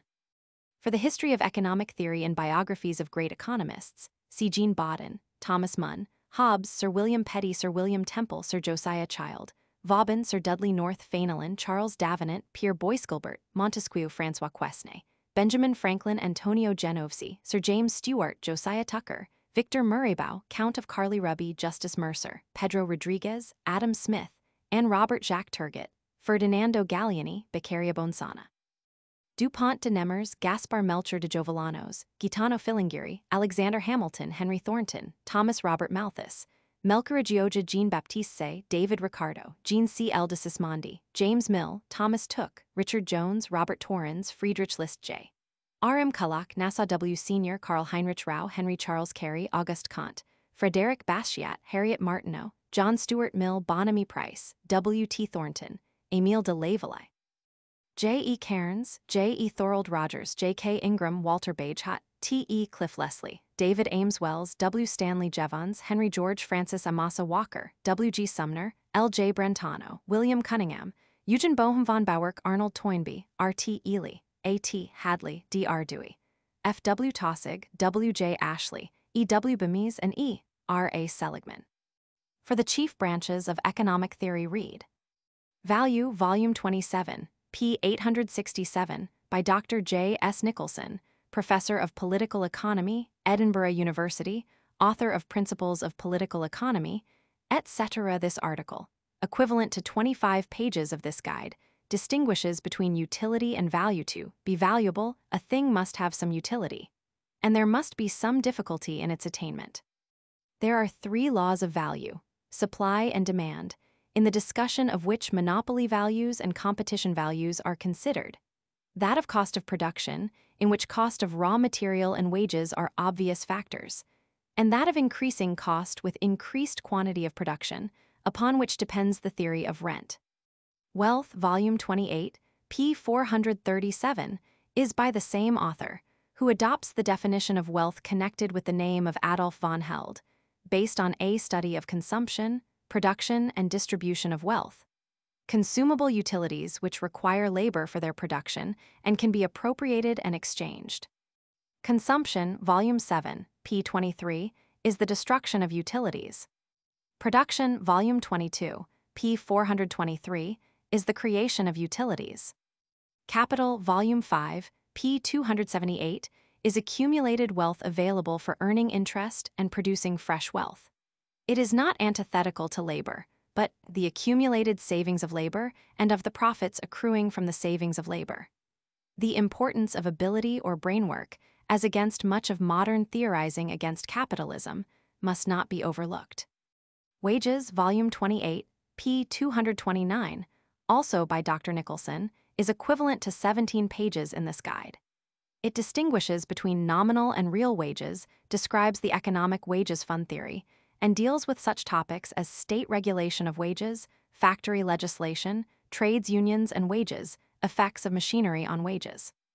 Further information, more particularly in the field of finance, will be found in Banks and Banking, Volume 3, p. 334, with a special treatment of American banking by Charles A. Conant, formerly treasurer of the Morton Trust Co. New York City and author of History of Modern Banks of Issue, and with the general description by Sir Robert Palgrave, director of Barclay & Co., Limited, and editor of the Dictionary of Political Economy. Trust Company, Volume 27, p. 329, is by C. A. Conant, late treasurer of the Morton Trust Co., New York. Money, Volume 18, p. 694, and Finance, Volume 10, p. 347 are by Prof. Charles Francis Bastable, University of Dublin, author of Public Finance, etc. See also the articles on gold, silver, bimetallism, and monetary conferences. On ideal social systems, see these 4 groups of articles. Anarchism, Volume 1, p. 914, by Prince Kropotkin, author of Modern Science and Anarchism, and a contributor to the Britannica on Russian geography. And Nihilism, Volume 19, p. 686, by Sir Donald Mackenzie Wallace, author of Russia and the Web of Empire. And biographies of William Godwin, Proudhon, Bakunin, Clements Louise Mitchell, Kropotkin most, recluse like Kropotkin, well known as a geographer, Tolstoy, and on anarchist outrages see Chicago, Volume 6, p. 125, McKinley, Alexander Roman II of Russia, MFS Carnot, Elizabeth of Austria, Volume 9, p. 285, and Humbert. Communism, Volume 6, p. 791, and see also Robert Owen, New Harmony, Amana, Shakers, Fourier, Brook Farm, Considerant, Cabot, St. Simon, and Oneida Community, and on Plato's Republic, Plato, especially pp. 818-819, Volume 21, on More's Utopia, the article Sir Thomas More, especially p. 825, Volume 18, on Bacon's New Atlantis, the article Francis Bacon, especially p. 144, Volume 3, on Hobbes' Leviathan, the article Hobbes, especially p. 547, Volume 13. On Campanella's Civitas Solis, or City of the Sun, the article Campanella, Volume 5, p. 121, Samuel Butler, Volume 4, p. 887, for Eruhin and Eruhin Revisited, and Edward Bellamy, Volume 3, p. 694, for Looking Backward, the latest of the well-known literary pictures of an ideal commonwealth. Cooperation, Volume 7, p. 82, by Aneurin Williams, Chairman of Executive, International Cooperative Alliance and author of 28 Years of Cooperation at Guy's, and Building Societies, Volume 4, p. 766, and Friendly Societies, Volume 11, p. 217. Both collaborative articles by Sir Edward William Brabrook, late Chief Registrar of Friendly Societies, and Dr. Carroll D. Wright, late United States Commissioner of Labor. And for the different cooperative experiments, see, in addition to the articles mentioned under communism above. Rochdale, Guys, Jean-Baptiste, André Godin, E.V. Neal, Raiffeisen and Schulze-Delitzsch for German cooperative banks and rural credit, Ireland, especially p. 749, Volume 14, France, especially p. 782, Volume 10, Italy, especially p. 14, Volume 15, Russia, especially p. 887, Volume 23 on the Artel. And for American approaches to cooperation, the articles Hopedale, Pullman, and Mormons, especially p. 846, Volume 18. Socialism, Volume 25, p. 301, by James Bonar, author of Philosophy and Political Economy, and supplement this by the articles Robert Owen, Karl Marx, by Edward Bernstein, author of Theorie and Geschichte des Sozialismus and formerly a socialist member of the Reichstag and a leader of the German socialist movement away from Marx, Rodbertus Lassalle, Kettler, Bibel, Liebknecht, Schmaler, Joras, Millerand Henry George, William Morris, H. G. Wells, Bernard Shaw, John Burns, and local articles, especially New Zealand and Finland. Among the more interesting general economic topics are tariffs and trusts, matters of constant and great importance both in politics and business. See the articles. Tariff, Volume 26, p. 422, by Dr. F. W. Taussig, professor at Harvard and author of The Tariff History of the United States. Free Trade, Volume 11, p. 88, by Dr. William Cunningham, Archdeacon of Ely, author of Growth of English Industry and Commerce. Protection, Volume 22, p. 464, by E. J. James, President of the University of Illinois, author of History of American Tariff Legislation, etc. For the history of tariff legislation in the United States, the articles Alexander Hamilton, Henry Clay, Federalist Party, Anti-Federalist Party, Democratic Party, Whig Party, Republican Party, J. S. Morrill, McKinley, etc., and United States History, Volume 27, especially Section 113, p. 689, Section 151, p. 694, Section 195, p. 701, Section 241, p. 708, Section 297, p. 716, Section 314, p. 718, Section 354, p. 728, Section 370, p. 728, Section 373, p. 729, etc. And for the English tariff legislation in the last 100 years, the articles Corn Laws, John Bright, Cobden, Joseph Chamberlain, etc. The article Trusts, Volume 27, p. 334, by Prof. J. W. Jenks of New York University should be supplemented by the article Guilds, Volume 12, p. 14, contributed by the late Professor Charles Gross of Harvard University, and for American trust legislation, by the articles Interstate Commerce, Volume 14, p. 711, and United States, History, Volume 27. Especially pages 725, 726, 729, 734. See also under separate state headings. The article on guilds just referred to will serve as an introduction to the subject of labor and labor organizations. The most important articles on modern conditions are Trade Unions, Volume 27, p. 140, Strikes and Lockouts, Volume 25, p. 1024, and Labor Legislation, Volume 16, p. 7, all with American sections by Carol D. Wright, late U.S. Commissioner of Labor. On labor legislation, see the special article Employers, Liability, Volume 9, p. 356, and the sections on legislation and miscellaneous laws in separate state articles. One of the great branches of economics is the study of statistics. Advisedly, we say study of statistics, and in the Britannica, the student will find comparatively few statistical tables, but much analysis both of statistics and of their meaning. For statistics of population, see, for instance, the section on population in the article United States or in any one of the state or city articles. Under population and social conditions in the article United States, Volume 27, pp. 634-638 are treated. Growth of the nation geographically and in population with special consideration of immigration, changes in localities, urban and rural population, interstate migration, sexes vital statistics, death rate, marriage, families, birth rate, illiteracy, religious statistics, occupations, national wealth. And the state articles give total population at each census, foreign-born and of foreign parentage, often with analysis and historical outlines of immigration and its variation and character and amount, religious statistics, Negroes and whites, Indians, Asiatics, etc. Urban population, with list of larger cities and population of each. In articles on American cities and towns, population figures are given from the last census. Comparisons are made between native and foreign-born, and the foreign-born are classified. And, where there is a predominant element, like the Germans in Cincinnati and St. Louis, an estimate of the influence of this element. One of the problems of population peculiar to the United States, particularly the southern states, is the Negro. See the article Negro, Volume 19, p. 344, especially the part dealing with the United States, which is by Walter F. Wilcox, Professor of Social Science and Statistics in Cornell University and Chief Statistician of the U.S. Census Bureau.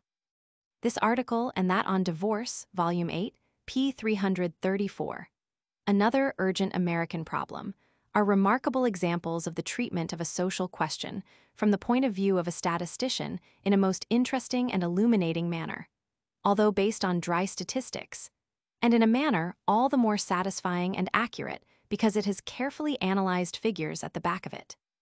The status of the Negro in different states is described in the separate state articles, and there, too, the reader will find a summary of local divorce laws. Other articles coming under the head of population are infanticide, illegitimacy, legitimacy, and legitimation. In the chapter in this guide on questions of the day, attention is called to the increasing tendency of the state to control and regulate matters which a generation or so ago were considered outside the sphere of government. Two particular economic questions, social evils, we sometimes call them, are foremost in this category, and on these the student of economics should read in the Britannica. The article Prostitution, Volume 22, p. 457, by Dr. Arthur Shadwell, member of the Council of the Epidemiological Society and author of Industrial Efficiency and Drink, Temperance and Legislation, and the articles Liquor Laws, Volume 16, p. 759, and Temperance, Volume 26, p. 578, also by Dr. Shadwell. These should be supplemented by accounts of local legislation against liquor, as for example in the articles Maine, Kansas, South Carolina, etc. on the Gothenburg system of Sweden and Norway, see Volume 16, pp.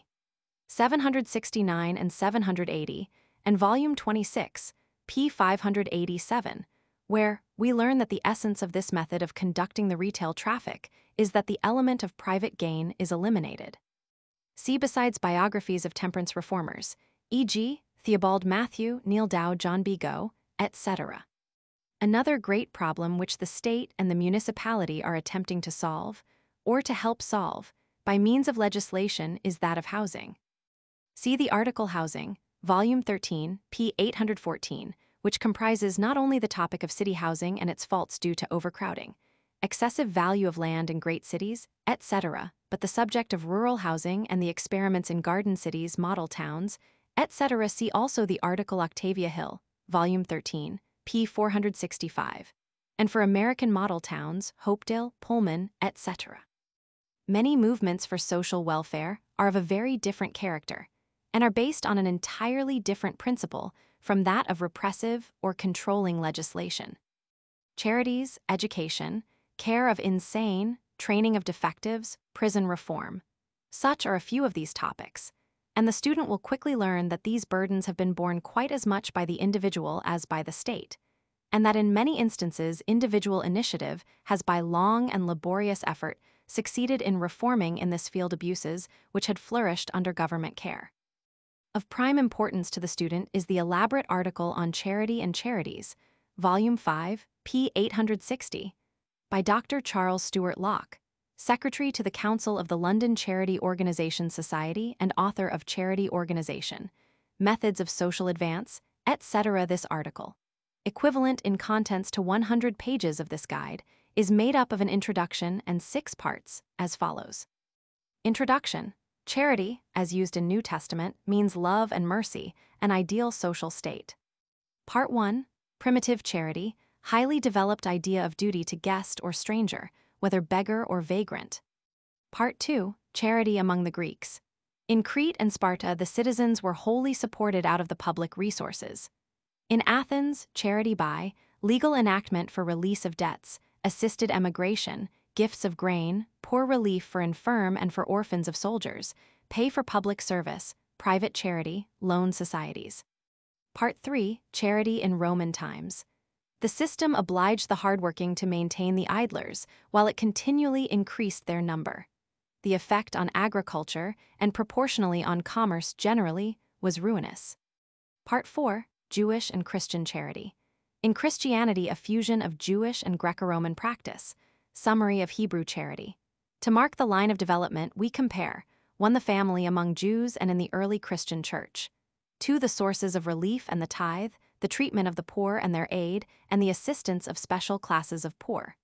3. The care of strangers. And lastly, we would consider the theory of alms-giving, friendship or love, and charity.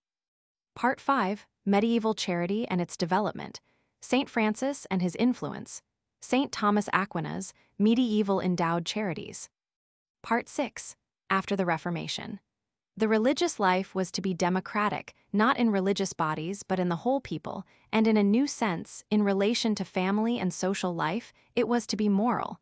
That was the significance of the Reformation. Organization of municipal relief, poor relief acts and statutory serfdom. Progress of thought in 18th and 19th century. Influence of Rousseau, of Law, of Howard, of Bentham, of nonconformists, particularly Friends in England. Society for Bettering the Condition of the Poor, 1796. The Poor Law, Movement for Old Age Pensions. Charity Organization. Hospitals. American charities and their peculiar problems. Other articles bearing on the subject are Poor Law, Volume 22, p. 74, for the British system, and Dr. T.A. Ingram's articles Unemployment, Volume 27, p. 578, and Vagrancy, Volume 27, p. 837. One of the earliest and most important definite charitable movements was prison reform. On this subject, see in the Britannica the articles, all by Major Arthur Griffiths, British Inspector of Prisons, Prison, Crime, Criminology, Children's Courts, Police, Juvenile Offenders, Deportation, Fingerprints, Identification. This series of articles shows both the improvements in methods of treating criminals, in itself a means of protecting society, and the better methods of defense and of police. On the treatment of the insane and feeble-minded, on the gradual assumption of responsibility for them by governments, and on the transition from the prison-like asylum to the modern hospital, see the article Insanity, particularly Part 3, Volume 14, p. 616. On hospital treatment, by Dr. Frederick Peterson, professor of psychiatry, Columbia University, author of Mental Diseases, etc. As great as the change in treatment of the insane has been that in the treatment of the deaf and blind. On this subject, read the articles Blindness, Volume 4, p. 59, by Sir Francis J. Campbell, Principal of the Royal Normal College for the Blind, and Deaf and Dumb, Volume 7, p. 880, by the Reverend Arnold Hill Payne, Chaplain of the Oxford Diocesan Mission to the Deaf and Dumb. Both these authors have had experience in teaching in the United States as well as in Great Britain, one of the many striking instances of the wisdom displayed in the choice of contributors to the Britannica. And see the articles on Gallaudet, Volume 11, p. 416, The Great Teacher of the Deaf, and S. G. Howe, Volume 13, p. 837, The Educator of the Blind. The following list, arranged for the most part in chronological order, gives some of the names of reformers and philanthropists about whom there are separate articles.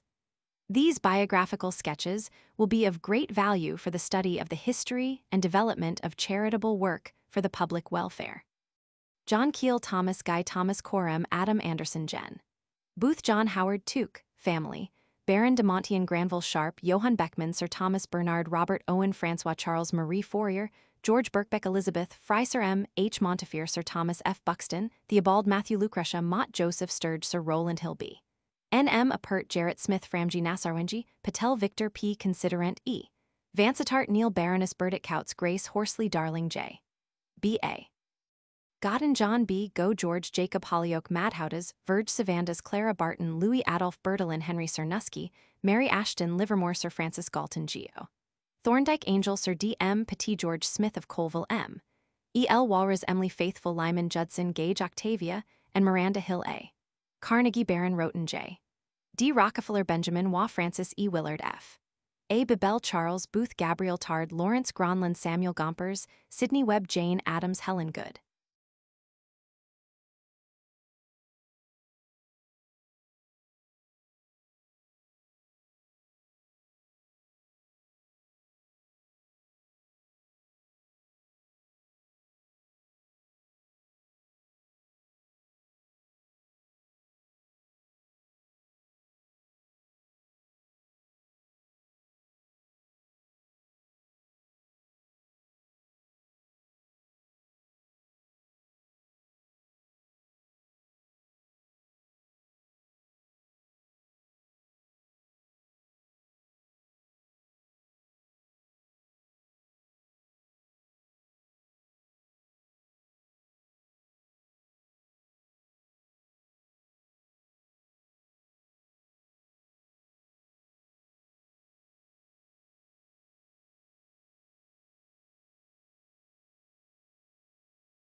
Chapter 49 Health and Disease.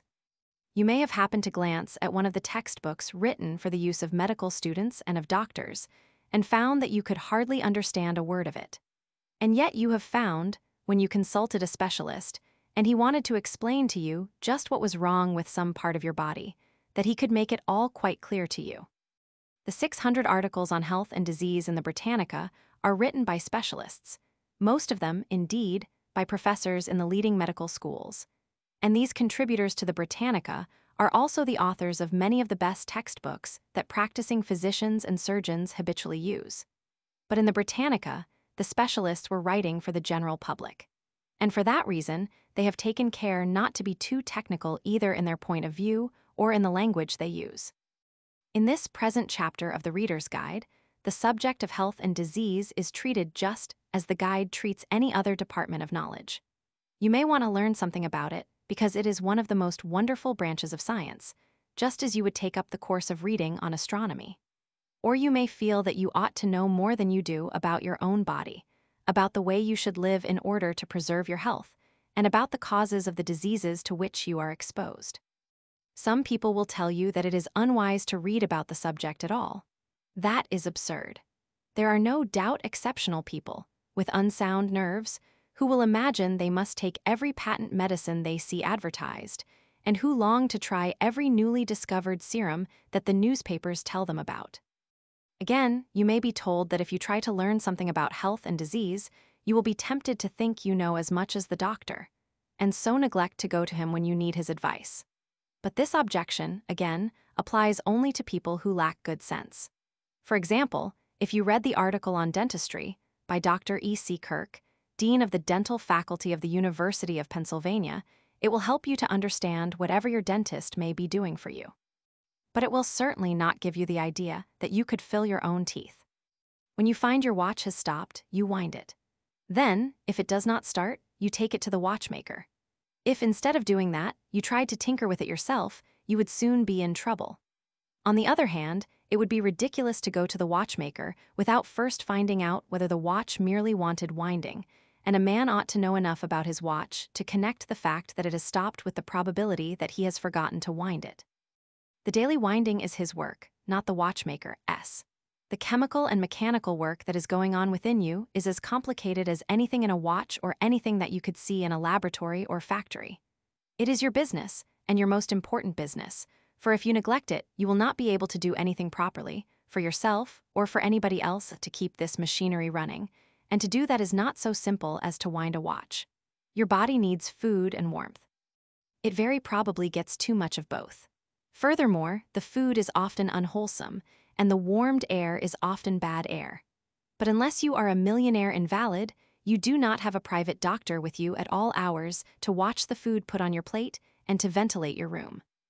The average watch is better treated than the average human body, and when the average body goes wrong, through the average man's thoughtlessness, he proceeds, without in the least knowing what is wrong, to take violent medicines, or to experiment with some fad about diet or underclothing or gymnastics, and to make matters very much worse.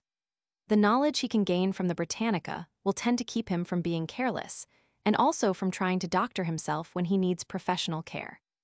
Whether you undertake a complete course of medical reading or not, it is certainly worth your while to read the first group of articles mentioned in this chapter, those which have to do with the healthy routine of life. You will find the best introduction to the subject of diet in general in A section, Volume 26, p. 799 of the article Therapeutics by Sir Lauder Brunton. He is one of the most famous consulting physicians in the world, and he gives you advice which your own doctor will certainly confirm when he tells you that the way to avoid indigestion is to masticate your food well and sip half a pint of hot water 4 times a day. When you go to bed, when you get up, and again about an hour before luncheon and dinner, instead of drinking anything with any meal except your breakfast. If you try that treatment for a week, you will be glad that you looked at this chapter of the guide. Nutrition, Volume 19, p. 920, by Prof. Noel Patton and Dr. Cathcart, describes the process of nourishment and shows how important it is to chew the food thoroughly, not only in order to break it up, but also in order to combine with it a sufficient supply of the chemical juices which come from the glands in the mouth. Dietetics, Volume 8, p. 214, shows what use your body makes of each kind of food that you eat. This article, by the late Dr. Atwater of the United States Department of Agriculture, who conducted the famous government investigation of diet, and R.D. Milner, also of the department, contains tables showing the amount of nourishment required by persons who are doing light or heavy muscular work, as well as by those who lead a sedentary life. It will interest you to see, p. 218, how the food of an American businessman compares with that of an American working in a lumber camp. The article Dietary, Volume 8, p. 212, describing the food given to prisoners, soldiers, and sailors in various parts of the world, contains some striking information as to the possibilities of the simple life. In Sweden, prisoners get only 2 meals a day, and those consisting chiefly of porridge or gruel, and the punishment diet in English prisons is 1 pound of bread a day and nothing else but water. The article Water Supply, Volume 28, p. 387, by G. F. Deacon, deals with the storage and distribution of water and shows how it should be filtered for drinking. Sewerage, Volume 24, p. 735, describes the sanitary systems which prevent the pollution of streams and wells. Mineral Waters, Volume 18, p. 517, describes the great variety of springs from which the table waters in general use are obtained. Their medicinal values are also indicated, and in the table which classifies 30 of the most important American springs, it is curious to see that nearly all of them lie in the Appalachian mountain chain. Vegetarianism, Volume 27, p. 967, by Dr. Josiah Oldfield, describes the various systems of diet which reject flesh, the most extreme of which exclude everything but nuts, fruit, and cereals, all to be eaten raw cookery. Volume 7, p. 74, shows how the digestibility of food is influenced by methods of cooking, and unhesitatingly condemns the general practice of baking meat.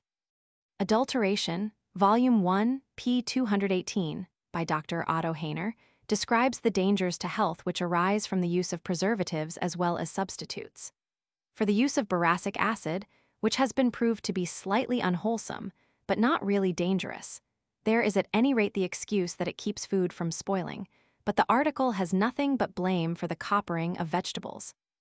Many years ago, some artful, if stupid, cook found that green vegetables like peas or spinach, when cooked in a copper pan, by preference a dirty one, showed a far more brilliant color than the same vegetable cooked in earthenware or iron. The manufacturer who puts up substances like peas in pots or tins for sale produces the same effect which the cook obtained by the willful addition of a substance known to be injurious to health, namely, sulfate of copper. Food Preservation, Volume 10, p. 612, also shows the risks of using carelessly canned goods. Temperance, Volume 26, p. 578, by Dr. Arthur Shadwell, tells the story of the reforms that have been effected since the 18th century days, when London bars used to put up signs inviting customers to get drunk for 1 penny or dead drunk for 2pence. And Liquor Laws, Volume 16, p. 759, describes temperance legislation in all parts of the world, with a most interesting section on prohibition in the United States. Drunkenness, Volume 8, p. 601, deals specifically with the effects of excess on the health. Alimentary Canal, Volume 1, p. 663, by Dr. Chalmers Mitchell, describes all the organs of the body that deal with food. Digestive Organs, Volume 8, p. 262, by Dr. Andrew Gillespie, shows how indigestion arises, and Dyspepsia, Volume 8, p. 786, describes the symptoms caused by habitual indigestion. Metabolic Diseases, Volume 18, p. 195, by Dr. Noel Patton, covers all the maladies arising from defective nutrition. Corpulence, Volume 7, p. 192, tells about the reduction of superfluous fat, while Fasting, Volume 10, p. 193, and Hunger and Thirst, Volume 13, p. 931, discuss the intentional or accidental cutting down of the usual food supply. Famine, Volume 10, p. 166, gives a most interesting account of the disasters with which crop failures still threaten Asiatic countries. The feeding of young children is, of course, a distinct subject and is treated in great detail in the article Infancy, Volume 14, p. 513, by Dr. Harriet Hennessy. Sleep, Volume 25, p. 238, by Prof. McKendrick, is an elaborate study of the curious changes in the action of the brain and other organs which take place during slumber. Insomnia, Volume 14, p. 644, is a practical article on the causes and treatment of sleeplessness. Between absolutely lying awake and obtaining a really good night's rest there are many intermediate stages, and the article Dream, Volume 8, p. 558, contains a great deal of curious information about disturbed sleep.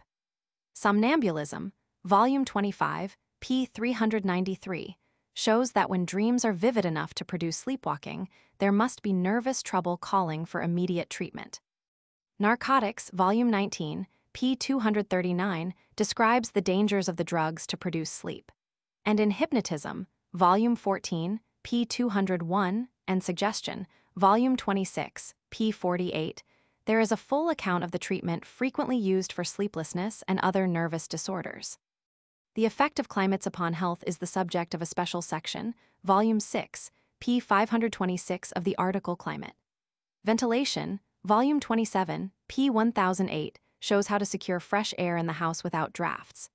Dust, Volume 8, p. 713, by Dr. Aitken, the inventor of the ingenious machine for counting the particles of dust floating in the atmosphere, gives a very full account of the impurities in the air.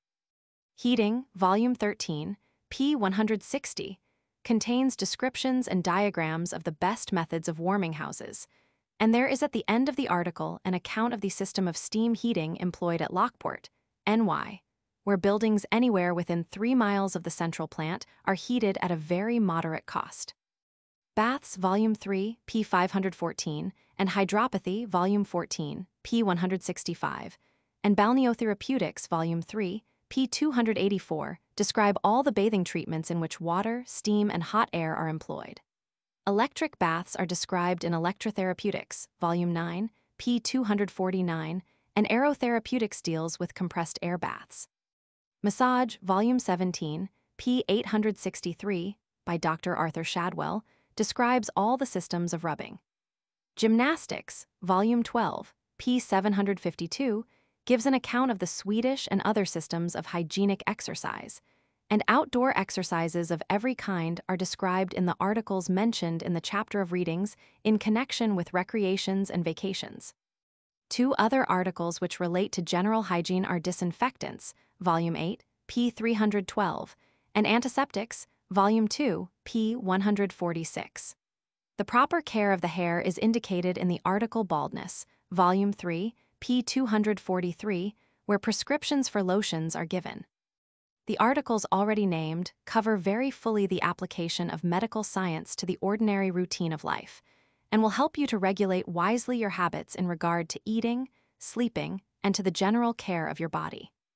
It may be the case that you wish, for your own sake, or for the sake of some member of your family, to carry your reading further in respect to some one disease or some one part of the body.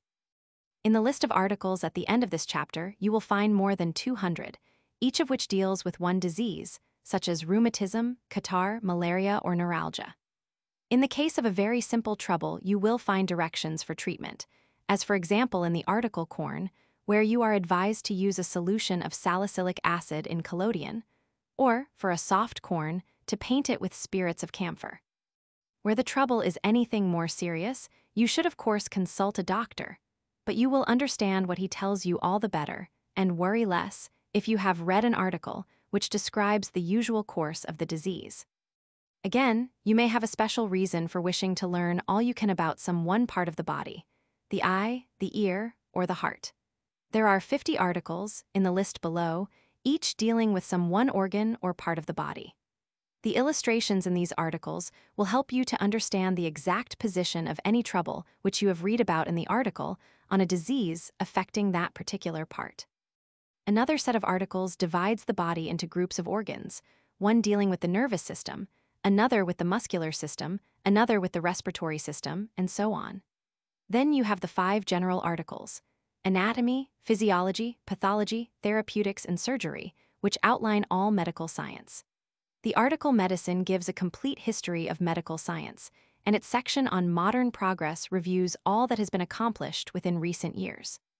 Beginning with the 6 articles just mentioned, and then taking the more detailed articles in the groups into which their subjects divide them. It is quite possible to follow in the Britannica a complete course of reading on medicine and surgery, and you may desire to do that, just as someone else likes to read about geology or astronomy. But do not forget that no amount of reading can give you more than a theoretical knowledge. When your doctor discovers what is the nature of your illness, which is much the most difficult part of his work, and when he gives you the treatment you need, his eye is comparing what it sees in your case, and his hand is comparing what it touches in your case, with the thousands of observations that he has made in the wards and in the operating theater of the hospital. Without going through the course that he has gone through in the dissecting room, and studying the living body as he has studied it, you can never know what he knows. But you will be a more understanding patient, and a better nurse, if occasion brings nursing for you to do, if you have learned something of medical science from the Britannica. Alphabetical list of articles in the Encyclopaedia Britannica relating to medical science. Abattoir abdomen abortion abscess abscission, acne, aconite acromegaly actinomycosis, streptotrichosis, acupressure acupuncture Adams, Apple Addison's disease, adenoids adulteration aerotherapeutics, ague à la albuminuria alienist alimentary canal, amaurosis ambulance anemia anesthesia, and anesthetics anatomy aneurysm. Or aneurysm angina pectoris animal heat ankle ankylosis. Or ankylosis ankylostomiasis, anodyne antiseptics, aphasia ischemia, apnea aponeurosis apophysis, apoplexy apothecary appendicitis apyrexia, aeroba powder arm arnica arteries, arthritis articulation arytenoid asafoetida, ascites asphyxia asthma athetosis atrophy auscultation autopsy bacteriology, baldness balneotherapeutics, balsam baths bedsore belladonna beriberi, bang biberine bilharziosis blackwater, fever bladder and prostate. Diseases blindness blister bloodletting boil bone bowleg, brain breast Bright's disease, bronchiectasis bronchitis bronchotomy, bunion burns and scald caesarean section, casein disease cajeput oil calabar, bean cancer. Or carcinoma cantharides capsicum carbuncle cartilage castor oil catalepsy, catarrh call chicken pox chilblains chirurgeon cholera chamomile.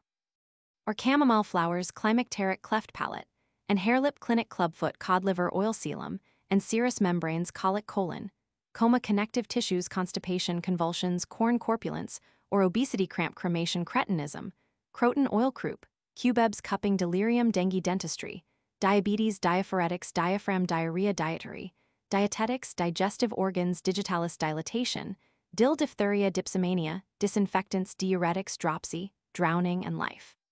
Saving drug drunkenness, ductless glands, dysentery, dyspepsia, ear eczema, elaterium, elbow electrotherapeutics elephantiasis, emetics emphysema, enteritis, epilepsy, epistaxis epithelial, endothelial and glandular tissues, equilibrium ergot. Or spurred rye erysipelas eucalyptus euphorbium excretion, eye face fosses, favus fever fibrin filariasis, finger fistula food foot frostbite fumigation, galangal galbanum gall, gamboge gangrene gastric ulcer, gastritis gelsemium ginseng, goiter gout guaco, huaco. Or guaiacum guarana, guinea worm gynecology hematosal hemophilia, hemorrhage hemorrhoids hammer toe hand hashish hay fever. Or summer catarrh head heart heel hernia herpes hip homeopathy hospital humane society. Royal hunger and thirst hydrosol, hydrocephalus hydropathy hydrophobia. Or rabies hygiene hypertrophy hypnotism, hypochondriasis hysteria ichthyosis. Or xeroderma imbecile infancy, influenza insanity insomnia, intestinal obstruction intestine intoxication, ipkakuanha jaborandi jalap jaundice, jaw joints kamala kala azar kidney diseases kino ni kus, laryngitis laudanum lead poisoning leg leonchiasis, ossi leprosy lethargy lichen ligament lip liver lobe locomotor ataxia, lumbago lung lupus lymphatic system, malaria malta fever mammary. Gland massage matrix measles medicine medical education, medical jurisprudence, Meniere's disease meningitis metabolic diseases, midwife mineral waters morphine mortification, mouth and salivary glands, mumps muscle and nerve muscular system, myelitis myxodema nevus narcotics, naval necrosis, nepenthes, nervous system nettle rash.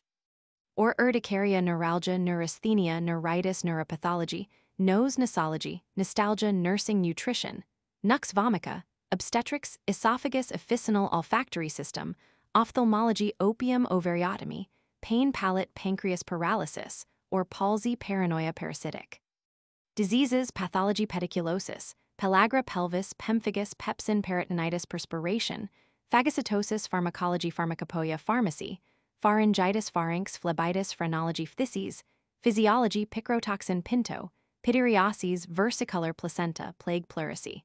Or pleuritis pneumonia, podophyllin, poison polypus poultice prognosis pruritus psoriasis, sorspermiasis, ptomaine poisoning puberty public health. Law of puerperal fever purpura pulse quarantine quassia, quinine quinsy Raynaud's disease, relapsing fever reproductive system, respiratory system, rhamnus persiana ratini. Or Crymeria root rheumatism rheumatoid arthritis rhubarb rickets, ringworm St. Vitus, dance. Or Chorea salip salicin. Salicinum sanatorium sandalwood sandarach, santonin sarsaparilla scabies. Or itch scalp scarlet fever sciatica scrofula. Or struma scurvy seasickness, seborrhea senega, sena sepsis sewerage shock. Or collapse shoulder sinew skeleton skin, and exoskeleton skin, diseases skull slaughterhouse sleeping sickness smallpox, sneezing somnambulism, spinal cord, spleen, sprue, squill, stammering, or stuttering, starvation, stethoscope, stomach, stramonium, strychnine, sumbul, or sumbul, sunstroke, suprarenal extract, surgery, surgical instruments, sweating, sickness, sweetbread, sympathetic system, syncope, pteryxacum, teeth, temperance, tetanus, therapeutics, thorax, throat, thyroid, tongue, tonsillitis, toxicology, tracheotomy, trachoma, trichinosis, tuberculosis, tumor, typhoid fever, typhus fever, ulcer, upas, urinary system, vaccination, Valerian, varicose, veins, vascular system, vegetarianism, veins, venereal diseases, viburnum, vivisection, voice wart, water supply, Whitlow, whooping cough, windpipe, wound, wrist, Rhineck, X-ray treatment, yaws, yellow fever, zymotic diseases.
Chapter 50, Geography and Exploration. The Britannica devotes nearly 1/4 of all its space to geographical subjects. You may miss the full significance of this statement, therefore let us put it differently. The matter in the Britannica on geography is equivalent to more than 100 ordinary volumes, each containing 100,000 words, which, put on shelves about 5 feet long, would fill a section in your library 5 shelves high. But by the use of New India paper, this same material on geography, combined with 3 times as much on other subjects of importance, occupies in the Britannica less than 3 feet of shelf space. The unity of plan and treatment and the high authority of the Britannica in these articles are far beyond comparison with that you could get in the most wisely and carefully selected 100 volumes on geography that would give an equivalent number of words. Geographical information is so useful that the student is likely to overlook the scientific importance of geography in itself. The articles in the Encyclopaedia Britannica described in this chapter, besides giving the fullest information on countries, cities, towns, rivers, mountains, etc., trace the development of the science from its beginning, and the gradual increase of geographical knowledge, as told in the Britannica, is a story of fine out-of-door adventure, of just the kind of spirited action that has supplied the theme of the most popular works of fiction.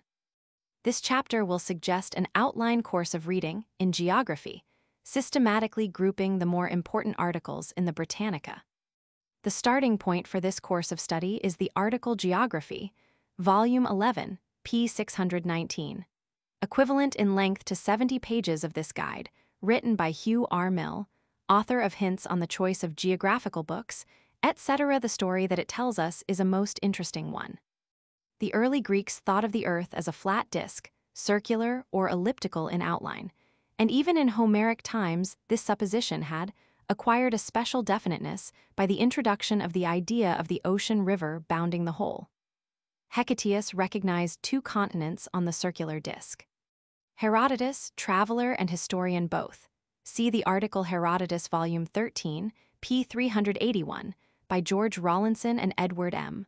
Walker, who knew only the lands around the roughly elliptical Mediterranean Sea, was certain that the Earth was not a circle because it was longer from east to west than from north to south, and he distinguished 3 continents, adding Africa to Europe and Asia. The effect of Herodotus's hypothesis that the Nile must flow from west to east before turning north in order to balance the Danube running from west to east before turning south lingered in the maps of Africa down to the time of Mungo Park. Aristotle.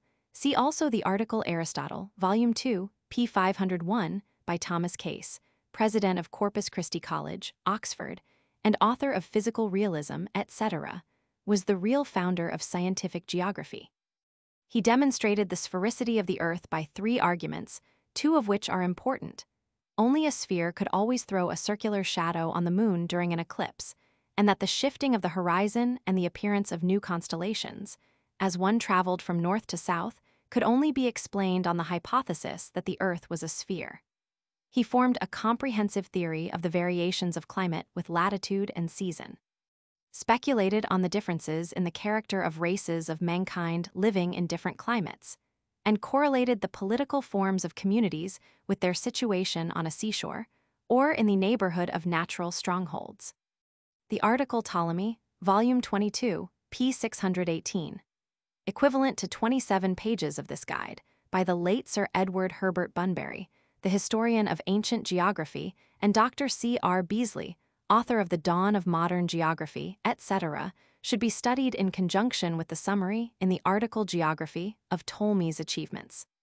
He concentrated in his writings the final outcome of all Greek geographical learning, but his great aim was to collect and compare all existing determinations of latitude and estimates of longitude, and to solve the problem of representing the curved surface of the Earth on the flat surface of a map.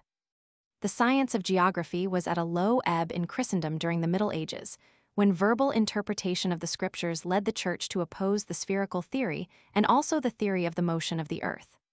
But among the Arabs, geography was kept alive, especially by Al-Mamun, see the article Mamun, Volume 17, p. 533, who had Ptolemy translated into Arabic.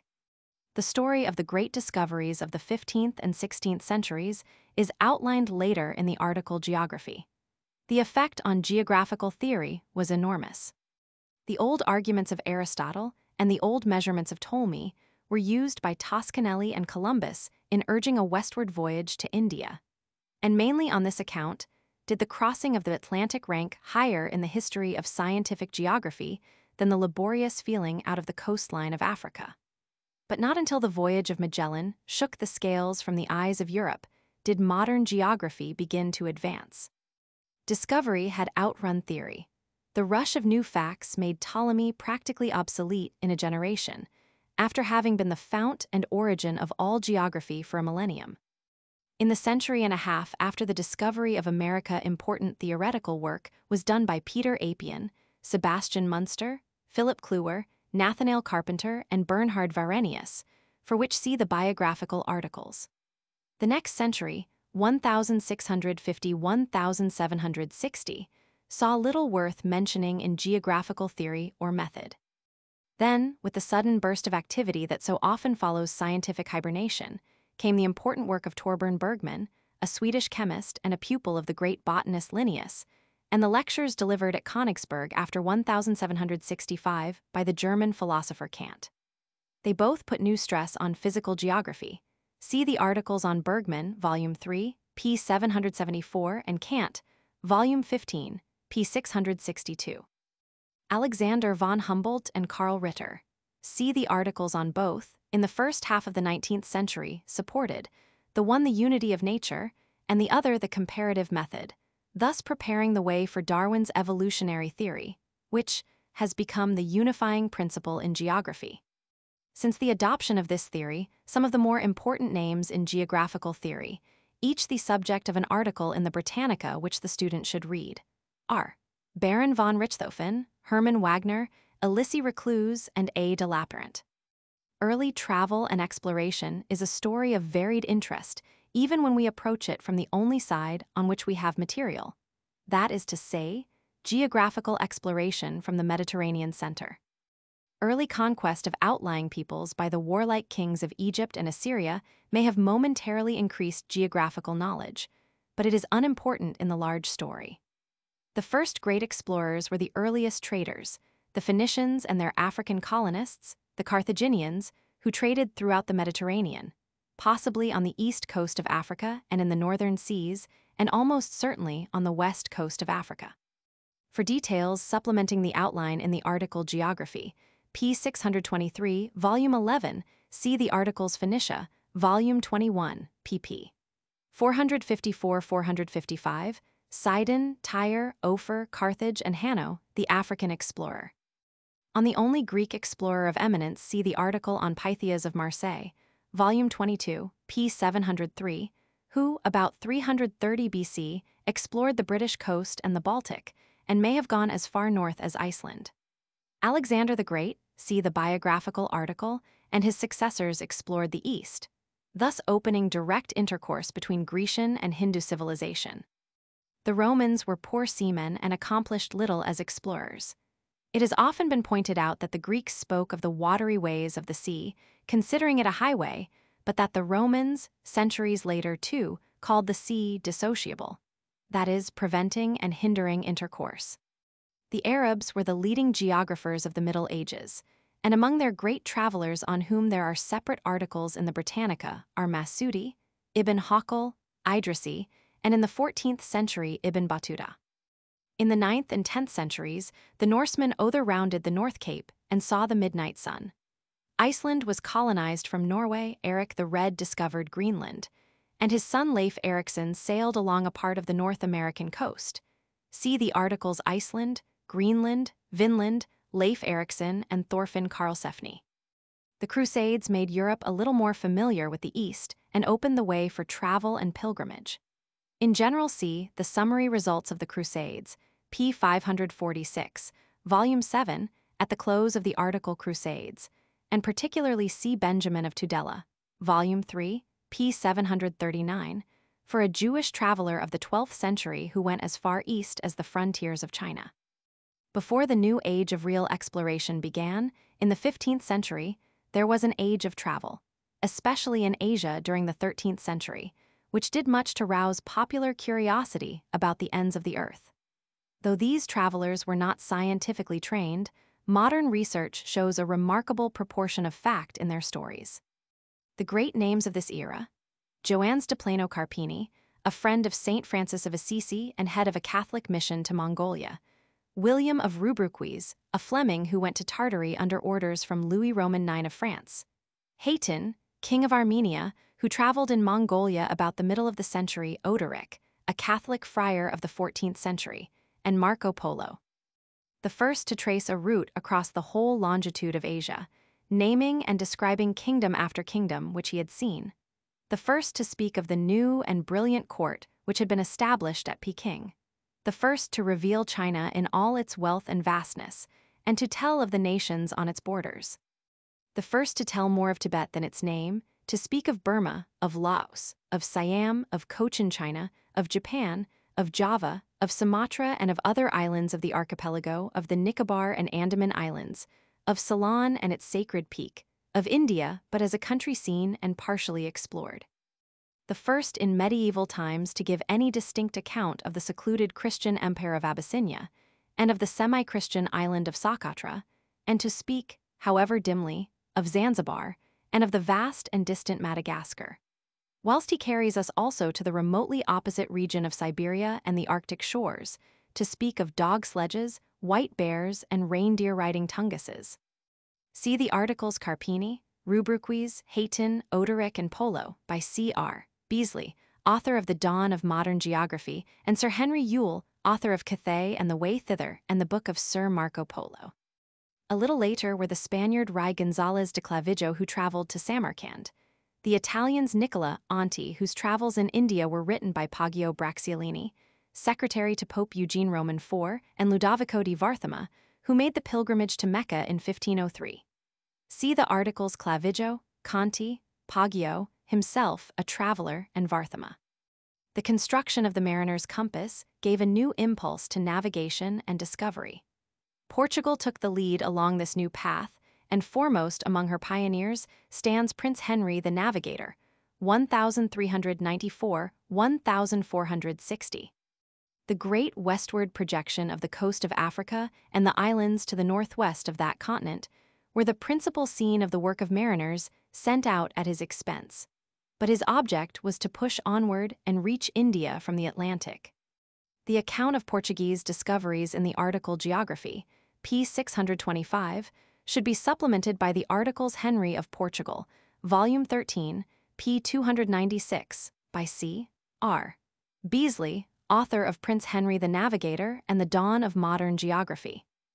Diogo Gomes and Bartolomeu Dias de Noves, Volume 8, p. 172, also by C. R. Beazley, Piero de Covalam, Vasco da Gama, Prester John, by Sir Henry Yule and Fernão Mendes Pinto, by Edgar Prestage, lecturer in Portuguese, University of Manchester.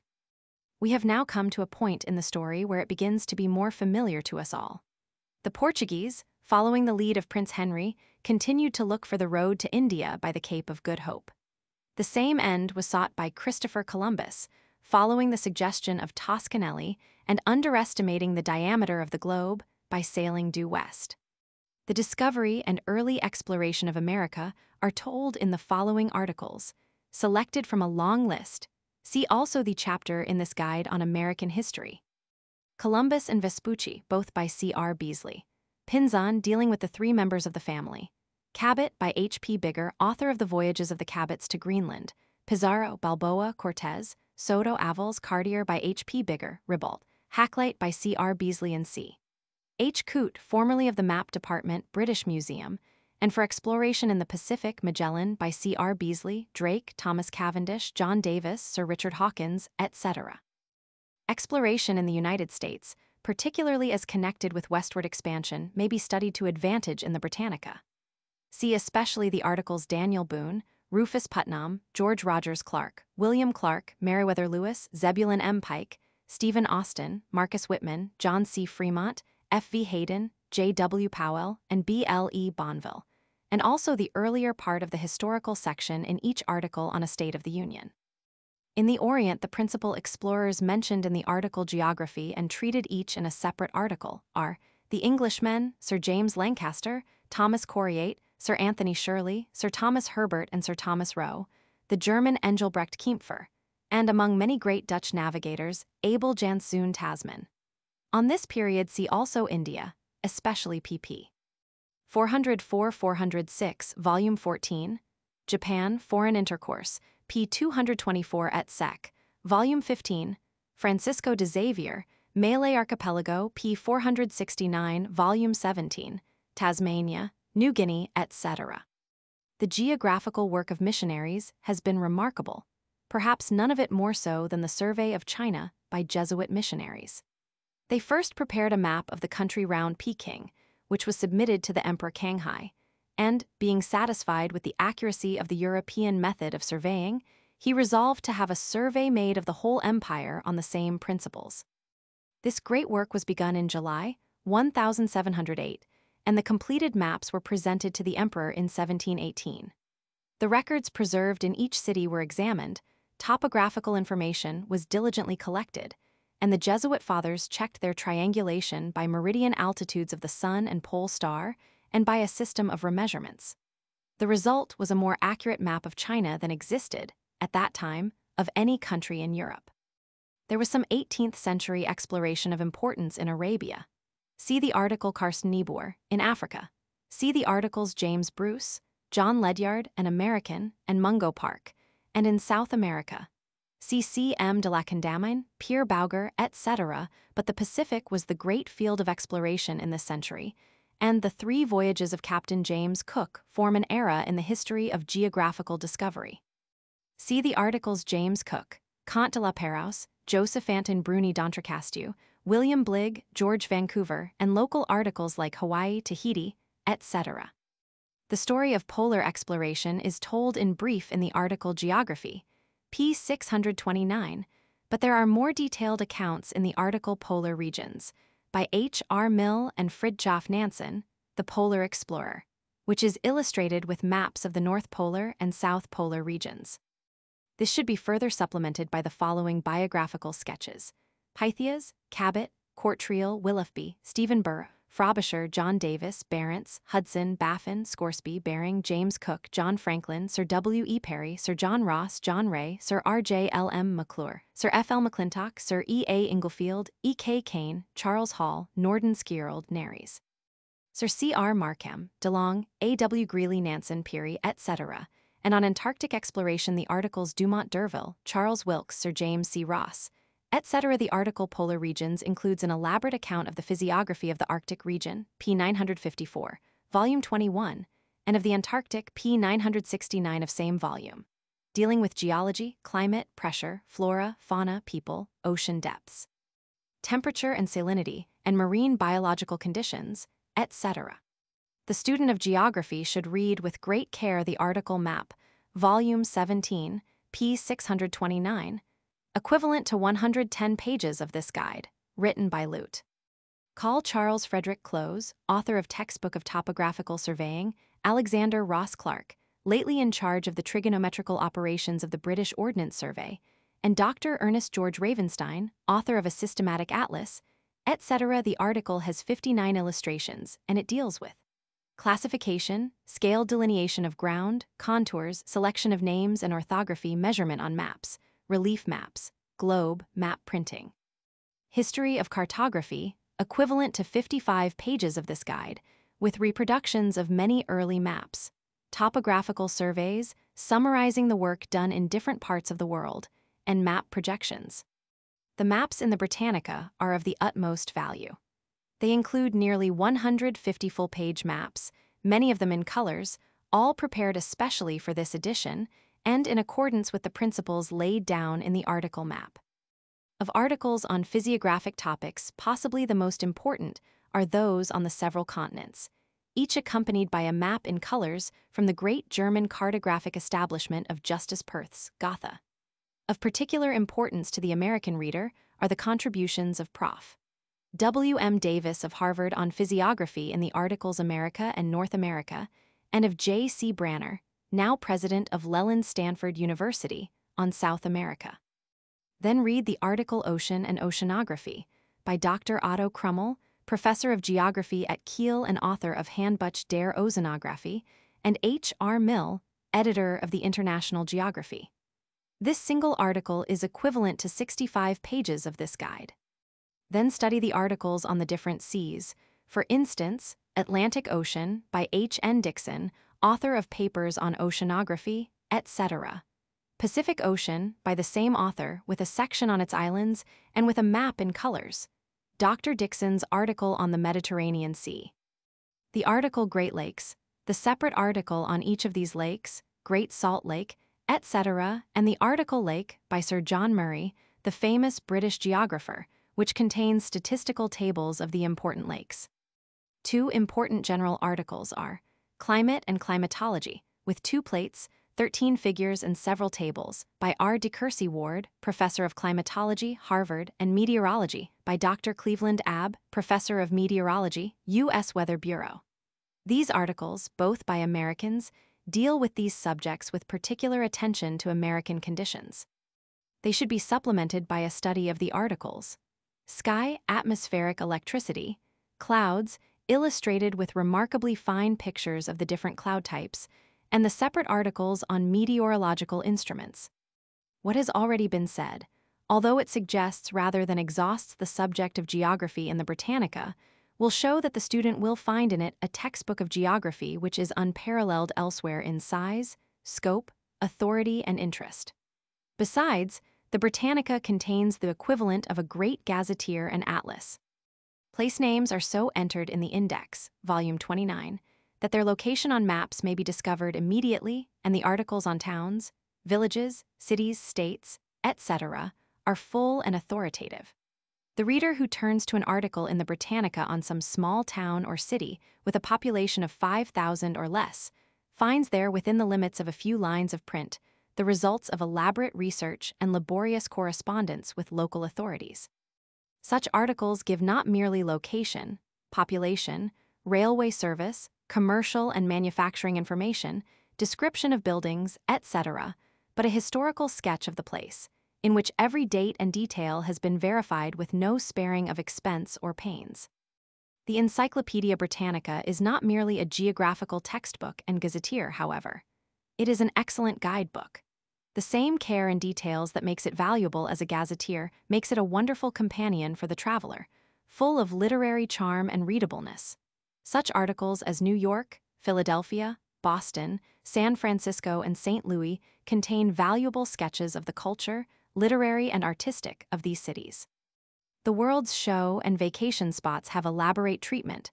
For instance, the English Lake District, Riviera, Catskills, Lake George, Yosemite, Grand Canyon, etc. Besides, the student can turn immediately in the Britannica, as he could in no book purely geographical, from the description of a locality, say Mount Vernon, Stockbridge, Cooperstown, Tarrytown, or Salem, to the biographies that these articles make him need. Washington, Jonathan Edwards, Cooper, Irving, and Hawthorne. See the last chapter in this guide for an illustration of this use of the Britannica. The following list of general articles on geography will give the reader an idea of the great scope of the Britannica in geographical literature. If this list included all the geographical articles in the Britannica, it would be nearly 60 times as long. For a complete list classified by different continents and countries, see the index volume, beginning on p. 895. Afterglow, Aigul Alp, Anemometer, Antarctic Anthelian Anticyclone, Antilia Antipodes, Antonini, Itinerarium, Aqui Archipelago Arctic Arete, Arroyo Atlantis Atmosphere Atoll Aurora Polaris Avalanche Bar Bayou Beach Beaufort Scale Benchmark, Bergschrund Berm Bight Blizzard Bog Bora Bor Brazil Breeze Brickfielder British Empire Brocken, Spectre of Butt Buys Ballots Law Canyon, Challenger, Expedition Chart Chinook Cirque Climate and Climatology Cloudburst Coast Call, Kame Continent Continental Shelf Contour, Contour Line Coral Reefs Cordillera Cory Crag Creek, Crevasse Custa Cyclone, Dal Don Delta Desert, Dew Dip Divide Doldrums, Donga Down Dust Eager Earth.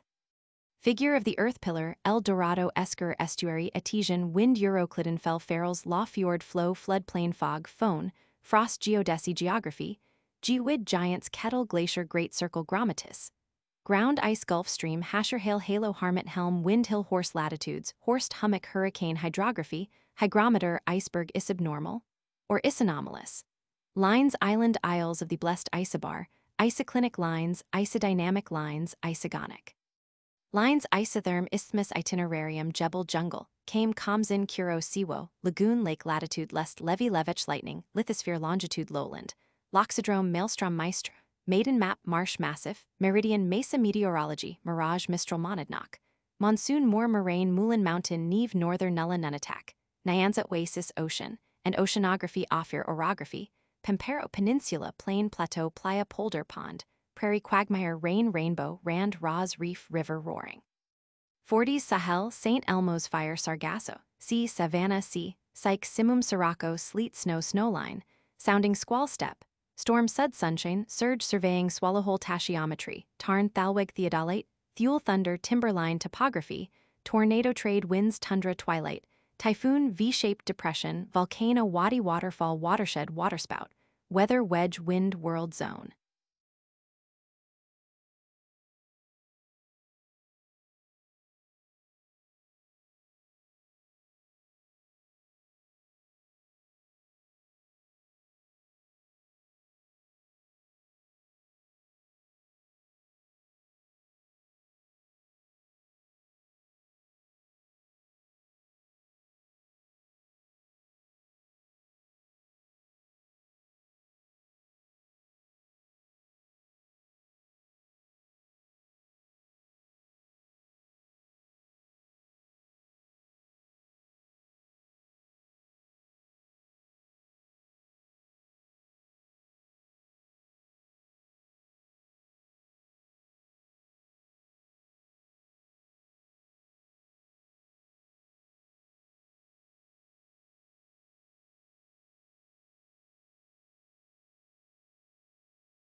Chapter 51, Anthropology and Ethnology.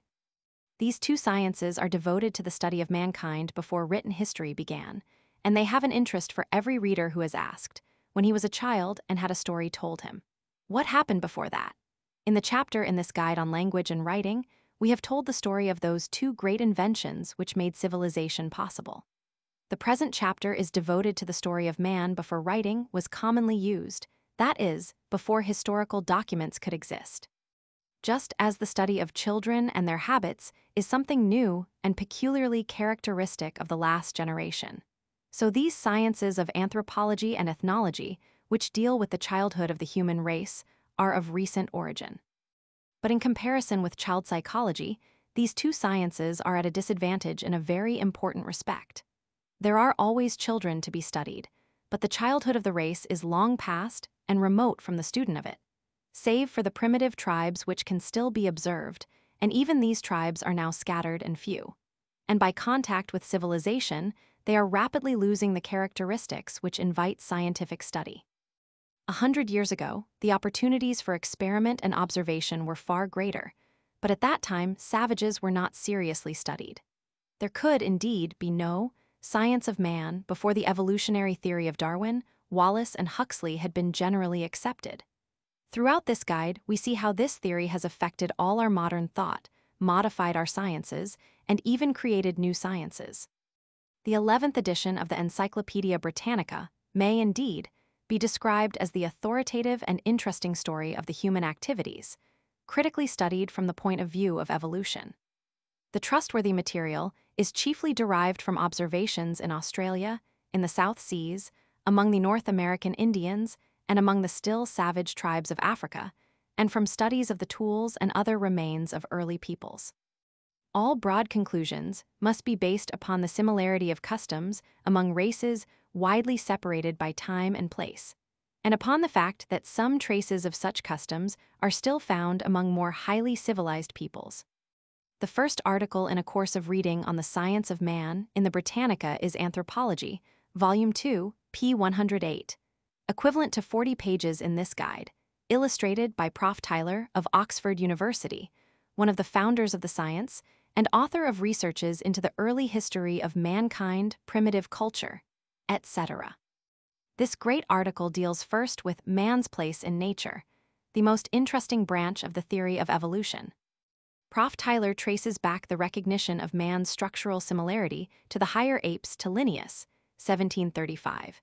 And to the less scientific Lord Monboddo, 1774 and 1778, whose simple literary style, as well as his theory of the descent of man, aroused the amusement and scorn of Dr. Samuel Johnson, who said that Monboddo was as jealous of his tail as a squirrel. Dr. Tyler remarks that there are few ideas more ingrained in ancient and low civilization than that of relationship by descent between the lower animals and man. Savage and barbaric religions recognize it, and the mythology of the world has hardly a more universal theme. But in educated Europe, such ideas had long been superseded by the influence of theology and philosophy, with which they seemed too incompatible. But in 1843, Dr. J. C. Pritchard, to whom Tyler gives the title that many would give to Tyler himself, founder of modern anthropology, insisted that man is but an animal, composed of the same materials and framed on the same principles, as the creatures which he has tamed to be the servile instruments of his will or slaves for his daily food. Dr. Tyler shows how Wallace and Darwin established a theory of human descent and sums up the similarities and dissimilarities in anatomical construction between man and the man-like apes. Even more interesting is what the article says, p. 110, about assigning to man his place in nature on psychological grounds. Huxley acknowledged an immeasurable and practically infinite divergence, ending in the present enormous psychological gulf between ape and man. It is difficult to account for this intellectual chasm as due to some minor structural difference. Beyond a doubt, man possesses, and in some way possesses by virtue of his superior brain, a power of coordinating the impressions of his senses, which enables him to understand the world he lives in, and by understanding to use, resist, and even in a measure rule it.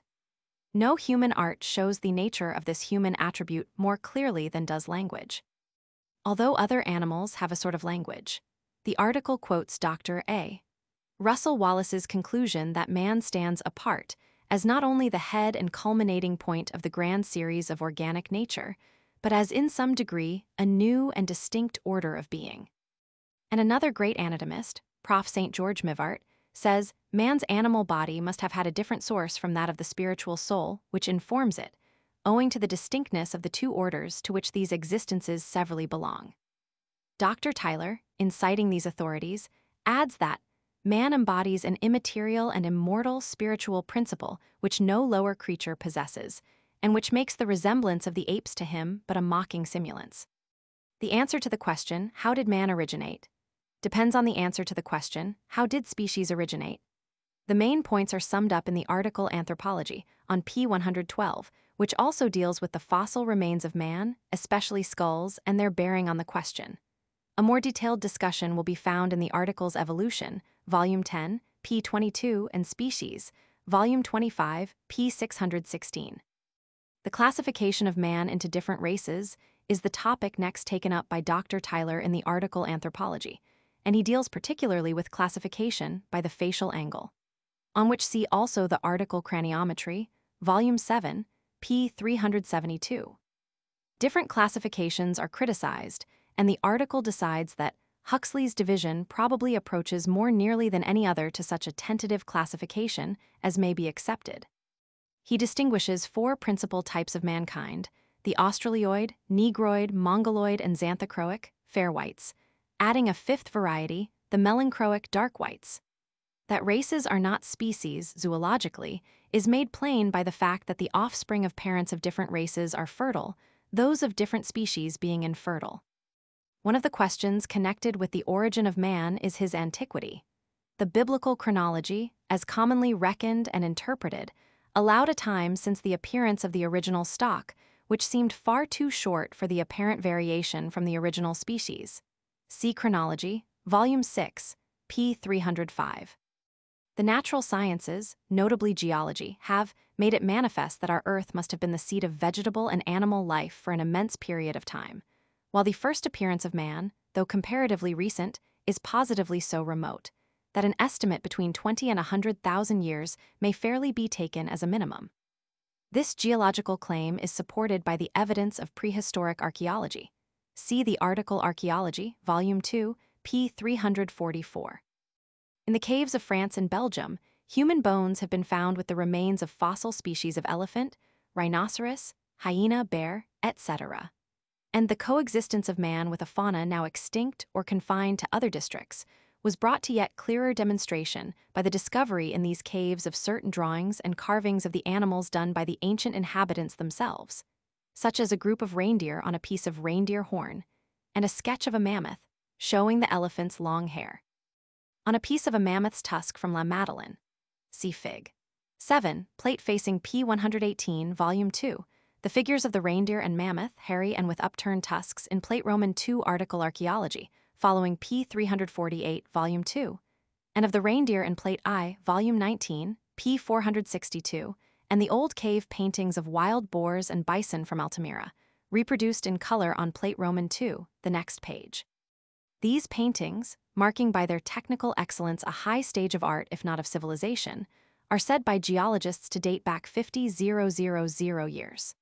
The student will be repaid for turning a moment from the article Anthropology and the question of the antiquity of man to the article Cave, Volume 5, p. 573, by the eminent archaeologist W. Boyd Dawkins and the author of Cave Hunting and Early Man in Britain.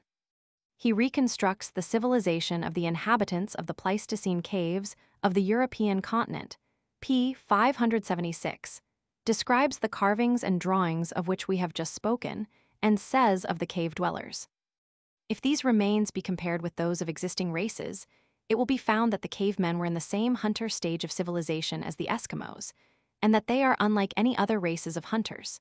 If they were not allied to the Eskimos by blood, there can be no doubt that they handed down to the latter their art and their manner of life. The bone needles, and many of the harpoons, as well as the flint spearheads, arrowheads, and scrapers, are of precisely the same form as those now in use amongst the Eskimos. The artistic designs from the caves of France, Belgium, and Switzerland are identical in plan and workmanship with those of the Eskimos. The reindeer, which they both knew, is represented in the same way by both. The practice of accumulating large quantities of the bones of animals round their dwelling places and the habit of splitting the bones for the sake of the marrow are the same in both. The hides were prepared with the same sort of instruments, and the needles with which they were sewn together are of the same pattern. The stone lamps were used by both. In both, there was the same disregard for sepulture. All these facts can hardly be mere coincidences caused by both peoples leading a savage life under similar conditions. The conclusion, therefore, seems inevitable that, so far as we have any evidence of the race to which the cave dwellers belong, that evidence points only in the direction of the Eskimos. It is to a considerable extent confirmed by a consideration of the animals found in the caves. The reindeer and musk sheep afford food to the Eskimos now in the Arctic Circle, just as they afforded it to the cavemen in Europe. And both these animals have been traced by their remains from the Pyrenees to the northeast through Europe and Asia as far as the very regions in which they now live. The mammoth and bison also have been tracked by their remains in the frozen river gravels and morasses through Siberia as far as the American side of Bering Strait. Paleolithic man appeared in Europe with the Arctic mammalia, lived in Europe with them, and in all human probability retreated to the northeast along with them. The antiquity of man may be estimated also by the time it must have taken to deposit the soil that overlies traces of civilization, for instance in Egypt where pottery is found 60 feet deep, while inundations from the Nile probably have not averaged more than a few inches in a century. The most recent work of Egyptologists proves a systematic civilization to have existed in the valley of the Nile at least 6,000 to 7,000 years ago. Similar testimony is given by examining the lake dwellings of Switzerland and the kitchen middens of Denmark. On these see the articles Lake Dwellings, Volume 16, p. 91, by Joseph Anderson, keeper of the National Museum of Antiquities, Edinburgh and Shell Heaps, Volume 24, p. 832. The latter article, in a description of the middens of Denmark, says, "Among the bones were those of the wild bull or aurochs, beaver, seal, and great auk, all now extinct or rare in this region. Moreover, a striking proof of the antiquity of these shell heaps is that they contain full-sized shells of the common oyster, which cannot live at present in the brackish waters of the Baltic except near its entrance, the inference being that the shores where the oyster at that time flourished were open to the salt sea." The article on lake dwellings brings out very clearly the fact that this, like other early stages of development, is to be found at widely different periods of time. In Switzerland, thousands of years ago. In Scotland and Ireland, see also the article Cranach, Volume 7, p. 377, during the Christian era, and in New Guinea and Central Africa within the last few years. This is in accordance with the fact that the human race has not matured with equal rapidity all over the earth, that even now one race is in infancy, another in childhood, another in a transition stage like adolescence, and another in the prime of civilization. Returning to the article Anthropology, the next topic treated is language. The more important points on this subject are stated in another chapter of this part of the guide, on language and writing. Dr. Tyler says, "For all that known dialects prove to the contrary. On the one hand, there may have been one primitive language, from which the descendant languages have varied so widely, that neither their words nor their formation now indicate their unity in long past ages, while, on the other hand, the primitive tongues of mankind may have been numerous, and the extreme unlikeness of such languages as Basque, Chinese, Peruvian, Hottentot, and Sanskrit may arise from absolute independence of origin. The language spoken by any tribe or nation is not of itself absolute evidence as to its race affinities. This is clearly shown in extreme cases. Thus the Jews in Europe have almost lost the use of Hebrew, but speak as their vernacular the language of their adopted nation, whatever it may be. In most or all nations of mankind, crossing or intermarriage of races has taken place between the conquering invader and the conquered native, so that the language spoken by the nation may represent the results of conquest as much or more than of ancestry. On the other hand, the language of the warlike invader or peaceful immigrant may yield, in a few generations, to the tongue of the mass of the population, as the Northman's was replaced by the French, and modern German gives way to English in the United States. The last general topic in the article Anthropology is development of civilization. In connection with it, the student should read the article Civilization, Volume 6, p. 403, by Dr. H. S. Williams, Editor-in-Chief of the Historian's History of the World, and particularly the first part of it dealing with early times. The comparatively brief article Ethnology and Ethnography, Volume 9, p. 849, takes up the story of man's progress at the point where anthropology stops, and deals particularly with the division of mankind into separate races. Was Pleistocene man specifically one? The evidence to supply an answer to this question is of three kinds: anatomical, physiological, and cultural and psychical. Human bones from this early period show differences so slight as to admit of pathological or other explanation, and do not prove that there were separate species. The physiological answer, that there was only one species, is given and explained in the article Anthropology. Species cannot breed with species, and hybrids are infertile. The third answer is also in the negative. The works of early man everywhere present the most startling resemblance. Dr. J. C. Pritchard is quoted in the article as saying that the same inward and mental nature is to be recognized in all races of men. When we compare this fact with the observations, fully established, as to the specific instincts and separate psychical endowments of all the distinct tribes of sentient beings in the universe, we are entitled to draw confidently the conclusion that all human races are of one species and one family. If man was specifically one, where did he originate and how did he spread over the world? As to man's cradle land, there have been many theories, but the weight of evidence is in favor of Indo-Malaysia. The problem of distribution has been met by geology, which proves that the Earth's surface has undergone great changes since man's appearance, and that continents, long since submerged, once existed, making a complete land communication from Indo-Malaysia. Proofs no less cogent are available of the former existence of an Eurafrican continent, while the extension of Australia in the direction of New Guinea is more than probable. The Western Hemisphere was probably connected with Europe and Asia in tertiary times. The article Ethnology closes with a description of the four divisions of the human race proposed by Huxley, which have already been enumerated.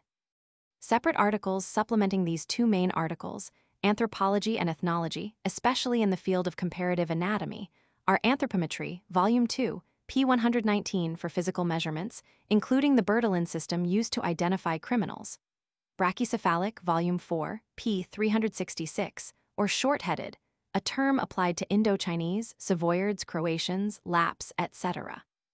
Dolichocephalic, Volume 8, p. 388, or long-headed like Eskimos, Negroes, etc. Mesocephalic, Volume 18, p. 179, for the type between the two. Prognathism, Volume 22, p. 424, for jaw protrusion. Craniometry, Volume 7, p. 372, and Cephalic Index, Volume 5, p. 684, for the measurement of skulls and heads. Steatopygia, Volume 25, p. 860, for a peculiar heaviness of hips found in some Negro and other savage peoples. Monogenists, Volume 18, p. 730, on the theory that all men are descended from a common original stock. And Polygenists, Volume 22, p. 24, on the opposite theory. One of the most elaborate ethnological articles in the Britannica is of particular interest to Americans, that on Indians, North American, Volume 14, p. 452, by Dr. A. F. Chamberlain, Professor of Anthropology, Clark University, Worcester, Mass. It is equivalent to more than 100 pages of this guide, and there are also scores of brief articles on different North American Indian tribes.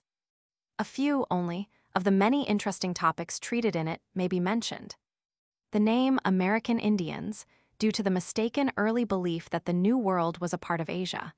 Amerind, a suggested substitute, various uses of Indian. French, sauvage, the original of Siwash. Popular fallacies of the origin of the Indians Welsh, lost 10 tribes, etc. Linguistic stocks, table of languages. General description, varied character, Enormous compound words like Dayak non sidere hadastarastara hitakwa for stove polish. Indian literature. Migrations of Indian stocks.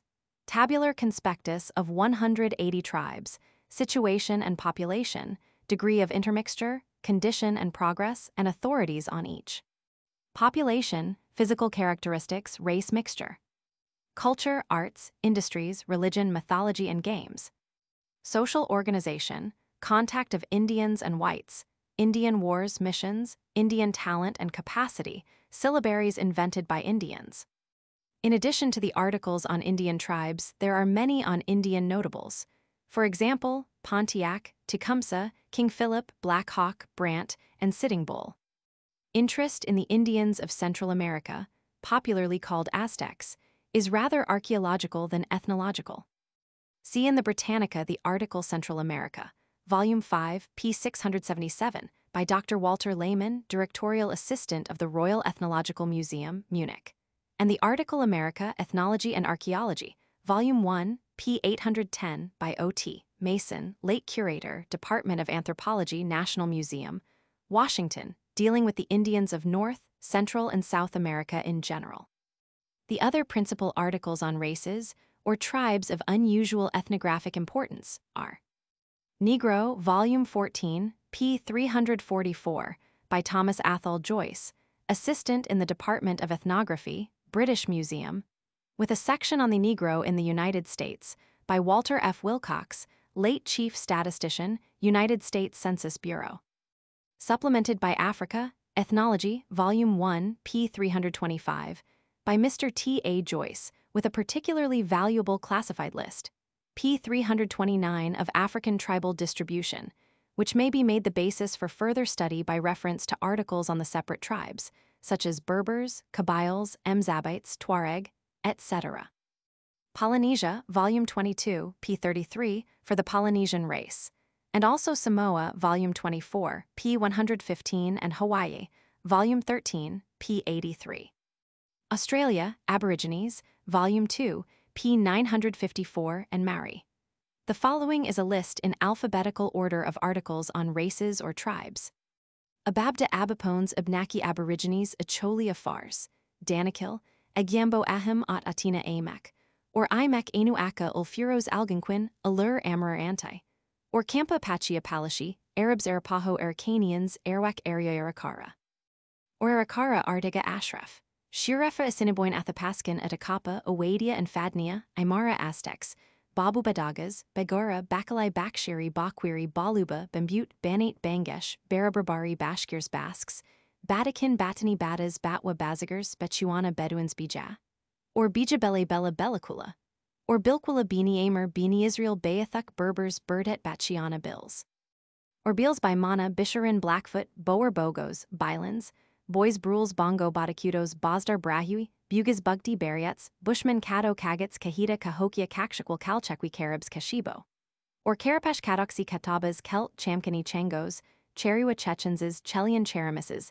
Cherokee Cheyenne Chickasaws, Chimesian Chinook, Chiquitos Choctaws Colons Chud Chukchai, Chuncho Chuveshes Circasha Kakoma, or Cucamas Cur, Delarn Comanches Conestoga Canibos, Cops Cree Creek Indians, Crow Indians, Kunas Curatis Czech Dowary, or Dory Delaware Indians Dinka Dogra, Dravidian Duala Duk Duk Durrani Dyaks, Ng's Eskimo Eufalashes, Fangfanti Fella Fiji Fingo, or Fengufino Ugrian Flatheads Fox Indians, Fulafunge Furfus Galchas Galas Gararish Gills, Giliacs Gypsies Golds, Ganaguas Grows Venters Guanches Guaranis, Guatos Guatusos, Guaycurus Gumas Hababs, Hadendoa Haida Hakas Hamitic Races, Heriton Hassania Hassa Hawir Hazara Hiraro, or Ova Herrero Heinke Hipernias, Hyungnu Hopi Hottentots, Hova Huambises Huistecs Huikal, Huron Indians, North American Iquitos Iroquois Urilas Itza Jalan Jakans Jats Javeros Jabitos Jicarilla, Huangs Jur, Deer, Juris Kababish Kabals Kafirs Kakar Kalapuya Kalispel Kalkas Kanaka Kanyuri, Berry Kara Kalpex, Karen Kashubs Kavirando Kakanza, KS Comtes Kadak Kazars Kevsers Khans, Kikapukioas Kyrgyz Klamath Kok Kolis Kals Korkus Koryaks Kodas, Kruman Cubis Kumix Kunbis Kurumbas, Kusin Kutanai Quakital Laos Laskar Laduka Legas, Lepsha Lipan Lolos, Madi Mahar Maridas Makalaka, Makaraka Malays, Mandan Mendingo Maniteneris Mambatu Maniama, Maori Marianas, Mariposan Maroons, Mary Masai Mashona Metabel Maya Mayaruna Menencabos Mensa End. Maria Mestriax Marifab Miami Mayots Micmac Mikyers Miss Mai. Tribe Modoc Mohave Mohawk Mohican Momand Monasir Montagnais Moors Mopla Mordvinians Moxos Empongwi. Pongos. Mundas Mundrucus Muras Musikel Muskogean Stock Mzabates. Or Biniam Zab Nahuatlan Stock Namasudra Nandi Navajo. Or Navajo Nayar. Or Nair Negritos Negro Nezperses, Neum Newer Owerlams, Ojibwe Amaguas Omahas, Wanadanandaga Apata Orksai, Orions Osheks, Ottawa Papuans Pariah, Cast Parsis Pathan, People Pawnee Penobscot Pequot Pechenegs, Pima Palabs, Ponca Pondo Pototami, Pavanda Prabhu Cast, Pueblo Indians Pulch Pygmy Quiche. Or Kitches Quichua Rajput Riffians Ruthenians Sahos Sakai Salishan, Sam Eds, Santals Seming Seminole Seneca Surers, Shaja Shangala Shans Shawnee Sharani. Or Sharani Shilla Shilluk, Shinwari Shukriya Sinetjo, Siksu, Slav Slovak Slovene Songhai Sorbs, Swahili Syrianians, Tajik Taling Tamils Tarkani Tatars Tehilch Tembu Tibu. Or Tebu Todas Toltecs Troglodytes Tishi Tuareg Tukular. Tukulars Tunguses Tupis Tiri Turkey Turkoman Turks Tuscarora Uyghur Anyamwazi Astrana Ute, Utah Utman Kel Valpans Vedas Wawichitar Wachu Wolof, Jollof, Wyandotte, Huron Yaos Yusuf Zamuk, Zaperos Zanaga Zanata. The technical terms of nearly every science are words coined from Latin and Greek roots, so that the student of these languages is at an advantage in learning any science. Its terms have some meaning to him, no matter how strange the science itself. But in anthropology and ethnology, we come across such terms as taboo, totem, shaman, and Manitou. For their comprehension, Latin and Greek give no aid. Each of these terms comes into English from the language of a primitive people, to convey an idea at once too primitive and too complex to be expressed by any English word or by a Greek or Latin compound. Bu is a Malay word meaning both unclean, as that word is used in the Old Testament, and sacred. And the idea it conveys is characteristic of the religious and social system found among the Polynesians and nearly all other peoples in a comparatively low stage of civilization, which sets persons or things apart as sacred or accursed. Totem is a Chippewa North American Indian word denoting an animal, plant, or other object chosen as the name of a whole family or tribal division. The word shaman comes from the Ural-Altaic tungus and means medicine man, a combination of priest, magician, and exorcist. Manitou is another North American word meaning spirit or genius. The practice of taboo and totemism, although one word comes to us from the South Seas and the other from the American Indians, is found all over the less civilized world, and even more important, it explains many things in the social and religious life of more civilized communities. For instance, the account by modern students of Greek and Roman religion has had to be largely rewritten in the light of what we have learned in the last 2 generations about taboo and totemism. The articles Taboo, Volume 26, p. 337, and Totemism, Volume 27, p. 79, are both by Andrew Lang, author of Custom and Myth and other standard works on folklore. It is unnecessary to outline these 2 articles here, as the 2 words have been defined, and the importance of the subject suggested. The reader should refer to the article on Andrew Lang, Volume 16, p. 171, in which it is said that he explained the irrational elements of mythology as survivals from earlier savagery. Idealized savage animism. Maintained the existence of high spiritual ideas among savage races, and instituted comparisons between savage practices and the occult phenomena among civilized races. His appreciation of the culture of the savage and his remarkably interesting style should induce the student to read Lang's other and related articles in the Britannica, especially. Family, Volume 10, p. 158. Equivalent to 27 pages of this guide, dealing particularly with the question of marriage as related to totemism, and the practices of marrying only out of the tribe or totem, and of marrying only within the totem. See the articles Endogamy and Exogamy, Matriarchate, Polyandry, Polygamy, Leveret, and Couvade.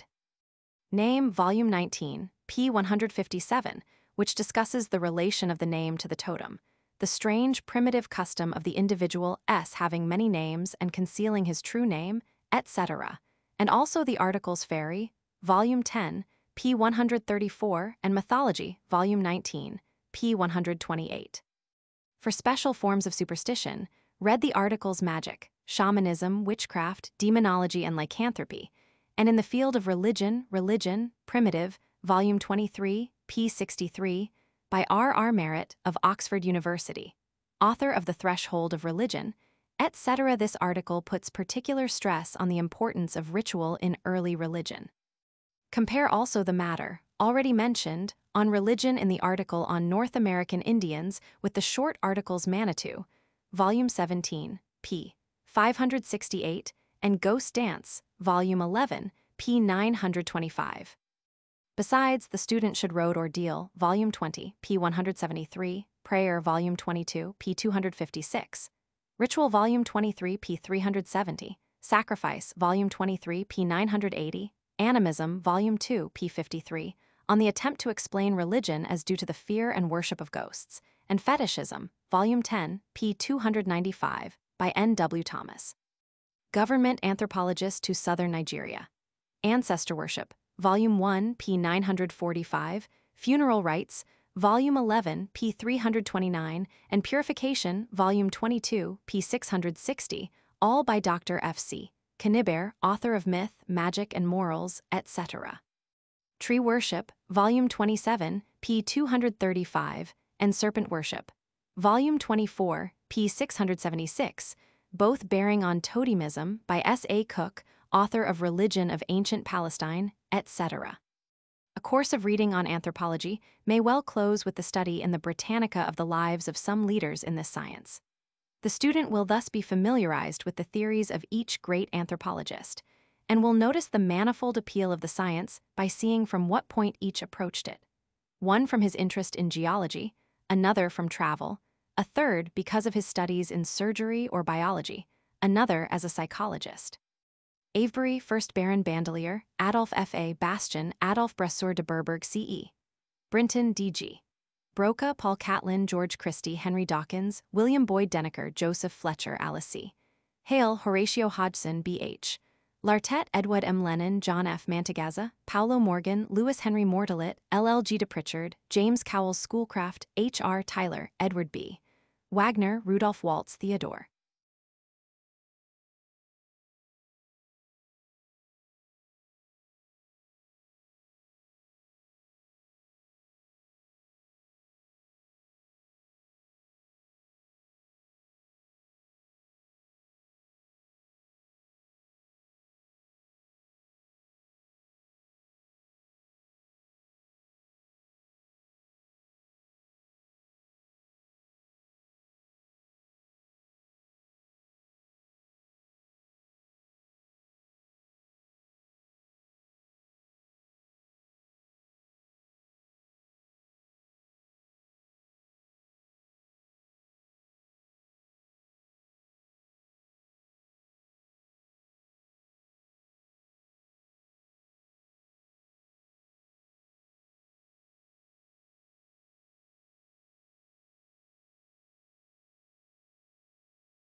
Chapter 52, Mathematics. There is no single book in the English language, save the Britannica, in which the whole body of mathematical knowledge is examined and classified with special reference to the interrelation of its various parts, and to the results obtained in the neighboring domains of physics, chemistry, and engineering. Textbooks necessarily have a somewhat narrow purpose, namely to teach the student how to solve problems in a single given field. Wide views over the surrounding country can, therefore, seldom be afforded. The Britannica, however, does for English readers what the Encyclopaedia der Mathematischen Wissenschaften does for German, and more, in that in the Britannica the shadowy borderlands are illuminated and the roads cleared which connect the mathematical and the experimental sciences. In fact, if anyone possessed every mathematical textbook that had ever been published, he would still find the articles full of suggestion to him, for in them the whole subject has been presented in all its complex bearings, logically and as a whole. It is nearly 4,000 years since a mathematician was last deified in the person of a monophys, and as far as can be ascertained, only one other of his calling ever received this honor, and he also was an Egyptian who had entered into his godship a full 1,000 years earlier. Volume 9, p. 46. To the ancient Egyptians, mathematics owes the first fragmentary ideas of arithmetic and mensuration, but little else, for despite their amazing mechanical achievements, very little record of purely mathematical knowledge has come down from them. It was the Greeks, starting with Thales, 600 BC, who really created the sciences of geometry and numbers. To them, we owe the great abstract ideas which dominate the science. The Greek period lasted till the capture of Alexandria by the Mohammedans, AD 640, at which time the Arabian school took shape. And to it, we owe the development of algebra, algebra wal muqabala, which means the transposition and removal of terms of an equation. With the Renaissance, the center of scientific research shifted to Western Europe, and from then on the boundaries of mathematical knowledge were rapidly extended, till today the subject is the common ground on which all the physical sciences meet. The student is referred to the article Mathematics, Volume 17, p. 878, by A. N. Whitehead, Fellow and Senior Lecturer in Mathematics, Trinity College, Cambridge, for a brilliant exposition of the foundations of the subject. The professed mathematician will, of course, not need any set guide to his reading, but it may be well to point out one or two articles which he will find especially worthy of his attention. The article Probability, Volume 22, p. 376, by Professor Edgeworth, author of Mathematical Psychics and numerous papers on the calculus of probabilities, gives, to the best of our belief, the only statement of the whole problem in the English language. That on algebraic forms, Volume 1, p. 620, by Major McMahon, former president of the London Mathematical Society, includes a number of results not previously published. The article Elasticity, Volume 9, p. 141, by A. E. H. Love, professor of natural philosophy in the University of Oxford, embodies the experience of a distinguished mathematician who has made this subject the object of his special study for years. Sir George Darwin, son of Charles Darwin, in the article Tide, Volume 26, p. 938, summed up the results of his life's work. The New Electrical Theory of the Properties of Matter, Volume 17, p. 891, is discussed by Sir J. J. Thomson, professor of physics, Cambridge, who has done more than anyone else to develop it. There are many other valuable articles, e.g. Geometry, Axioms, Volume 11, p. 730, and Geometry, Non-Euclidean, Volume 11, p. 724, by A. N. Whitehead. Units, Dimensions of Volume 27, p. 736, by Professor J. A. Fleming, Energy and Energetics, Volume 9, p. 398 and p. 390, by Sir Joseph Larmor. Groups, by Prof. Burnside, author of Theory of Groups of Finite Order. Articles which will be found highly useful to the engineer are Mensuration, Volume 18, p. 134, Earth, Figure of Volume 8, p. 801, Geodesy, Volume 11, p. 607, Strength of Materials, Volume 25, p. 1007. The mathematician will at once recognize the peculiar fitness of the contributors to deal with the subjects allotted to them, and this fitness is the more noticeable in the following list, arranged in alphabetical order, which names and briefly describes the distinguished mathematicians who have collaborated in the Britannica and indicates the principal articles written by each. H. F. Baker, Fellow and Lecturer of St. John's College, Cambridge, Cayley Lecturer in Mathematics in the University. Author of Abel's Theory and the Allied Theory, etc. Differential Equation, Function, Functions of Complex Variables. Ludwig Boltzmann, formerly Professor of Theoretical Physics in the Universities of Munich, Vienna, and Leipzig. Author of Lectures on the Theory of Gas, Lectures on Maxwell's Theory of Electricity and Light. Model. W. Burnside, Professor of Mathematics, Royal Naval College, Greenwich, Hahn, Fellow of Pembroke College, Cambridge, author of the Theory of Groups of Finite Order, etc. Groups, Theory of. Arthur Cayley, formerly Professor of Pure Mathematics in the University of Cambridge, See the biographical article, Volume 5, p. 589. Curve in part, determinant, equation numbers partition of surface in part, Gauss K.F. Monge G. George Crystal, Professor of Mathematics and Dean of the Faculty of Arts, Edinburgh University, Hun. Fellow and formerly Fellow and Lecturer, Corpus Christi College, Cambridge. Perpetual motion, Pascal in part, Riemann Jorg. Call A. R. Clark, Royal Medal of Royal Society, 1887. In charge of trigonometrical operations of the Ordnance, Survey 1854, 1881. Earth figure of the in part, geodesy in part, map projections in part. Agnes Mary Clerk, author of History of Astronomy in the 19th Century, The System of the Stars, Problems in Astrophysics, and many other astronomical books. See the biographical article, Volume 6, p. 497. Astronomy History, Zodiac Bra Tycho Copernicus, Flamsteed Halley, Huygens Kepler, etc. Lt. Col. C. F. Close, Head of the Geographical Section, British General Staff, formerly British Representative on the Nyasa-Tanganyika Boundary Commission. Author of Textbook of Topographical Surveying, etc. Maps Projections in part. W. E. Dalby, Professor of Civil and Mechanical Engineering at the City and Guilds of London Institute, Central Technical College, South Kensington. Author of The Balancing of Engines, etc. Mechanics applied in part, and several engineering subjects. Sir George H. Darwin, late Fellow of Trinity College, Cambridge, and Plumian Professor of Astronomy and Experimental Philosophy in the University. President of the British Association, 1905. Author of The Tides and Kindred Phenomena in the Solar System, etc. Tide. F. Y. Edgeworth, Professor of Political Economy in the University of Oxford, etc. Author of Mathematical Psychics, and numerous papers on the calculus of probabilities in the Philosophical Magazine, etc. Probability. E. B. Elliott, Waynflete Professor of Pure Mathematics and Fellow of Magdalen College, Oxford. Formerly Fellow of Queen's College, Oxford. President of the London Mathematical Society, 1896–1898. Author of Algebra of Quantics, etc. Curve in part, Geometry, Roman IV Analytical Geometry. C. Everett, Magdalen College, Oxford. Algebra History, Density, Light Introduction History, etc. J. A. Ewing, Director of British Naval Education.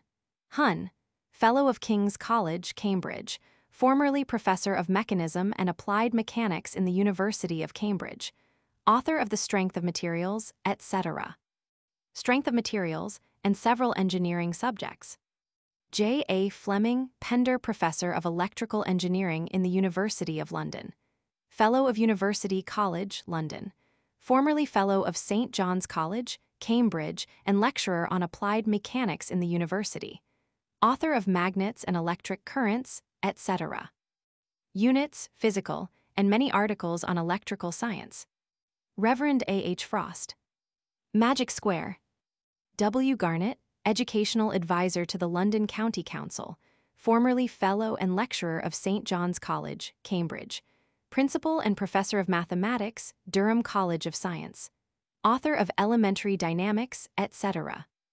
Energy in part, Hydrometer Kelvin Lord. J. W. L. Glacier, Fellow of Trinity College, Cambridge. Formerly President of the Cambridge Philosophical Society and the Royal Astronomical Society. Editor of Messenger of Mathematics and the Quarterly Journal of Pure and Applied Mathematics. Logarithm Table Mathematical Legender A.M. Napier John. J. H. Grace, Lecturer in Mathematics at Peterhouse and Pembroke College, Cambridge. Fellow of Peterhouse. Geometry, Line Geometry. Sir A. G. Greenhill, formerly Professor of Mathematics in the Ordnance College, Woolwich. Author of Differential and Integral Calculus with Applications, Hydrostatics, Notes on Dynamics, etc. Ballistics, Gyroscope and Gyrostat, Hydromechanics. Sir Thomas Little Heath, Assistant Secretary to the Treasury, London, Fellow of Trinity College, Cambridge. Author of Apollonius of Perga, treatise on conic sections, the 13 books of Euclid's Elements, etc. Anthemius, Apollonius of Perga, Archimedes, hero of Alexandria, Pappus of Alexandria, Porism, etc. F. R. Helmert, professor of geodesy in the University of Berlin. Earth figure of the in part, geodesy in part.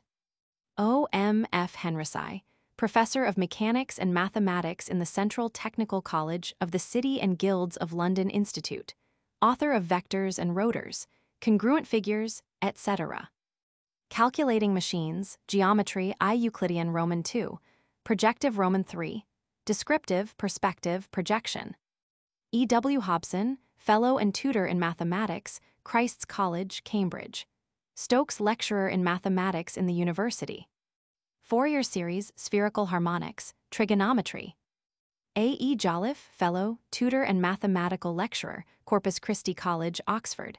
Senior mathematical scholar, 1892. Continued fractions, maxima and minima, series. H. Lamb, professor of mathematics, University of Manchester, formerly fellow and assistant tutor of Trinity College, Cambridge. Member of Council of Royal Society, 1894–1896.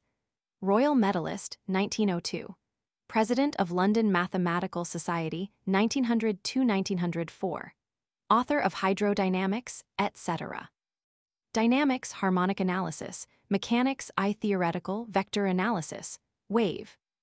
A. E. H. Love, Sedleyan Professor of Natural Philosophy in the University of Oxford. Hun. Fellow of Queen's College, formerly Fellow of St. John's College, Cambridge, Secretary to the London Mathematical Society. Elasticity, variations, calculus of. Function, functions of real variables, infinitesimal calculus. W. H. Macaulay, Fellow and Tutor of King's College, Cambridge. Motion, laws of. Major P. A. McMahon, Deputy Warden of the Standards, Board of Trade. Joint General Secretary, British Association. Formerly Professor of Physics, Ordnance College. President of London Mathematical Society, 1894–1896. Algebraic forms, combinatorial analysis, Cayley Arthur. G. B. Matthews, formerly Professor of Mathematics, University College of N. Wales, sometime Fellow of St. John's College, Cambridge. Algebra, special kinds of algebra, number. J. Clerk Maxwell, former Professor of Experimental Physics in the University of Cambridge. See biographical article, Volume 17, p. 929.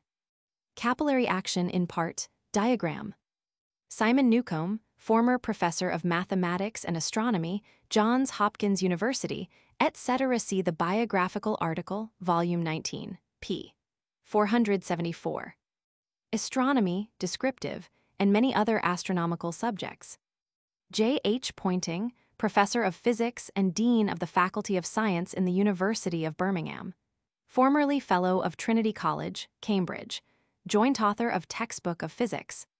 Acoustics, gravitation in part, sound. F. Purser, formerly Fellow of Trinity College, Dublin. Professor of Natural Philosophy in the University of Dublin. Member of the Royal Irish Academy. Surface in part. J. Purser, formerly Professor of Mathematics in Queen's College, Belfast. Member of the Royal Irish Academy. Surface in part.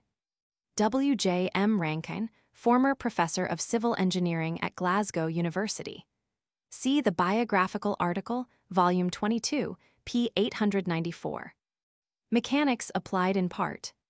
Hun, B. A. W. Russell, formerly Fellow of Trinity College, Cambridge, author of Foundations of Geometry, Principles of Mathematics, etc. Geometry Roman 6, non-Euclidean in part. W. F. Shepard, Senior Examiner in the Board of Education, formerly Fellow of Trinity College, Cambridge, Senior Wrangler, 1884. Algebra, Principles of Ordinary Algebra, Arithmetic, Differences, Calculus of, Interpolation, Mensuration. P. G. Tate, late Professor of Natural Philosophy, Edinburgh University. Author of Elementary Treatise on Quaternions. Joint author with Lord Kelvin of Treatise on Natural Philosophy. Not Quaternions in part, Hamilton Sir William, Maxwell James Clerk. Reverend Charles Taylor, formerly Master of St. John's College, Cambridge, Vice-Chancellor, Cambridge University, 1887–1888. Author of Geometrical Conics, etc. Geometrical Continuity. H. M. Taylor, Fellow of Trinity College, Cambridge, formerly tutor and lecturer. Smith's Prizeman, 1865, editor of the Pitt Press Euclid. Newton Sir Isaac. Sir J. J. Thomson, Cavendish Professor of Experimental Physics and Fellow of Trinity College, Cambridge. President of the British Association, 1909–1910. Author of a treatise on the motion of vortex rings, application of dynamics to physics and chemistry. Matter, and several articles on electrical science. J. Walker, Christ Church, Oxford, demonstrator in the Clarendon Laboratory, formerly Vice President of the Physical Society. Author of The Analytical Theory of Light, etc. Polarization of light, refraction, double refraction. A. N. Whitehead, Fellow and Lecturer in Mathematics, Trinity College, Cambridge. Author of a treatise on universal algebra, etc. Geometry Roman 6. Non-Euclidean Geometry in part. Geometry Roman 7. Axioms on Geometry, Mathematics. These are the men who are responsible for the mathematical sections of the Britannica. A fuller list of articles on mathematical subjects is given below. Abel, Niels Henrik Abscissa Acceleration Agnesi, Maria Gitana Agalin, FD. Algebra Algebraic Forms Aliquot Allen, or Allen T. Amicable Numbers Anderson, Alexander Engel and Themius Apollonius of Perga Archimedes Argument Arithmetic Autolycus of Pitton-Axis Babbage, Charles Baldy, Bernardino Ballistics Barlow, Peter Barrow, Isaac Bernoulli, Family, Bessel Function Binomial Biquadratic Bisectrix Boole, George Borda, Jean-Charles Biscovich, Roger J. Bauger. Pierre Bowditch, Nathaniel Brackenstockron Briggs, Henry Buxton, Jedediah Calculating Machines Camus, Charles E. L. Carden, Gerolamo Cardioid Castle, Louis Bertrand Catinari Cauchy, A. L. Baron Cayley, Arthur Charles, J. A. C. Chebyshev, P. L. Circle Cicid Clairault, A. C. Clifford, William K. Cocker, Edward Colburn, Z. Combinatorial Analysis Conchoid Cone Conic Section Conoid Continued Fractions Coates, Roger Cremona, Luigi Cube Curve Cycloid Cylinder Demover. Abraham de Morgan, Augustus Determinant Diagonal Diagram Diameter Differences, Calculus of Differential Equation Dimension Diophantus of Alexandria Ditton, Humphrey Dodecahedron Dynamics Earth, Figure of the Elasticity Ellipse Ellipsoid Emerson, William Energetics Energy Epicycloid Equation Euclid Euler, Leonhard Fermat, Peer to Figurate Numbers Focus Folium Fourier, JBJ. Fourier Series Frissy, Paulo Frustum Function Galloway, Thomas Galois, Évariste Gauss. Carl Friedrich Geodesy Geometrical Continuity Geometry, Naumann Graphical Methods Gravitation Greaves, John Gregory, Family Gregory, Olynthes G. Groups, Theory of Gunter, Edmund Gyroscope and Gyrostat Hachette, JNP. Hamilton, Sir W. R., Harmonic Analysis Harriet, T. Hero of Alexandria Hodograph Hutton, Charles Huygens, Christian Hydrodynamics Hydromechanics Hydrostatics Hyperbola Icosahedron Inaudi. Jacques Infinitesimal Calculus Interpolation Inversion Involution Ivory, Sir James Jacobi, Carl G. J. Kelvin, William Thomson, 1st Baron Kinematics Kinetics Kircher, Athanasius Not Kovalevsky, Sophie Lagrange Joseph L. Landon, John Laplace, P.S. de Lardner, Dionysius Legender, Adrian Marie Lemniscate Leonardo of Pisa Leslie, Sir John Lever Lie, Marius Sophus Limakin Line Lobachevsky, N.I. Locus Logarithm Logocyclic Curve. Strophoid or Foliate Macalog, James Maclaurin, Colin Magic Square Map Mascheroni, Lorenzo Mathematics Matter Maupertuis, Pierre de Maxima and Minima Maxwell, J. Clerk Mechanics Mensuration Mersenne, Marin Monge, Gaspard Montuscia, Genetian Motion, Laws of Murphy, Robert Napier, John Newton, Sir Isaac Nicomachus of Gerasa Numbers. Partition of Numeral Octahedron Ordinate Audit, William Oval Pantograph Pappas of Alexandria Parabola Peacock, George Pearce. Benjamin Pell, John Perpetual Motion Perspective Pfaff, J.F. Playfair, John Plucker, Julius Poinsot, Louis Poisson, Simeon Denny's Polygonal Numbers Polyhedron Poncelet, Jean-Victor Porism Price, Bartholomew Prism Probability Projection Quadratrix Quaternions Record, Robert Riccati, J.F. Count Riemann, G.F.B. Roberval G. Peter Robbins, Benjamin Roulette Routh, Edward John Russell, John Scott Salmon, George Saunderson.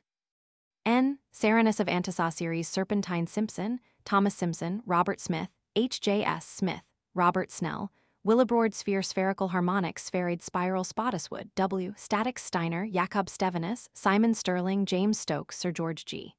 Strength of Materials Sturm, J.C.F., Surface Sylvester, J.J. Table, Mathematical Tate, Peter G. Tartaglia, Niccolo Taylor, Brooke Tetrahedron Theodosius of Tripolis Thompson. T.P. Tide Todhunter, Isaac Triangle Trigonometry Trisectrix Units, Dimensions of Units, Physical Variations, Calculus of Vector Analysis Vernier, Pierre Vieta, or Viet, F. Wallace, William Wallis, John Wave Witch of Agnesy Zira.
Chapter 53, Astronomy.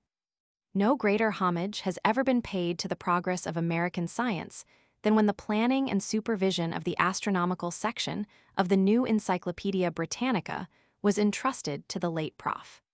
Simon Newcomb, who was also the only American save Benjamin Franklin ever elected an associate of the French Institute. His death occurred some time before the Britannica was completed, but he had already finished the articles which he had undertaken personally to contribute, and read a great number of the other articles which had, at his suggestion, been assigned to eminent astronomers in various parts of the world.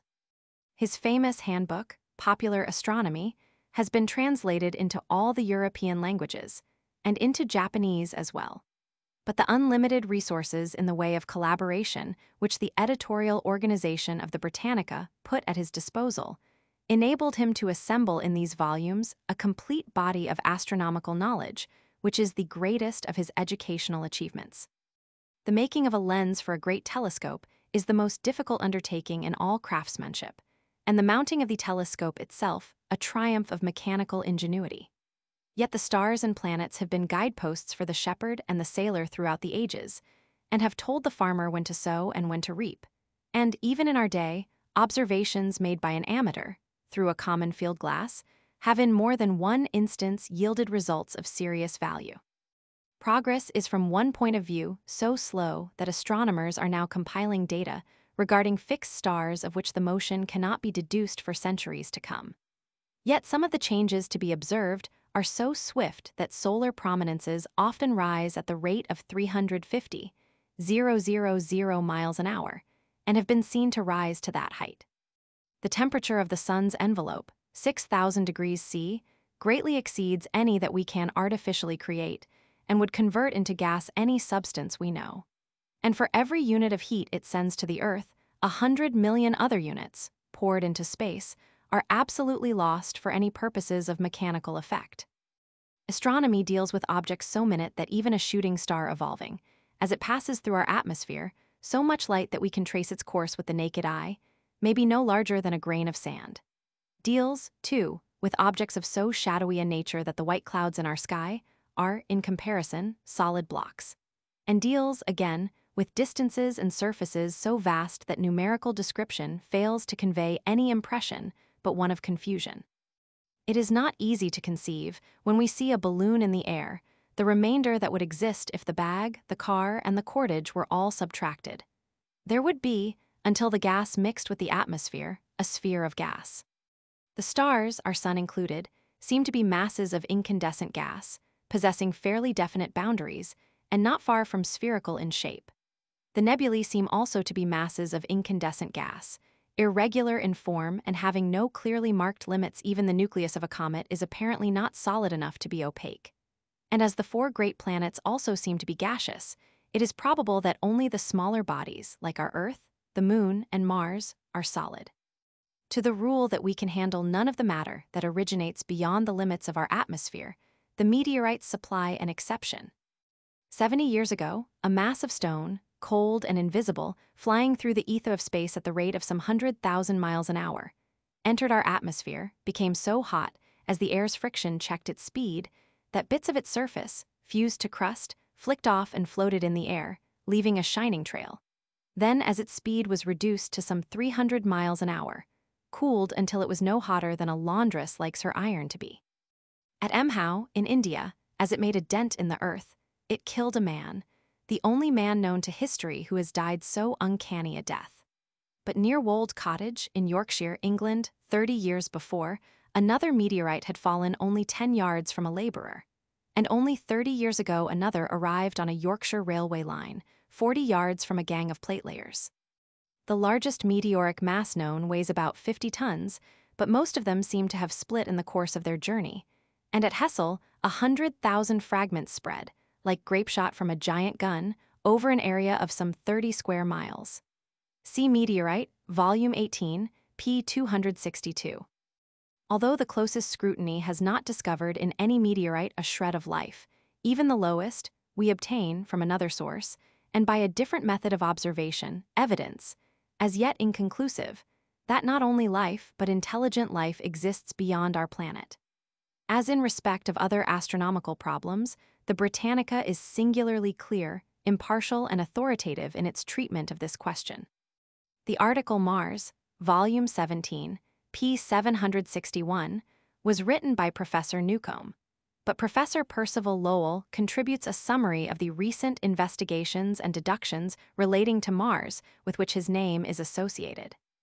In 1877, Schiaparelli, adopting the old belief now abandoned by all astronomers, that oceans occupied the darker-colored regions of Mars, observed dark streaks connecting these dark patches, and believing them to be strips of water, described them by the Italian word canal, by which he meant channels or natural bodies of water. An absurd misconception of his meaning gave wide currency to the idea that these strips were artificial canals, a manifest impossibility, as they are many miles in width. No canal, properly so called, could be so wide, and no reservoir could conceivably be so extensive. There is, in the existence of such patches, even if they were bodies of water, as no one now believes them to be, not the slightest indication of excavation.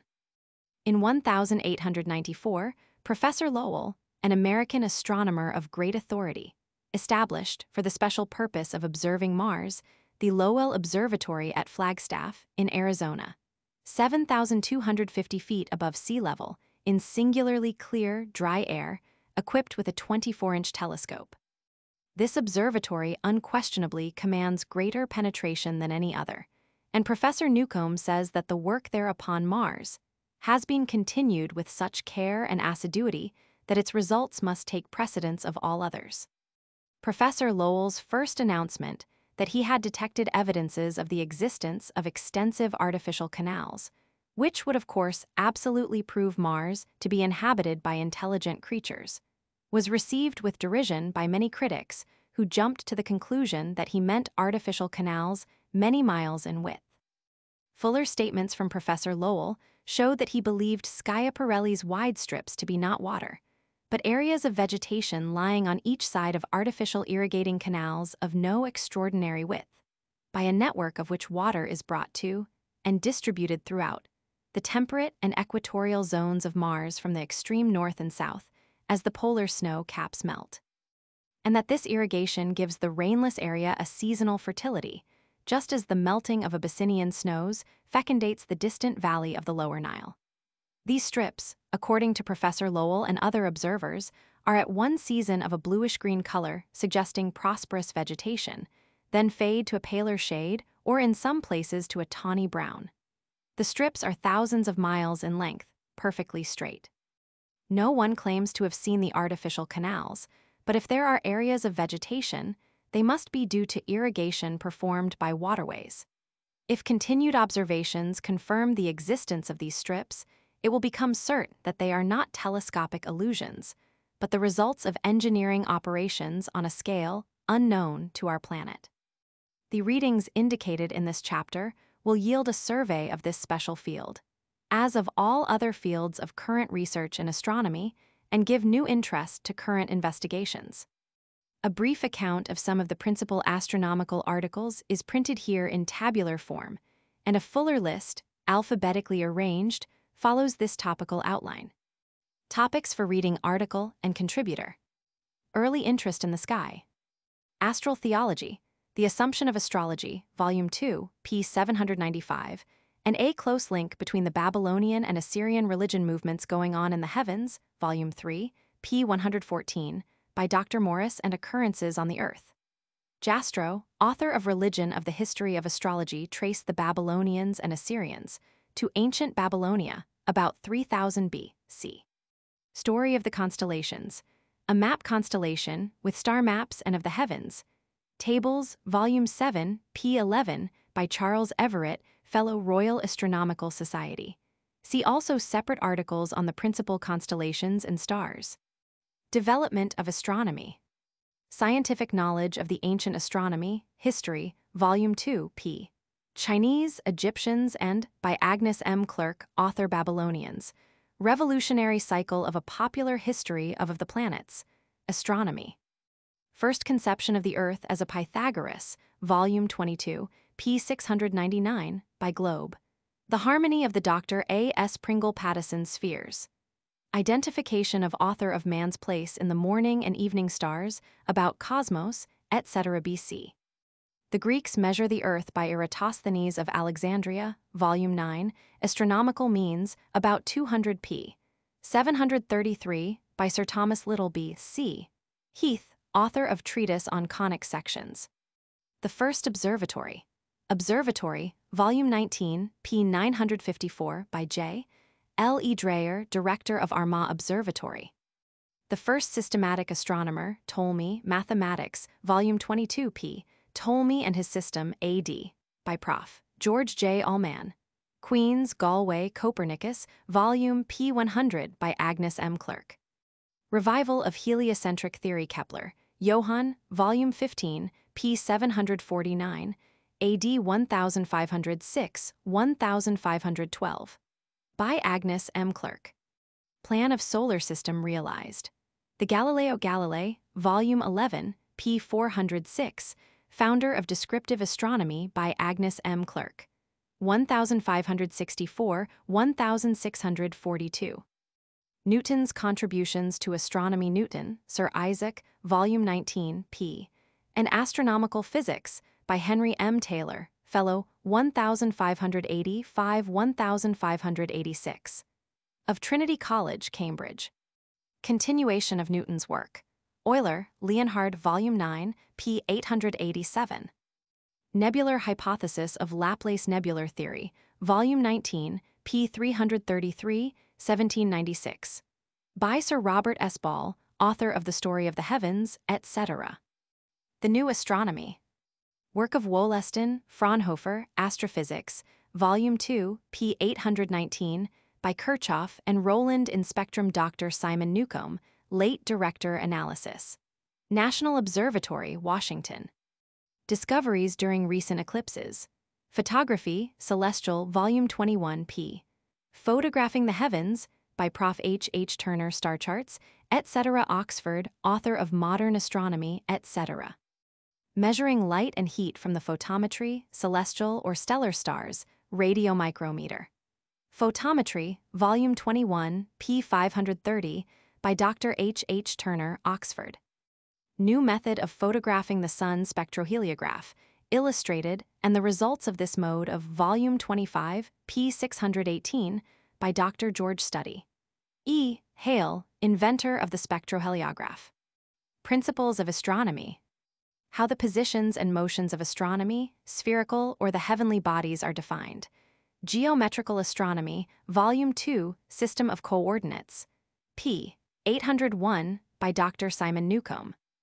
Distance of Sun from Earth, the Parallax, Volume 20, p. 760, by Dr. Fundamental Celestial Simon Newcomb, Measurement. Methods of determining distances of star, distances and parallaxes of stars. The Stars, Volume 25, p. 789, by Arthur S. Eddington, Royal Observatory, Greenwich. Apparent Motion of the Heavenly Aberration, Aberration of Light Bodies. Volume 1, p. 54, by Dr. S. Otto Eppenstein, Zeiss Optical Works, Jena, Germany. Eclipses and Their Recurrence. List Eclipse, Volume 8, p. 887, by Doctor of Solar Eclipses. Methods of Simon Newcomb, Computing Eclipses. Diameter of Earth as an Earth, Figure of the Volume 8, p. Astronomical Unit.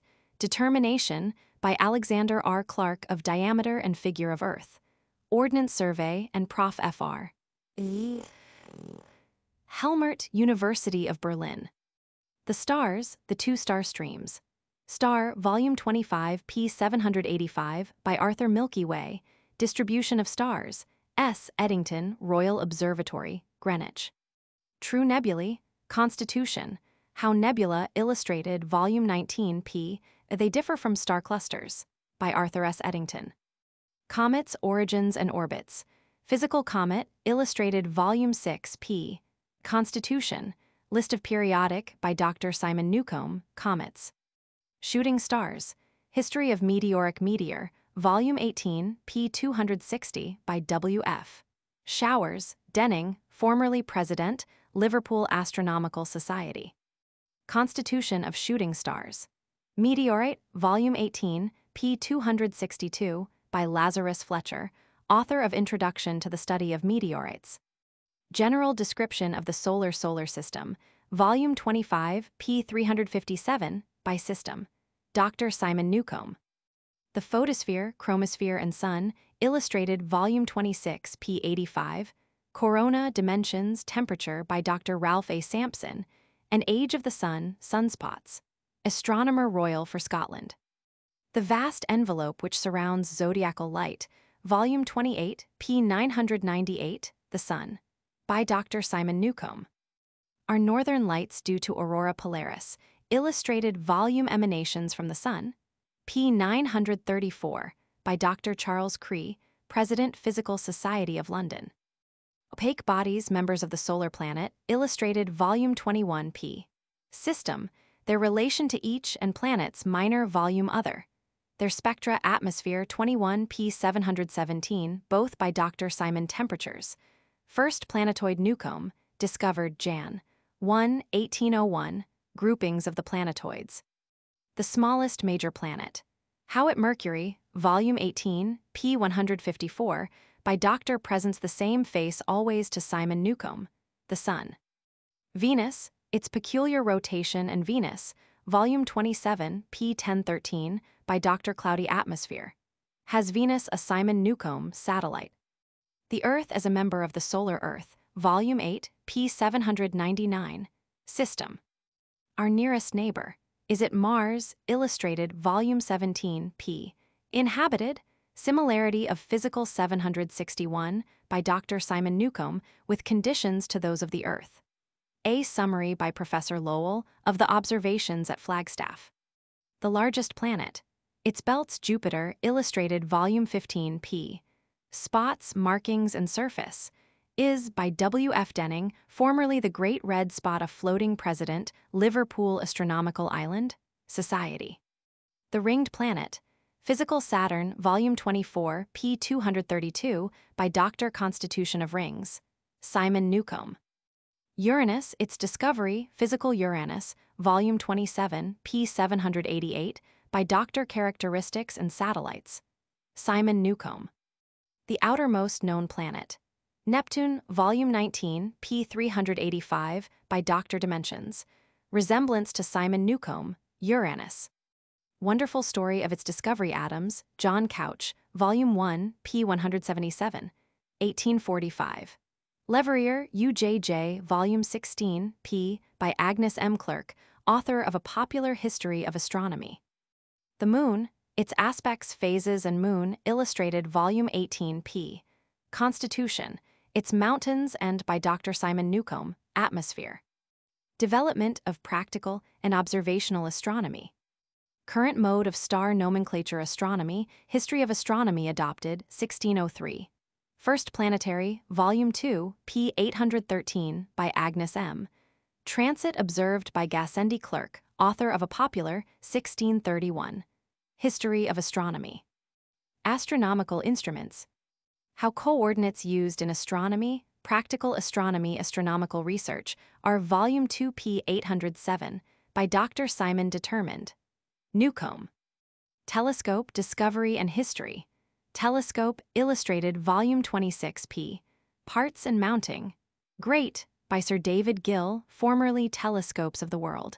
Astronomer Royal at the Cape of Good Hope, and H. Dennis Taylor, inventor of the Cooke photographic lens. The Transit Circle due to Tycho Transit Circle, Illustrated, Volume Broch. Description and Use.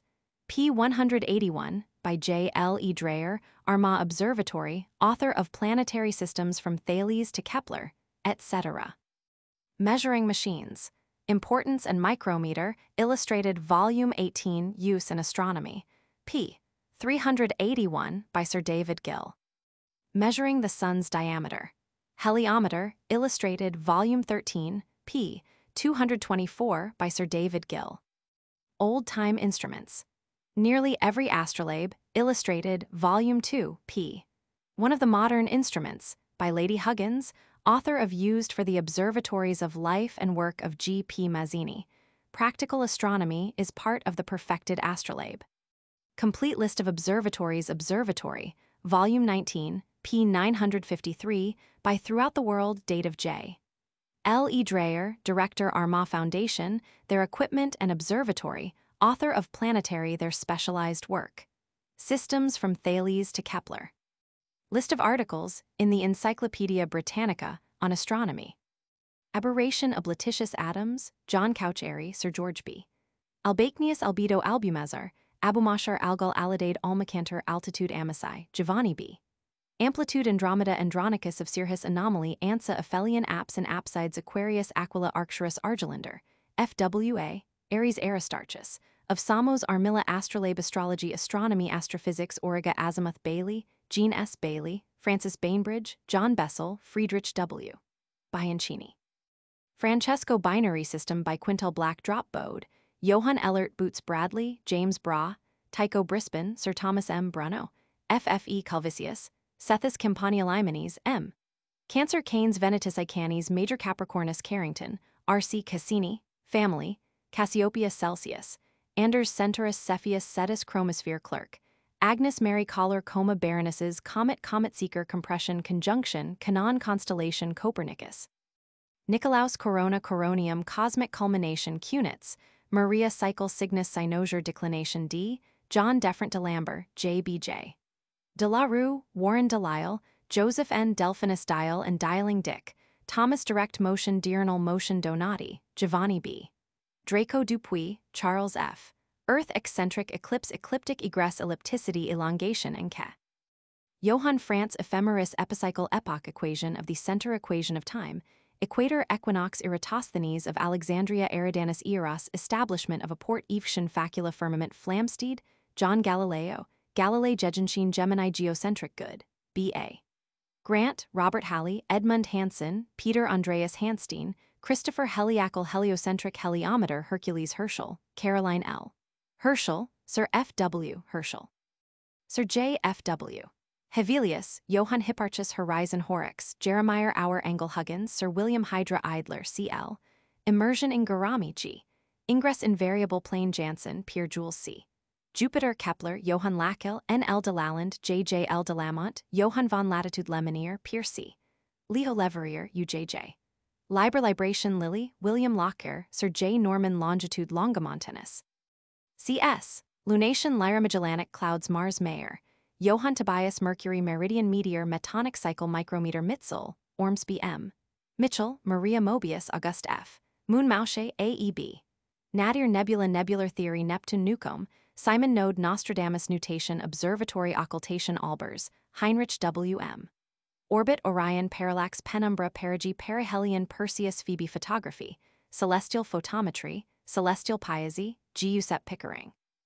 EC. Pisces Planets, Minor Pleiades Pond, John Pons, Jean-Louis Precession of the Equinoxes Prime Vertical Pritchard, Charles Proctor, Richard A.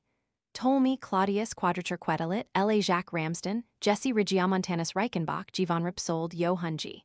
Retrograde Reticus or Redicus Right Ascension Rittenhouse, David Robinson, J.T.R. Romer, Ole Ross, William Parsons, 3rd Earl of Rumker, C.L.C. Sabine, Sir Edward Sacro Bosco. Johannes de John Hollywood, Sagittarius Centini, Giovanni Satellite Saturn Schiaparelli, G.V. Skonfeld, Eduard Schroeder, Johann H. Schumacher, H.C. Schwabe, Samuel H. Scorpio Secchi, Angelo Serpentarius or Ophiuchus Sextant Smythe, Charles Piazzi Solar System Solstice Somerville, Mary Sausagene's Spectroheliograph Star Stationary Stone, Edward Jones Struve, E.G.W. Sun Synodic Period Syzygy Taurus Telescope Terminator 3 Bodies, Problem Tide Time. Measurement of time, Standard Tisserand, FF. Transit Circle, or Meridian Circle Trepidation Trofton, Edward Ulug Beg Umbra Uranus Ursa Major Ursa Minor Venus Vertical Virgo Vulpecula, et Answer Walker. Sears Cook Walther, Bernhard Zach, Baron von Zenith Zodiacal Light Zollner, JKF.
Chapter 54, Physics.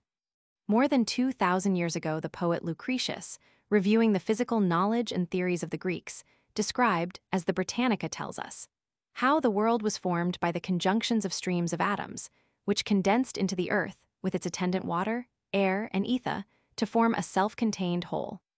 And went on to tell how in the changes of infinite time all possible forms of life appeared, but only those fittest to survive persisted. Here we have an unconscious anticipation of the nebular hypothesis and the theory of natural selection, two of the most tremendous of modern speculations. 400 years earlier, Democritus, the greatest of the Greek natural philosophers, had said, "According to convention there is a sweet and a bitter, and according to convention there is color. In truth there are atoms and a void." Democritus came near announcing the doctrines of the indestructibility of matter and the conservation of energy. Yet the conventions which he assailed persisted for generations.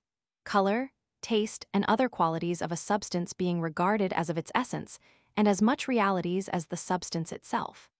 The theories of the Greeks, in fact, held the field for centuries, until, during the Renaissance, men's minds attacked the secrets of nature in a more modern spirit.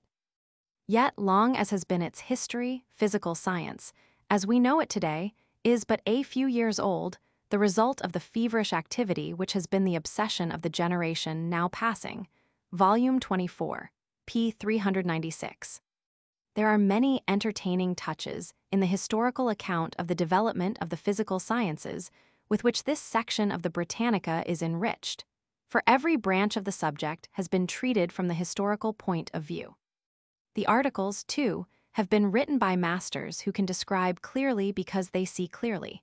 And no reader, desiring a sound knowledge of the general principles on which science rests, and of the conclusions to which the latest investigations have directed scientific thought, will go away empty-handed. The section of the physical sciences in the Britannica covers, of course, an enormous field which for general purposes may be conveniently divided into I, matter and motion, Roman 2, sound, Roman 3, light, Roman 4, heat, V, electricity and magnetism. As a preliminary to any one of these, and to the whole subject, the reader will be well advised to read the article Science, Volume 24, p. 396, by W. C. D. Wetham of Trinity College, Cambridge, author of Recent Development of Physical Science. Those on Units, Physical Volume 27, p. 738, and Units, Dimensions of Volume 27, p. 736, are also of fundamental importance. And those on Space and Time, Volume 25, p. 525, and Time, Measurement of Volume 26, p. 983, may profitably be consulted. I, matter and motion. Since all physical phenomena are manifestations, in one form or other, of matter and motion, this first division of the subject is introductory to all the rest, and should preferably be studied first.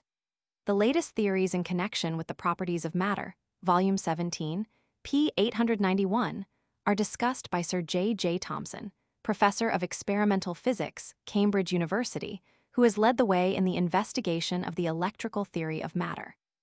The article is directed to the establishment of the electronic theory, and in view of the vast amount of original work which the author has carried out in this field, his treatment in the Britannica should be welcome to all students of physical science. Supplementing this are the following: Element by Wilhelm Ostwald, Nobel Prizeman in Chemistry, 1909, especially the concluding remarks, Volume 9, p. 253, Atom, Volume 2, p. 870, Electricity, Electronic Theory, Volume 9, p. 192. Early hypotheses are described under Science, Volume 24, p. 397, Molecules, Volume 18, p. 654, Alchemy, Volume 1, p. 521, and modern conceptions are discussed under Liquid Gases, Cohesion, Volume 16, p. 756, and Spectroscopy, Volume 25, p. 625. Reference should also be made to the articles Density, Volume 8, p. 46, Diffusion, Volume 8, p. 255, and especially Gravitation, Volume 12, p. 384, by Professor Poynting of the University of Birmingham, and Etha, Volume 1, p. 292, by Sir Joseph Larmor, Secretary of the Royal Society. The principal articles dealing with motion are Motion, Laws of Volume 18, p. 906, which deals mainly with Newton's laws, and Energy, Volume 9, p. 398, and Energetics, Volume 9, p. 390, both by Sir Joseph Larmor. Of as great importance from the physical point of view are Wave, Volume 28, p. 424, the part of the article Mechanics dealing with simple harmonic motion, Volume 17, p. 975, and Elliptic harmonic motion, p. 978, and Harmonic Analysis, Volume 12, p. 956, all by Professor Lamb of the University of Manchester. Other articles which should be consulted are Capillary Action, Volume 5, p. 256, and Perpetual Motion, Volume 21, p. 180. Roman 2, sound. The main article Sound, Volume 25, p. 437, is by Prof. J. H. Poynting of the University of Birmingham, and very completely covers the subject. The reader will, however, wish to refer to several other articles for supplementary information. Thus, in the article Hearing, Volume 13, p. 124, the range of audibility is discussed. See also Tartini, Volume 26, p. 436, for an account of Tartini's tones, while with regard to quality of tone, the reader will find suggestive matter under Violin, Volume 28, p. 104.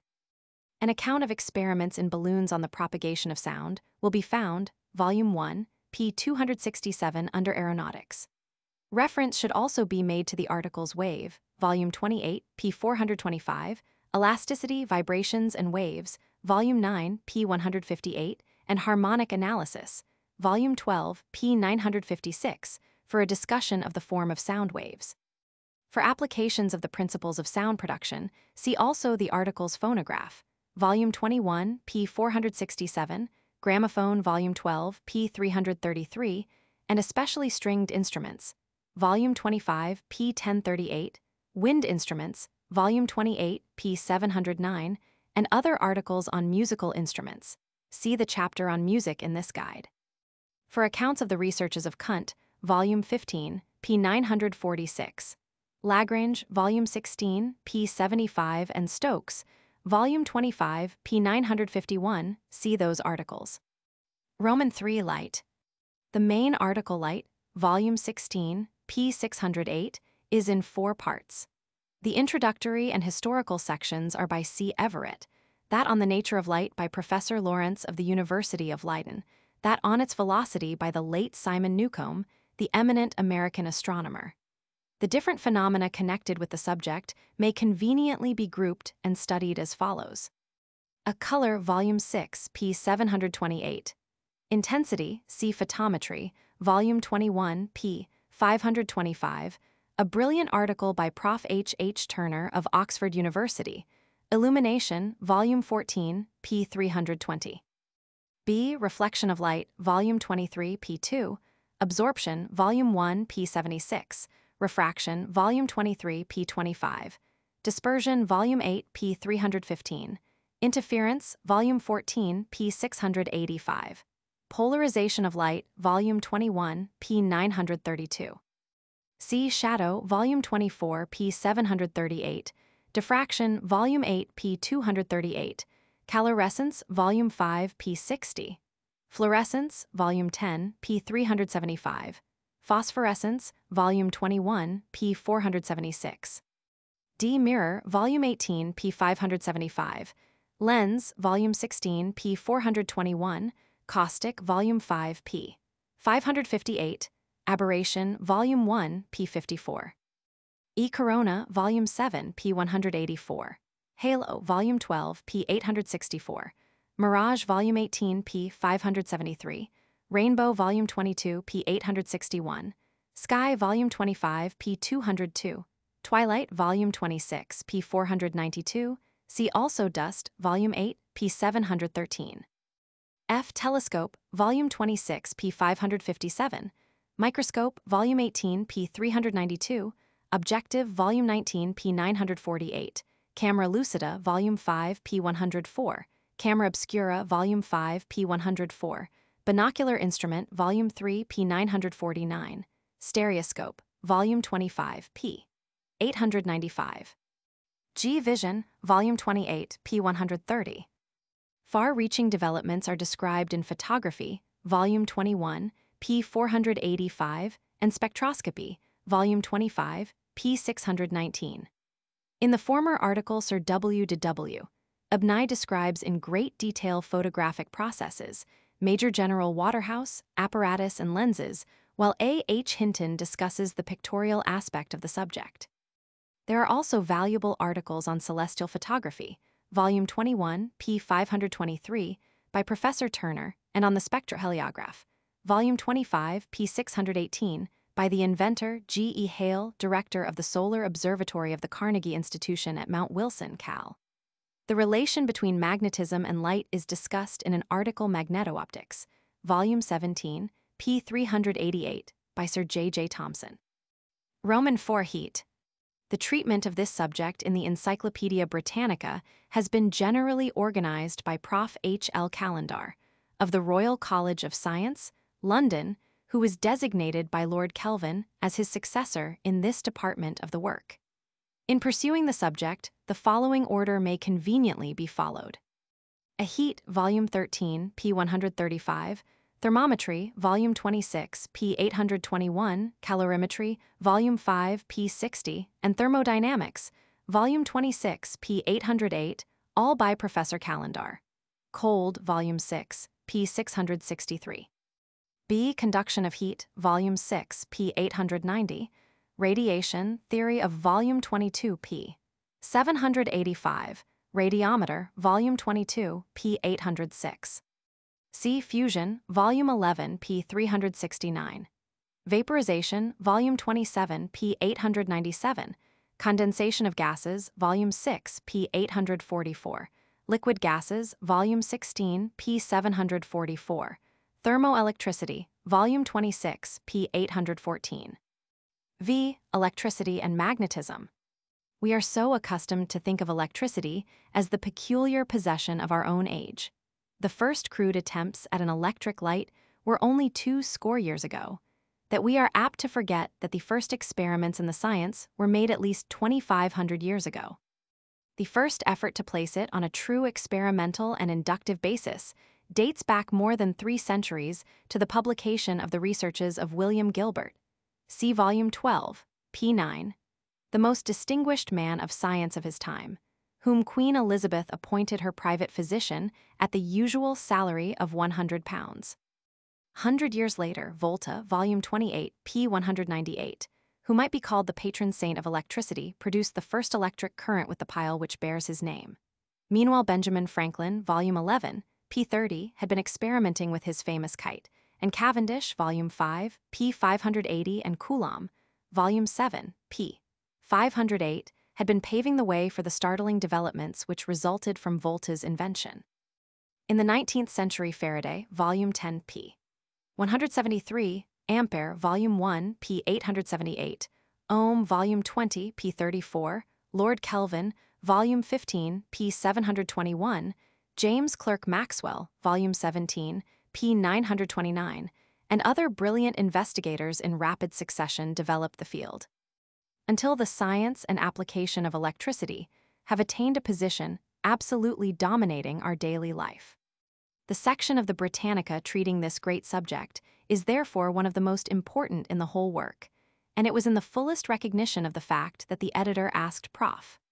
J. A. Fleming, of the University of London, famous for his original work in both the mathematical and the experimental branches of the science, to organize the sections for the new edition. The ground is generally covered in the 4 articles on electricity, electrostatics, electrokinetics, and electromagnetism, all contributed by Prof. Fleming himself. The article Electricity, Volume 9, p. 179, is the key article to the subject and should be read first. The 2 great branches of electrical theory then follow.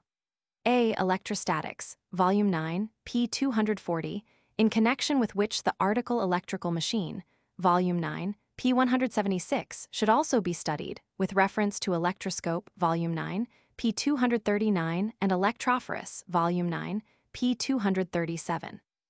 B. Electrokinetics, Volume 9, p. 210, and supplementing it Conduction, Electric, Volume 6, p. 855. The latter is divided into 3 parts. I. Conduction in Solids by Prof. Fleming, Roman 2. Conduction in Liquids by W. C. D. Wetham, Roman 3. Conduction in Gases by Sir J. J. Thomson, in connection with Roman 2. Should be read Electrolysis, Volume 9, p. 217, by W. C. D. Wetham and with Roman 3.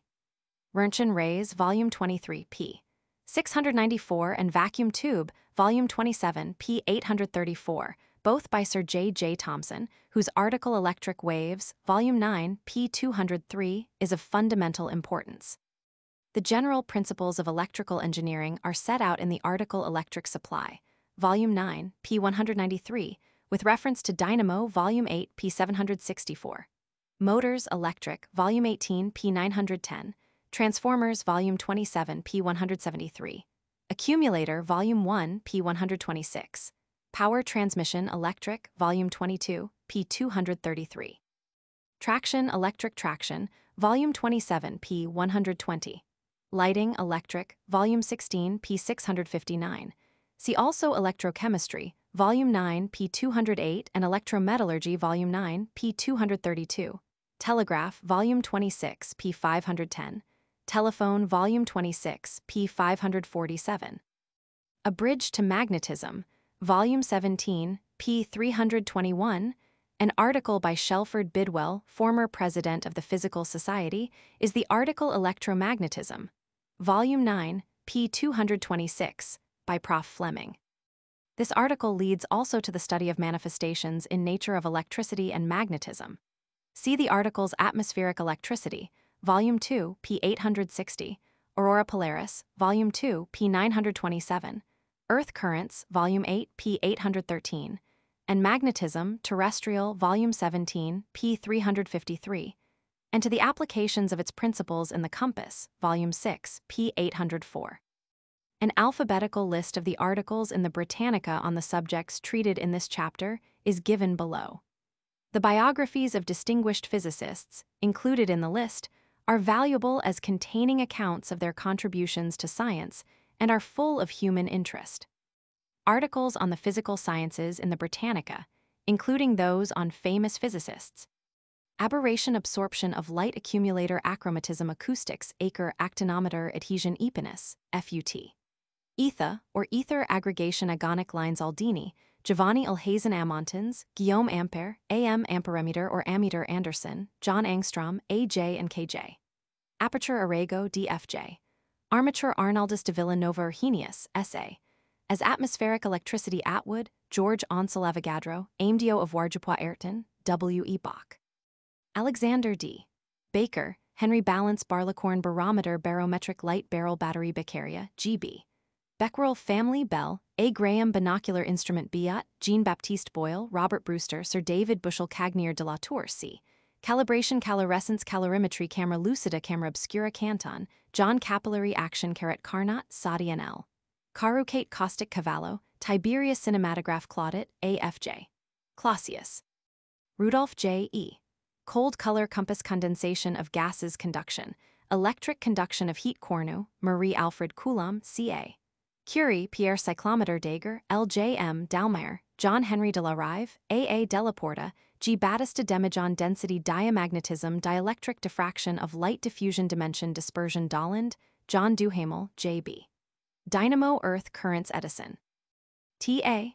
Electrical or electrostatic machine electricity supply electric waves electrochemistry electrokinetics electrolysis electromagnetism electrometallurgy electrometer electron electrophorus electroplating electroscope electrostatics electrotyping energetics energy Erman, Paul Fahrenheit, G.D. Fathom Phys A.H.L. Fluorescence Forbes, James David Foreman, Simon Foucault, J.B.L. Fraunhofer, J. von Fresnel. Augustin J. Furlong Fusion Fuse, or Fuse Gallon Galvanometer Jaesler, Heinrich Gibbs, J.W., Gilbert or Gilbert W. Glacier, James Graduation Gramophone Gravitation Gray, Alicia Grove, Sir William R. Garrick, Otto von Harris, Sir W.S. Hearing Heat Heliostat Helmholtz, H.L.F. von Henry, Joseph Hertz, Heinrich R. Hogshead Hook, Robert Hopkinson, John Hourglass Hughes. D.E. Hydrometer hypsometer hysteresis illumination inch inclinometer induction coil interference of light Jablachkov, Paul Joule, J.P. Kaleidoscope Catter Henry Kelvin, 1st Baron Kirchhoff, G.R. Koenig, K.R. Kunt, A.A.E.E. Lambert, J.H. Langley, S.P. Lantern Lens Leyden Jar or Condenser Lichtenberg, G.C. Lighting Lightning Conductor Liquid Gases Lodge Sir Oliver J. Magnetism Terrestrial Magnetograph Magnetometer Magnetooptics Malice, E.L. Manometer Marriott, Edme Marum, Martin van Matter Matjuxai Carlo Maxwell, J. Clerk Mayer, Julius R. Meloni Macedonio Meter, Electric Metric System Mitchell, John Microscope Mirror Model Molecule Morgan Morse, SFB, Motion, Laws of Motors Electric Muschenbroek, P. van Neckem, A. Nicholson, W. Nicol, William Niepce, J. Nicefer Nobili, Leopoldo Nolit, Jean Anton Objective. Or Object Glass Ohm, Georg Simon Ohmmeter Olmsted, Denison Optics Oscillograph Ounce Papin, Denys Peck Peltier, JCA. Permeability, Magnetic Permeameter Perpetual Motion Phonograph Phosphorescence Photography Photometry Pint Plateau, JAF. Pneumatics Poggendorf, JC. Polarity Polarization of Light Pood Potentiometer Pound Power Transmission, Prevost. Pierre Pyrometer Radiation, Theory of Radiometer Rayleigh, Lord Reflection of Light Refraction Rod Rontgen Rays Rontgen. W.K. Roland Henry A. Rumford, Count Sauscher, H.B. de Science Shadow Siemens, E. Werner von Sky Sound Space and Time Spectacles Spectroscopy Speculum Spherometer Standard Stereoscope Stewart, Balfour Sun or Photocopying Swan, Sir Joseph W. Tate Peter G. Talbot W. H. Fox Talent Tartini G. Telegraph, telephone, thermodynamics, thermoelectricity, thermometry, Thomson, James Torricelli, E. Transformers, trumpet, speaking and hearing, Tyndall. John Units, dimensions of units, physical vacuum tube vaporization, vision, Volta, Alessandro, voltmeter, wattmeter, Wave, Weber, W.E. Weighing machines, weights and measures, Wheatstones, Bridge, Wheatstone, Sir Chas, Wiedemann, G.H. Young, Thomas.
Chapter 55, Chemistry. We have traveled far since chemistry had as its simple basis 4 elements: fire, air, water, and earth, regarded as perfect and complete since they embody every essence of which a body was supposedly capable. For fire was hot and dry, air, hot and wet, water, cold and wet, earth, cold and dry. We have outlived the belief in the philosopher's stone which animated the Middle Ages. Yet these fallacies are but manifestations of the effort, old as thought, to reduce the manifoldness of matter to primordial elements, from which, in one form or other, every substance should be capable of being built up. The ultimate problem of chemistry is, therefore, the constitution of matter, and the fight around this is waged on the marches of the physical and chemical sciences. The great commercial triumphs of chemistry are, of course, those due to the conquest of waste, to the utilization of byproducts, which for thousands of years had been regarded as useless. We are all familiar with the uses to which the byproducts of coal tar are put. We swallow one derivative to relieve headache, we may sugar our tea and flavor our ice cream with others. With one derivative we clean our clothes which have been dyed with others, and we disinfect them with yet another. Phenacetin, saccharin, synthetic vanilla, benzene, naphthalene, aniline dyes, carbolic acid, are only a few of the many substances won to the consumer by the chemist in his laboratory. And this is only one field of research. The chemist is always busy, as now with rubber, camphor, etc., working at the synthesis of natural products in the hope that he will be able to find a means of manufacturing them in quantities at a cost which will make them commercially possible, and thus lessen the drain on the world's natural supply. In almost every detail of our lives, this science enters so familiarly that we forget that the many things made possible by the chemist do not simply happen, but are the result of laborious research in the laboratory. It is not possible to attain proficiency in any experimental science without laboratory work, but to the student of chemistry, the lucid and original articles in the Britannica will provide a most useful commentary on his work with test tube and burner. The general reader will find in these articles an admirable survey of the subject and of its bearings on problems of daily life. The main article Chemistry, Volume 6, p. 33, generally covers the ground and serves as an introduction to separate articles on important divisions of the subject. Following its arrangement, the scheme outlined below suggests a useful course of reading. Chemistry, History, Volume 6, p. 33.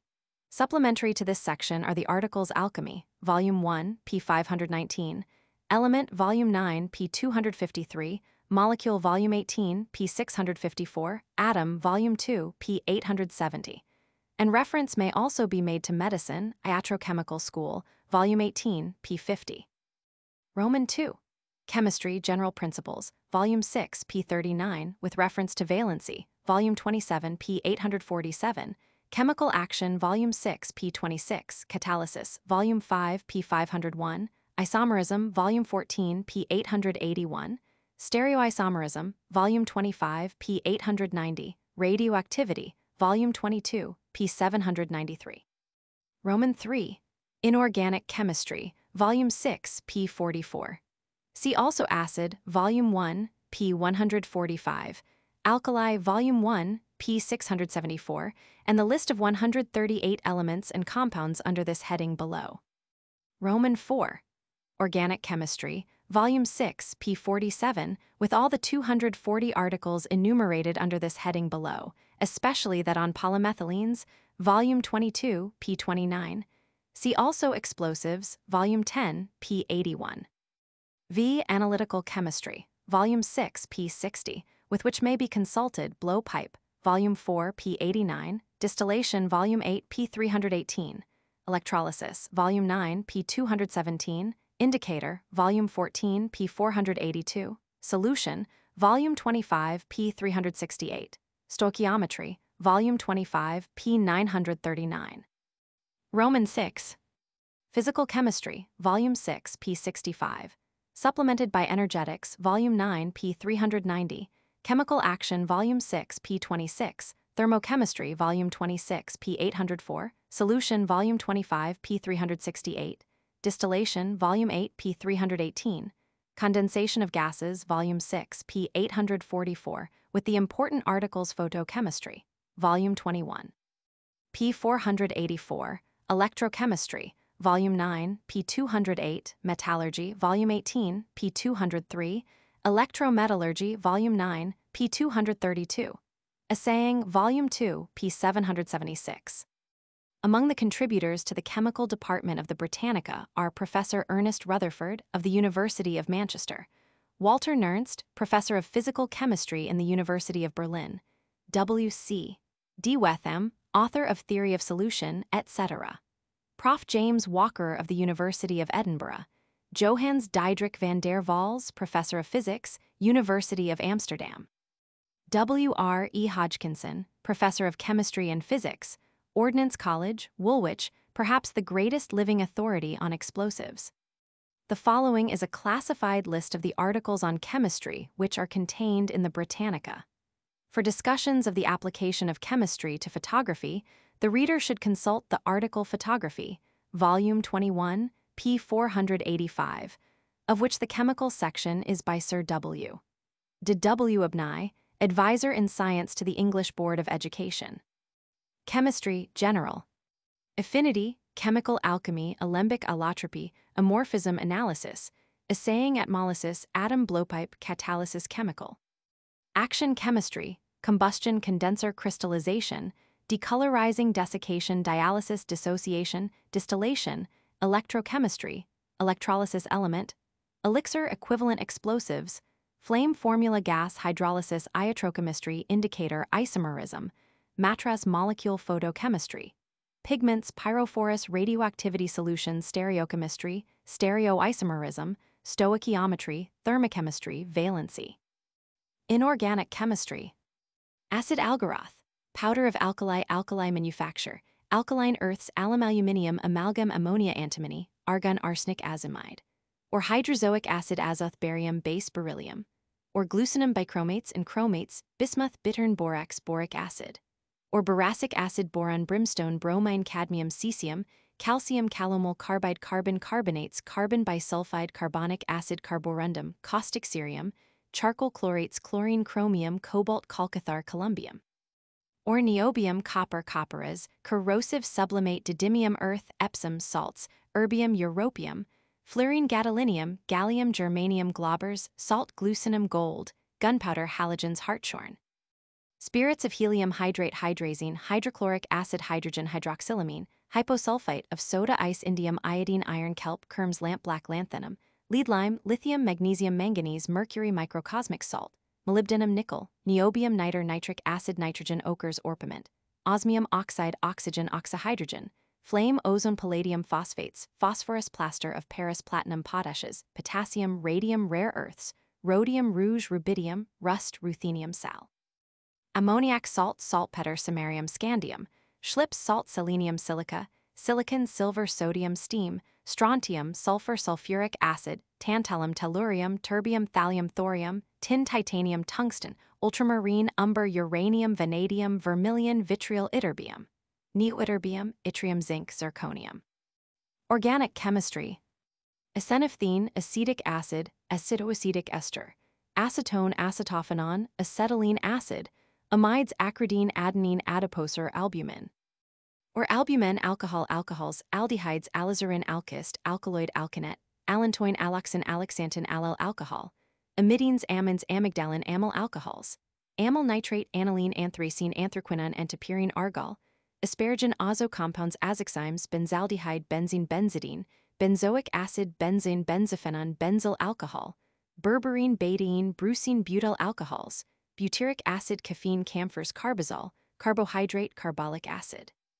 Or phenol, carvacrol, cellulose, chloral, chloroform, chlorophyll, chloropicrin, chrysine, cinnamic acid, cinnaline, citric acid, coal tar, cocaine, collodion, canine, coumarin, coumarones, creosote, cresols, crotonic acid, cyanamide, cyanic acid, and cyanates, cyanide, cyanogen, cytosine, dextrine, diazo compounds, diphenyl, duren, dynamite, ecgonine, erythrite, esters, ethers, ethyl, ethyl chloride, ethylene, eugenol, eupion, flavin, fluoranthene, fluoren, fluorescein, formalin.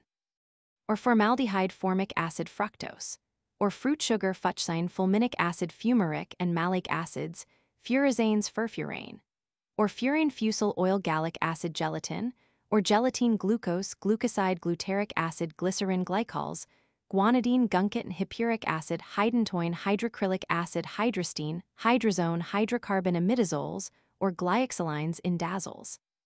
Or glyoxylines, indazoles, indene, indigo, indole, indulins, inulin, iodoform, isotin, isoxazoles, ketenes, ketones, lactic acid, lactones, levulinic acid, litmus, malic acid, malonic acid, mandelic acid, marsh gas, mellitic acid, mercaptans, mesoxalic acid, methyl alcohol, mucic acid, muroxide, mustard oils, naphtha, naphthalene, naphthols, naphthylamines, nicotine, nitrobenzene, nitro compounds, nitroglycerin, olefin, oleic acid, orsin, oxalic acid, oxazoles, oximes, palmitic acid, paraffin, paraldehyde, phenacetin, phenanthrin, phenazine, phenolphthalein, phthalazines, phthalic acids, piscine, picric acid, pilocarpine, piperazine, piperine, pipronyl, polymethylines, primulin, propiolic acid, propyl alcohols, prussic acid, purin, pyrazines, pyrazoles, pyrin, pyridine, pyrimidines, pyrocatechin, pyrogallol, pyrones, pyrrol, pyruvic acid, quercitron, quinazolines, quinoline, quinones, quinoxylines, resorcin, retine, saccharic acid, saccharin, safranine, salicylic acid, stearic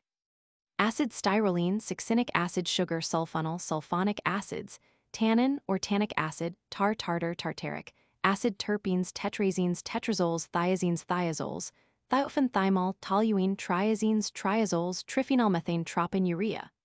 Or carbamide, urethane, uric acid, urotropin, valeric acid, verdigris, veronal, xanthic acid, xanthone, xylene. Biographies: Abel, Sir Frederick A. Achard, F. C. Andrews, Thomas Beeger, Adolf von Ballard, Anton J. Baum, Anton Becher, J. J. Bell, Jacob Bergman, Torbern Olaf Berthelot, M.P.E., Berthelet, C.L., Berzelius, J. J.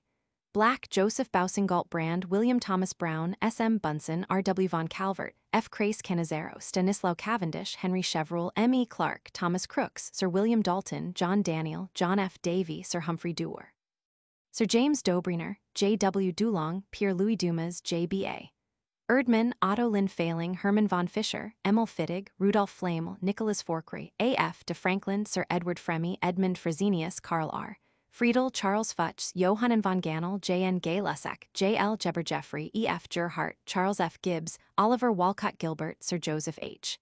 Gladstone, John Hall Glaser, Christopher Glauber, Johann R. G. Mellon family, Graham Thomas Gimmett, Jean B. Guyton de Morveau Harcourt, W. Vernon Helmont, Jean B. Van Henry, William Hoffman, A. W. von Hammerg, William Kekulé, F. August Klaproth, M. H. Kolb, A. W. Hermann Kopp, Hermann F. M. Kunkel von Lohenstern Lavoisier, A. L. Leblanc, Nicholas Lemery, Nicholas Liebig, J. Vaughan, Baron Lunge, Georg Magnus, H. G. Margraf, Andreas S. Marignac, J. C. G. de Mayo, John Mendeleeff.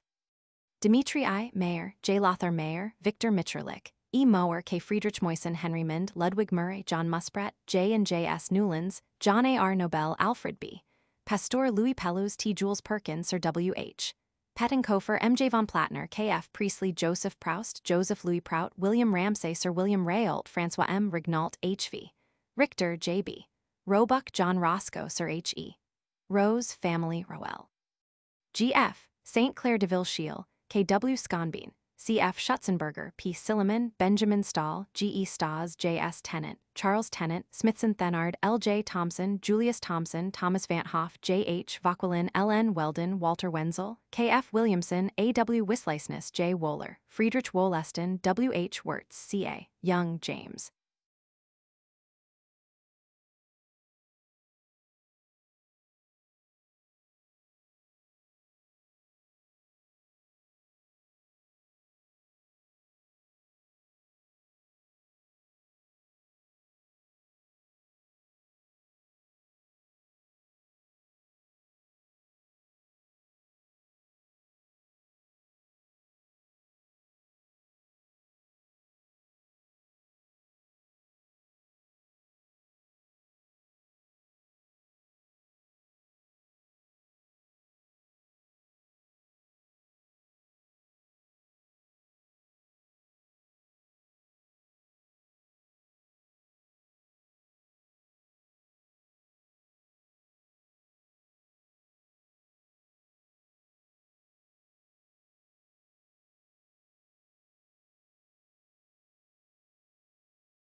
Chapter 56, Geology. Shakespeare tells us that there are sermons in stones. No science, except possibly astronomy, appeals more to the imagination or carries one further away from our present workaday world than geology. While geology claims as its peculiar territory the rocky framework of the globe, its object is, says the Encyclopaedia Britannica, Volume 11, p. 638, to trace the structural progress of our planet from the earliest beginnings of its separate existence through its various stages of growth down to the present condition of things. It goes back millions and hundreds of millions of years to the first beginnings of things and unravels complicated processes by which the Earth and each of the continents on it has been built up. It follows, even into detail, the varied sculpture of mountain and valley, crag and ravine. It shows that the present races of plants and animals are the descendants of other and very different races which once peopled the earth. It teaches that there has been a progressive development of the inhabitants. Dead and cold though the rocks seem, they are filled, to one who can read their secret, with the tragedy of past life. Parts of Florida are but the graves where millions of corals, now crushed into massive limestone, once lived and died. The coal of Pennsylvania tells of ferns and other terrestrial plants matted together into a bed whence they originally grew. The snails and lizards which lived and died within a hollow tree, the insects which have been imprisoned within the exuding resin of old forests, the footprints of birds and quadrupeds, the trails of worms left upon former shores, these and innumerable other pieces of evidence tell of the tragedies of former times and enable the geologist to realize in some measure what the faunas and floras of successive periods have been. The foundation for the study of the whole subject in the Britannica is the article Geology, Volume 11, p. 638, equivalent to 125 pages of this guide. It is by the highest authority in the world, Sir Archibald Jakey, long Director General of the Geological Survey of the United Kingdom and Director of the Museum of Practical Geology, London. It deals with the general principles and gives an outline of the subject matter of the science. In particular, it treats of the historical development of geological science, the cosmical aspects of geology, geognosy, dynamical geology, geotectonic or structural geology, paleontological geology, stratigraphical geology, physiographical geology. While the student will doubtless be interested equally in each of these departments, The general reader will be especially interested in the historical development which, it is worthy of note, is almost the only concise account of geological history hitherto published in English. Especially interesting is the question, fully discussed, of the age of the Earth.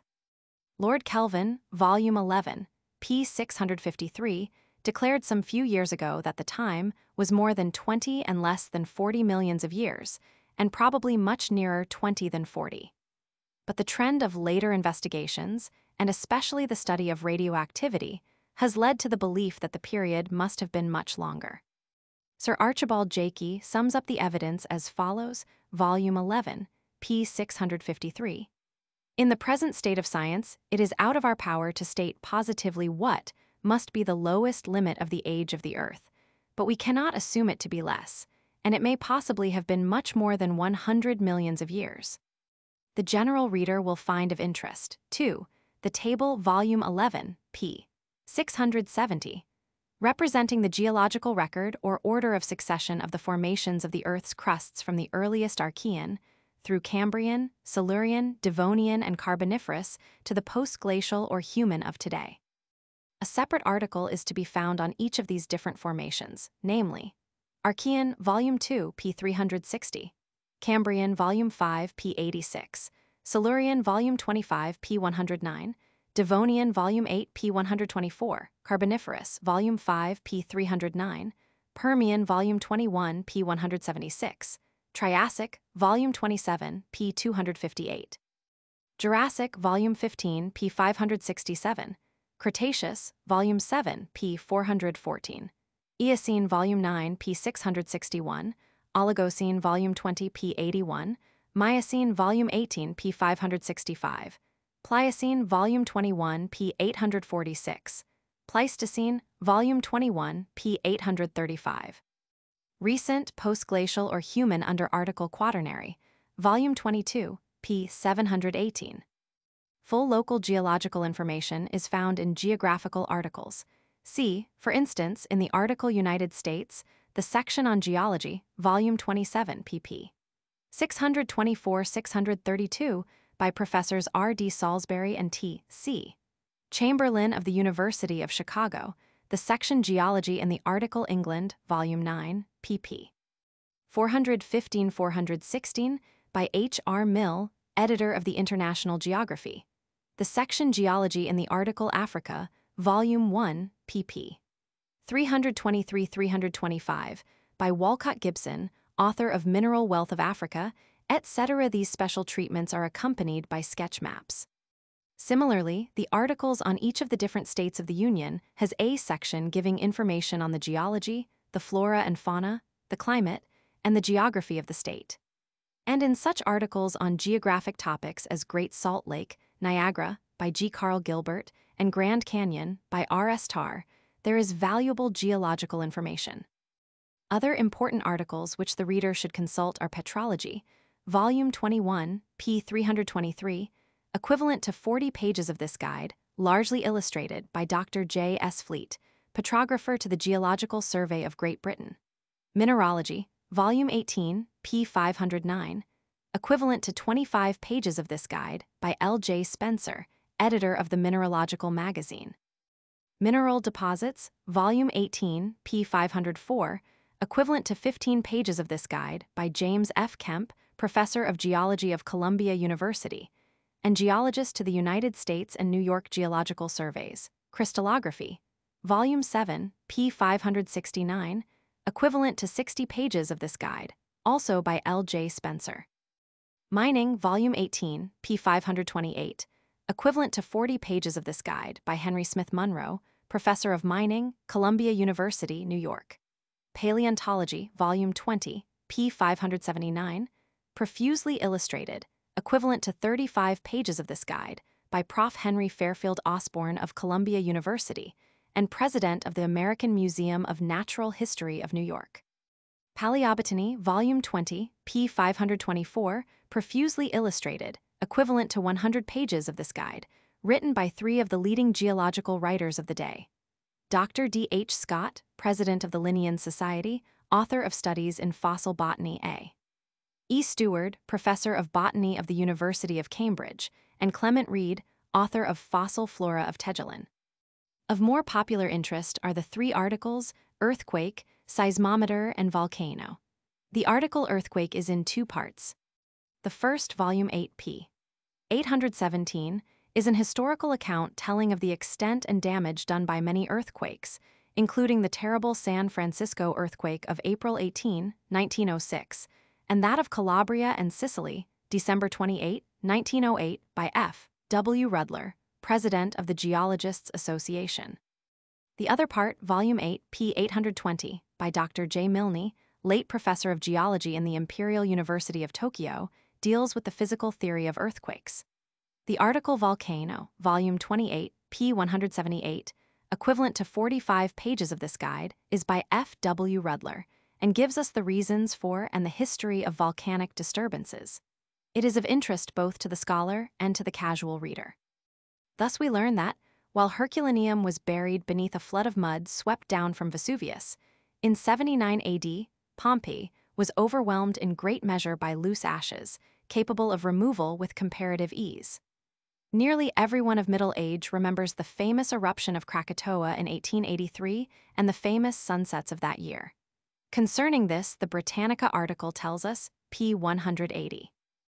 Enormous quantities of dust ejected from Krakatoa in 1883 were carried to prodigious distances, samples having been collected at more than 1,000 miles from the volcano. Whilst the very fine material in ultramicroscopic grains, which remained suspended for months in the higher regions of the atmosphere, seems to have enjoyed an almost worldwide distribution, and to have been responsible for the remarkable sunsets at that period. The article Dust, Volume 8, p. 713, by John Aitken, inventor of the machine for counting particles of dust, explains the mechanical causes of this suspension. Besides, there is much concrete information about volcanoes in articles on volcanic regions. For instance, on volcanoes in the possessions of the United States, see articles Hawaii, Alaska, Philippines. The student should read also the articles on the different minerals, many of them long and important and all by well-known authorities. Thus the article Diamond, Volume 8, p. 158, illustrated, equivalent to 20 pages of this guide, is by Henry Alexander Mears, editor of the Mineralogical Magazine. Besides dealing with the general character of this stone, the article pays particular attention to diamond mining in South Africa, the text being illustrated by plates showing the Kimberley and De Beers workings. The article Gem, Volume 11, p. 560, is equivalent to 25 pages of this guide. The article Gem, Artificial, Volume 11, p. 569 is by the well-known chemist and physicist Sir William Crookes. It tells of the changes induced by radioactive emanations and of the artificial production of the diamond, ruby, sapphire, oriental emerald, amethyst, and topaz. The reader will be interested, too, in the article Lapidary and Gem Cutting, Volume 16, p. 195, by Dr. George F. Kuntz, gem expert for Messrs. Tiffany & Co., New York. There are special biographical articles in the Britannica on all the well-known geologists, and in these articles special stress has been laid on the part played by the subject of the memoirs in promoting the science. This is well shown, for instance, in the articles Agassiz, Volume 1, p. 367, Hutton, Volume 14, p. 16, and Lyell, Volume 17, p. 158. Geology, by its study of earth deposits, age of rocks, etc., and by its estimate of the date of certain extinct animals like the mammoth and hairy elephant, or of the time when certain animals, e.g., the elephant and reindeer, were found in parts of the world where they no longer occur, is an important adjunct to the science of anthropology, especially in the question of the antiquity of man.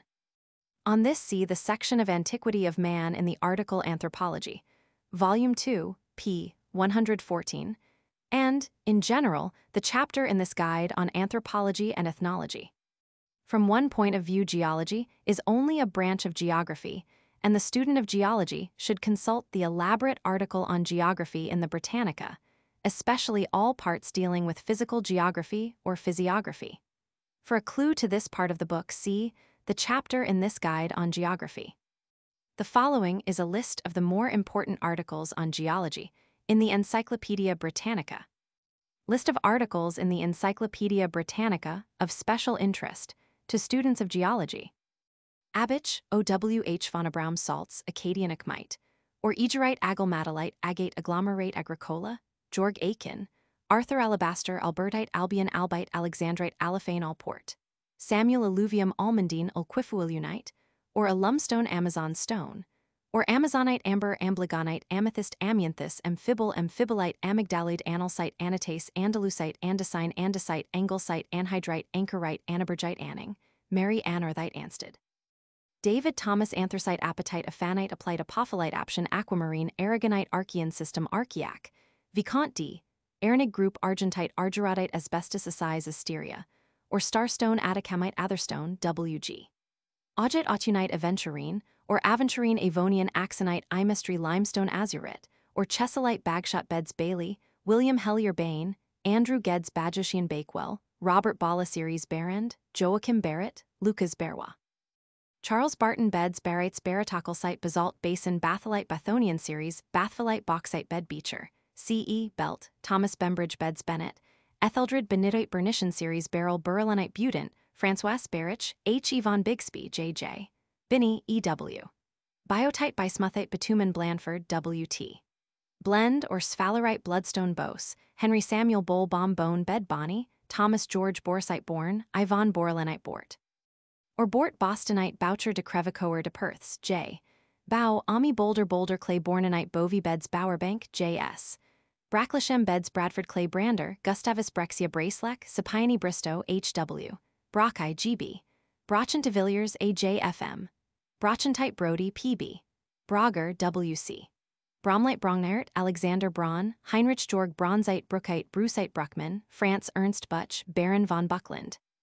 William Bunter Bitonite Cainozoic Cairngorm Calamine, Smithsonite Calcite Caluvian Cambrian System Cancrin, F. L. von Caradoc series, Carbonado Carboniferous System, Carnelian Cassiderite Catsi, Cave Celestine Sarargyrite Saracite Chabazite Chalcedony Chalk Chalybite Charnockite Childrenite Chlorate Chromite, Chrysobril Chrysocolla, Chrysolite Chrysoprase Cinnabar Cinnamon Stone Clark, William B.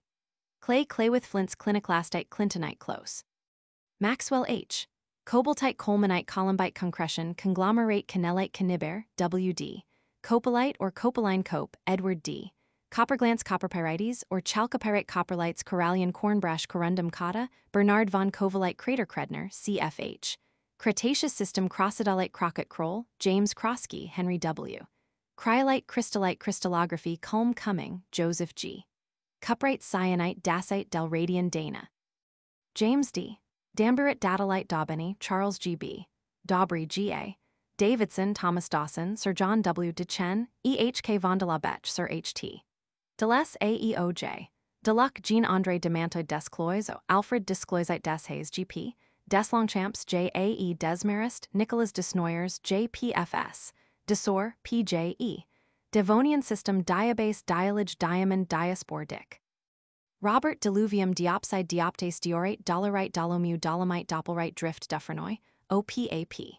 Dumont, André Hubert Dumortierite Duncan, Peter Martin Duracher, JME. Earth Pillar Earthquake Eclogite Edgerton, Sir P. de M. Ehrenberg, CG. Eichwald, K. Ivana Laterite Elida Beaumont Emerald Emery Emmons, Ebenezer Enniskillen, 3rd Earl of Enstatite Eocene Epidirite Epidocite Epidote Erubicite Erythrite Escher von der Linth Esker Etheridge.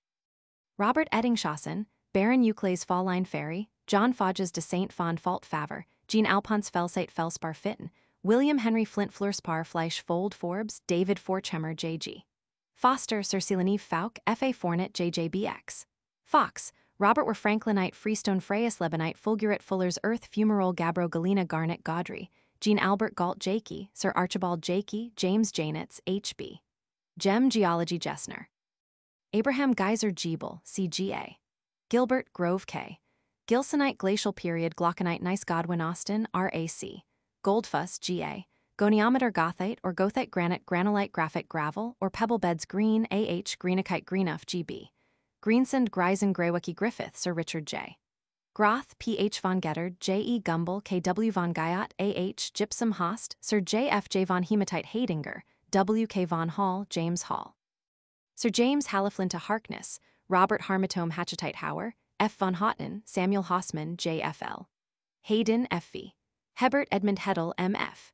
Here, Oswald Heim, A. von St. Gallen Helmerson, Gregor von Hemimorphite Henslow, John Stevens Henwood, William Jory Hewlandite Hicks, Henry Hiddenite Hitchcock, Edward Hitchstetter, F.C. von Holocene Hone Hopkins, William Hornbond Horner, Leonard Horns, Moritz Hornfuls Hulk, J.W. Humite Hunt. Robert Hunt, T. Sterry Hutton, James Hyacinth Hypersthene Idrialin Igelite Ilmenite Iolite Itacolomite Jade Jameson, Robert Jargoon Jarosite Jasper Jet Joints Jones, T. Rupert Jukes, J.B. Jurassic System Kaelin Kara Felix Karsten, KJB. Kaser FHE Kengot, G.A. Cooper Kidd John Kymrigian King, Clarence Kerwin, Richard Kierulf, Theodore Kobel, W.X.F. von Koenig, KDE. Koksharov and Ivan Konink. LG de Kunzite Labradorite Laccolite Lacroix, AFA. Lamprifiers Lapilli Lapis Lazuli Laparent, AAC de Lapworth, Charles Lassolks, ACPF von Laterite Lamont, FPNG de Lava Leadhalite LeConte, Joseph Lehman, JG. Lepidolite or Lithiumica Leslie, J. Peter Lucite Levy, A.M., Lewis, Henry Corval Leas Lignite Limbergite Limestone Limonite Lindstrom, Gustaf Lyriconite Lister, Martin Lendalo Group Lendovry Group L. Elwood. Edward Lois Logan, Sir William E. London Clay Lonsdale, William Laurie, Charles Ludlow Group Lyell, Sir Charles McCoy, Sir Frederick Macculloch, John McClure, William Magnesite Magnetite Malachite Mallet, Robert Manganite Mantell, G.A. Marble Marcasite Marcu, J.B. Marl Martin, William Meek, F.B. Meerschaum Meliconite Mesozoic Metamorphism Metasomatism Meteorite Mayer, C.E.H. von Mica Micaschist Microcline Micropegmatite Miller, Hugh Miller. W.H. Millerite Millstone Grit Mimetite Mineral Deposits Mineralogy Miocene System Mispickle Mocha Stone Mofetta Mose, Friedrich Modzasavix von Modzvar, J.A.G.E. Moldavite Molybdenite Monazite Monzonite Moonstone Morris, John Munster, Jorg, Count Zu Murchison, Sir R.I. Muschelkalk Muscovite Myelinite Napoleonite Naturalite Namen, GACF. Neck Neocomian Nepheline Nepheline Cyanite Nephelinites Numir, Melchior Newberry, J.S. Nicolite Nicholson. H.A. Nicol, James Niter Nogarath, J.J. Obsidian Oldham, Thomas Oligocene System Oligoclase Olivonite Olivine Omalius de Halle, J.D. Onyx Oolite Opal Appel, C.A. Orbigny, A.D.D. Ordovician System Orthoclase Osborne, H.F. Oxfordian Ozocrite, or Ozosrite Paleozoic Parasite Parkinson, James Peach, C.W. Pegmatite Pendleside Series Penduli. William Pepperino Peridot Perlite Permian System, Perovskite Pedalite Petrology Pharmacosiderite Phenosite Phillips, John Phillips, William Phillipsite Phlogopite Phonolite Phosgenite Phosphates Phosphorite Phyllite Picret Pictet, de la Rive, F.J. Pitchbond, or Uraninite Pitchstone Plagioclase Pleistocene System Pliocene System Plot, Robert Plumbago Pneumatolysis Pollux, or Pellucite Porphyry Portlandian Portlock, J.E. Powell. J.W. Precambrian Prenite Prestwick, Sir Joseph Prevost, Constant Proustite Silomlane Pumice Perbecian Pi Pyrargyrite Pyrites Pyrolucite Pyromorphite Pyrope Pyrophyllite Pyrozine Pyrozenite Pyrrhotite Quartz Quartzite Quartzporphyry Quaternary Quenstedt, F.A. von Rammelsberg, K.F.A., Ramsay Sir Andrew C. Rath Gerhard von Reading Beds Rielger Renard, A.F. Renevier Eugene Retinite Rouche Hans Henrik Roos. A.E. von Riedick Rhodocrossite Rhodonite Rhyolite Rock Crystal Romer, F.A. Rogers, H.D. Rome de Elisle, J.B.L. Roth, J.L.A. Rubelite Ruby Russell, Israel Cook Rudolph Rutley, Frank Salt Salter, John William Sandberger, K.L.F. von Sandstone Sapphire Sard Sardnik Satins Par Savvy, Paulo Scapolite Scheelite Schist Schlothheim, Baron von Skorl Skolsite Scoria Scrope, G.J. Poulet Sedgwick, Atom Seismometer Selwyn, A.R.C. Senarmont. H.H. de Serpentine Sharp, Daniel Sill Sillimanite Silurian System Center Slate Smaltite Smith, William Smithson, James Smythe, Sir W.W. Sodalite Sophione Solfatara Sorby, Henry C. Speeton Bed Sphenes Ferrolite Spinel Spodumene Spratt, Thomas A.B. Stalactite Stanite Storolite Steno, Nicolaus Stephanite Stibnite Stilbite Stolixka, Ferdinand Stone Stepani, Antonio Stratigraphy Strickland, Hugh E. Strontianite Studer, Bernhard Seuss. Edward Sunstone Cyanite Sylvanite Sylvite Simmons, William S. Chabot von Schint Miklos Takalites Talc Tate, Ralph T. Chihichev, P.A. de Tertiary Tetradimite Tetrahedrite Thoralite Thorianite Thorite, Tonalite Topaz Torbernite Toral, Otto Martin Toradonian Tourmaline Tracate, Tras Tremolite Triassic System Tridamite Trimmer, Joshua Tuff Turquoise Vanadinite Variolite Varusite Veins Verneuil, P.E.P. de Vesuvianite Vivianite Vogt Carl C. Volcano-Wagen. W.H.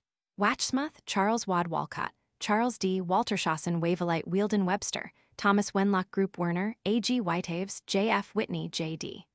Willemite Witherite Wolframite Wollastonite Wood, S.V. Woodward John Woodward, Samuel Woolwichendreeding Beds Wright, Thomas Wolfenite Yordell Series Zolites Zinsite Zirken Zirkel, Ferdinand Zittel, Karl A. von Zoisite.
Chapter 57, Biology General and Introductory.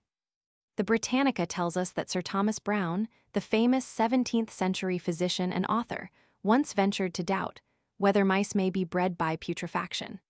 And Alexander Ross, the poet-scientist of 200 years ago, commenting on his skepticism wrote, "So may he doubt whether in cheese and timber worms are generated, or if beetles and wasps in cows' dung.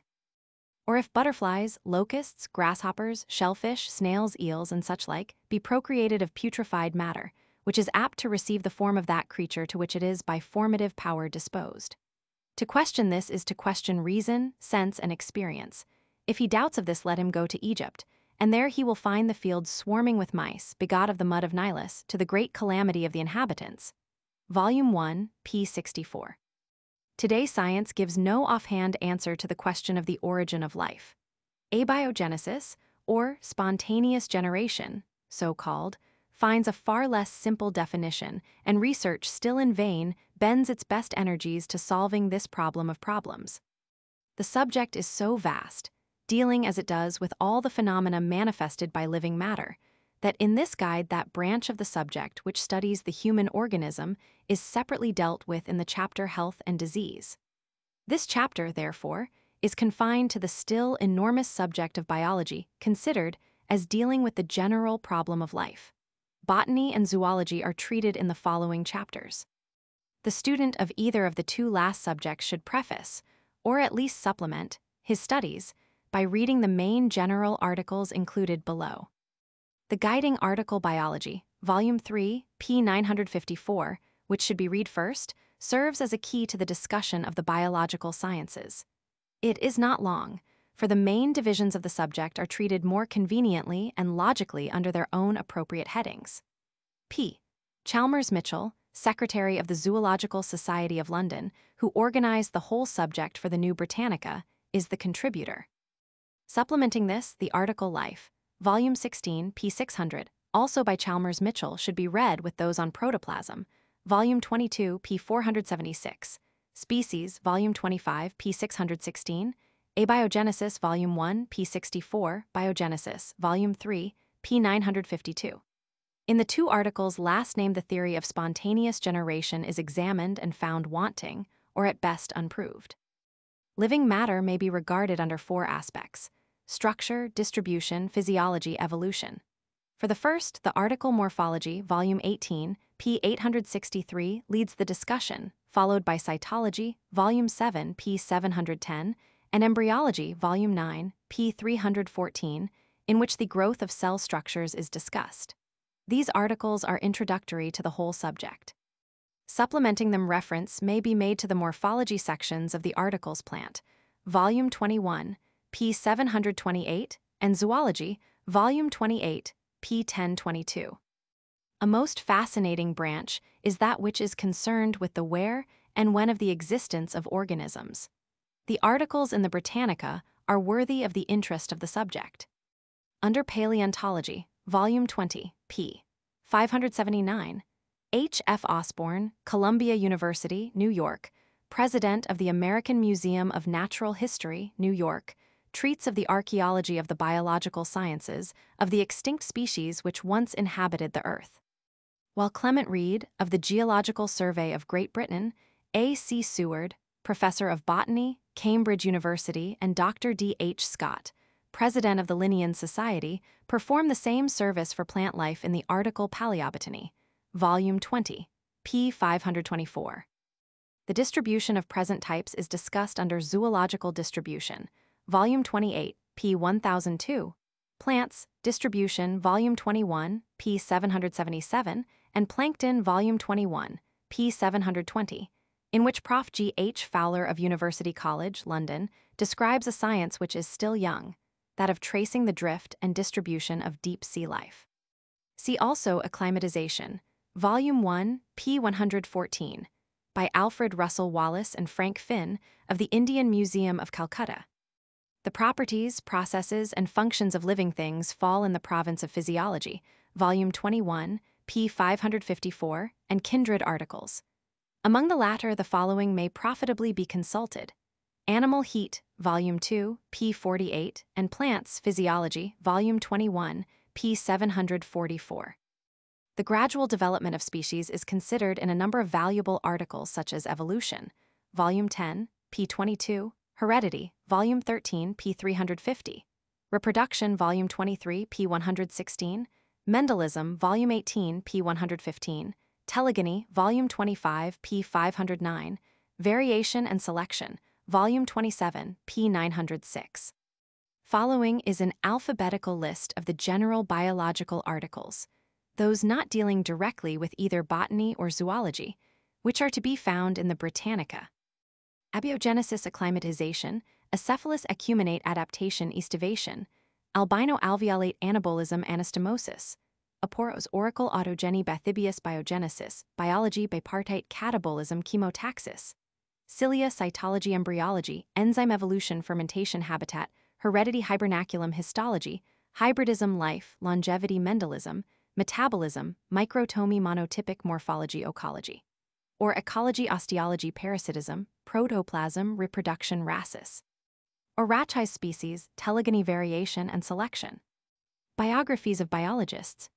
The life and work of the world's great biologists may be studied in the Britannica, and an alphabetical list of the principal articles follows: Acharius, Eric Adams, A. L. Adanson, Mitchell of Celius, Adam Agassiz, A. E. Agassiz, J. L. R. Ayton, William Albinus Weiss, B. S. Aldrovandi, Ulysses Allman, George James Alpini, Prospero Alston, Charles Ambrosini, Bartolomeo Anderson, James Arenatakis, A. Artidi, Peter Audibert, J. B. Audouin, Jean Victor Audubon, John James Avebury, J. Lubbock, Baron Baer, Carl Ernst von Baird, S. F. Balfour, F. M. Banks, Sir Joseph Barton, B. S. Bates, Henry Walter Bohin, Gaspard Ballon, Pierre Bentham, George Berkeley, M. J. Blainville, H. M. Ducrotet de Bloch, Marc Eliezer Blumenbach, J. F. Bomplind, A. J. A. Bory de St. Vincent, J. B. G. M. Bose, L. A. G. Brisson, M. J. Brodrip, W. J. Brongnert, A. T. Browsonet, P. M. A. Brown, Robert Buckland, F. T. Buffin, G. L. L. de Cieselpinus, Andreas Camerius, Joachim Camerius, R. J. Camper, Peter Candall, A. P. de Carpenter, W. B. Cavanilles, A. J. Clappard, J. L. R. A. E. Cobbled, T. S. Cone, Ferdinand Julius Comed, George Cowes, E. Cuvier, Baron Darwin, Charles R. Darwin, Erasmus Daubenton, L. J. M. de Berry, H. A. Desfontaines, R. L. Dillon Delenius, J. J. Donovan, Edward Dryander, Jonas Duhamel de Monceau Dutroquet, R. J. H. Edwards, George Eschscholtz, J. F. Fabricius, J. C. Falconer, Hugh Flowerens, M. J. P. Flower, Sir William H. Forbes, Edward Forscal, Peter Fortune, Robert Fraz, Carl Nicholas Fries, Elias Magnus Futz, Leonard Gall, Franz Joseph Godeshow Boper Jegenboer, Carl Jeffrey St. Hilaire, E. Geoffrey St. Hilaire, I. Gerard, John Gervais, Paul Gessner, K. von Goss, Philip Henry Good, A. Gray, Asagray, John Edward Grew, Nehemiah Heckel, E. H. Hagenbeck, Carl Hales, Stephen Hasselquist, Frederick Hoffmeister, W. F. B. Hooker, Sir Joseph D. Hooker, Sir William J. Huber. Francois Huxley, T. H. Hyatt, Alpheus Jaeger, Gustav Jesse, Edward Jussieu de Family Cop, Johann Jakob Kirby, William Colliker, Ari von Kuhn, Willie Lacebeed, B. G. de la Ville, Comte de Lamarck-Lettre, P.A. Laws, Sir John B. Leeuwenhoek, Evan Lady, Joseph Lindley, John Linnaeus Lombroso, Cesar Ludwig, KFW. MacGillivray, W. and J. Malpighai, Marcello Marsh, O.C. Martius, C.F.P. von Martin, John Micox, Andre Milne Edwards. Henry Mivart, St. George J. Mole, Hugo von Morgagni, G.B. Muller, F. von Baron Muller, J.P. Nigeli, K.W. Van Nies von Essenbeck Newton, Alfred North, Marion Nuttall, Thomas Oken, Lawrence Ormerod, Alina A. Owen, Sir Richard Pennant, Thomas Pringsheim, Nathaniel Quatrefages de Bro Ray or Ray, John Reaumur, R.A.F. de Richardson, Sir John Romans, G.J. Royal, John Forbes Sachs, Julius von St. Hilaire, Ada Sauscher, N.T. de Schladen. M.J. Schultze, M.J.S. Schwann, Theodore Senebier, Jean Sibthorpe, John Siebold, C.T. Ivo Sowerby, James Spallanzani, Lazaro Sprengel, Kurt Spurzheim, J.C. Swammerdam, Jan Swartz, Olaf Thompson, Sir C.W. Thunberg, K.P. Thuret, G.A. Tiedemann, Friedrich Torrey, John Tournefort, J.P. de Treveranus, G.R., Tyler, E.B. Virchow, Rudolph Wagner, Rudolph Wallace, A. Russell Waterton, Charles Weissman, August White, Gilbert Williamson, W.C. Willoughby. Francis Wilson, Alexander Wolfe, C.F. Wood, John George Yarrell, William.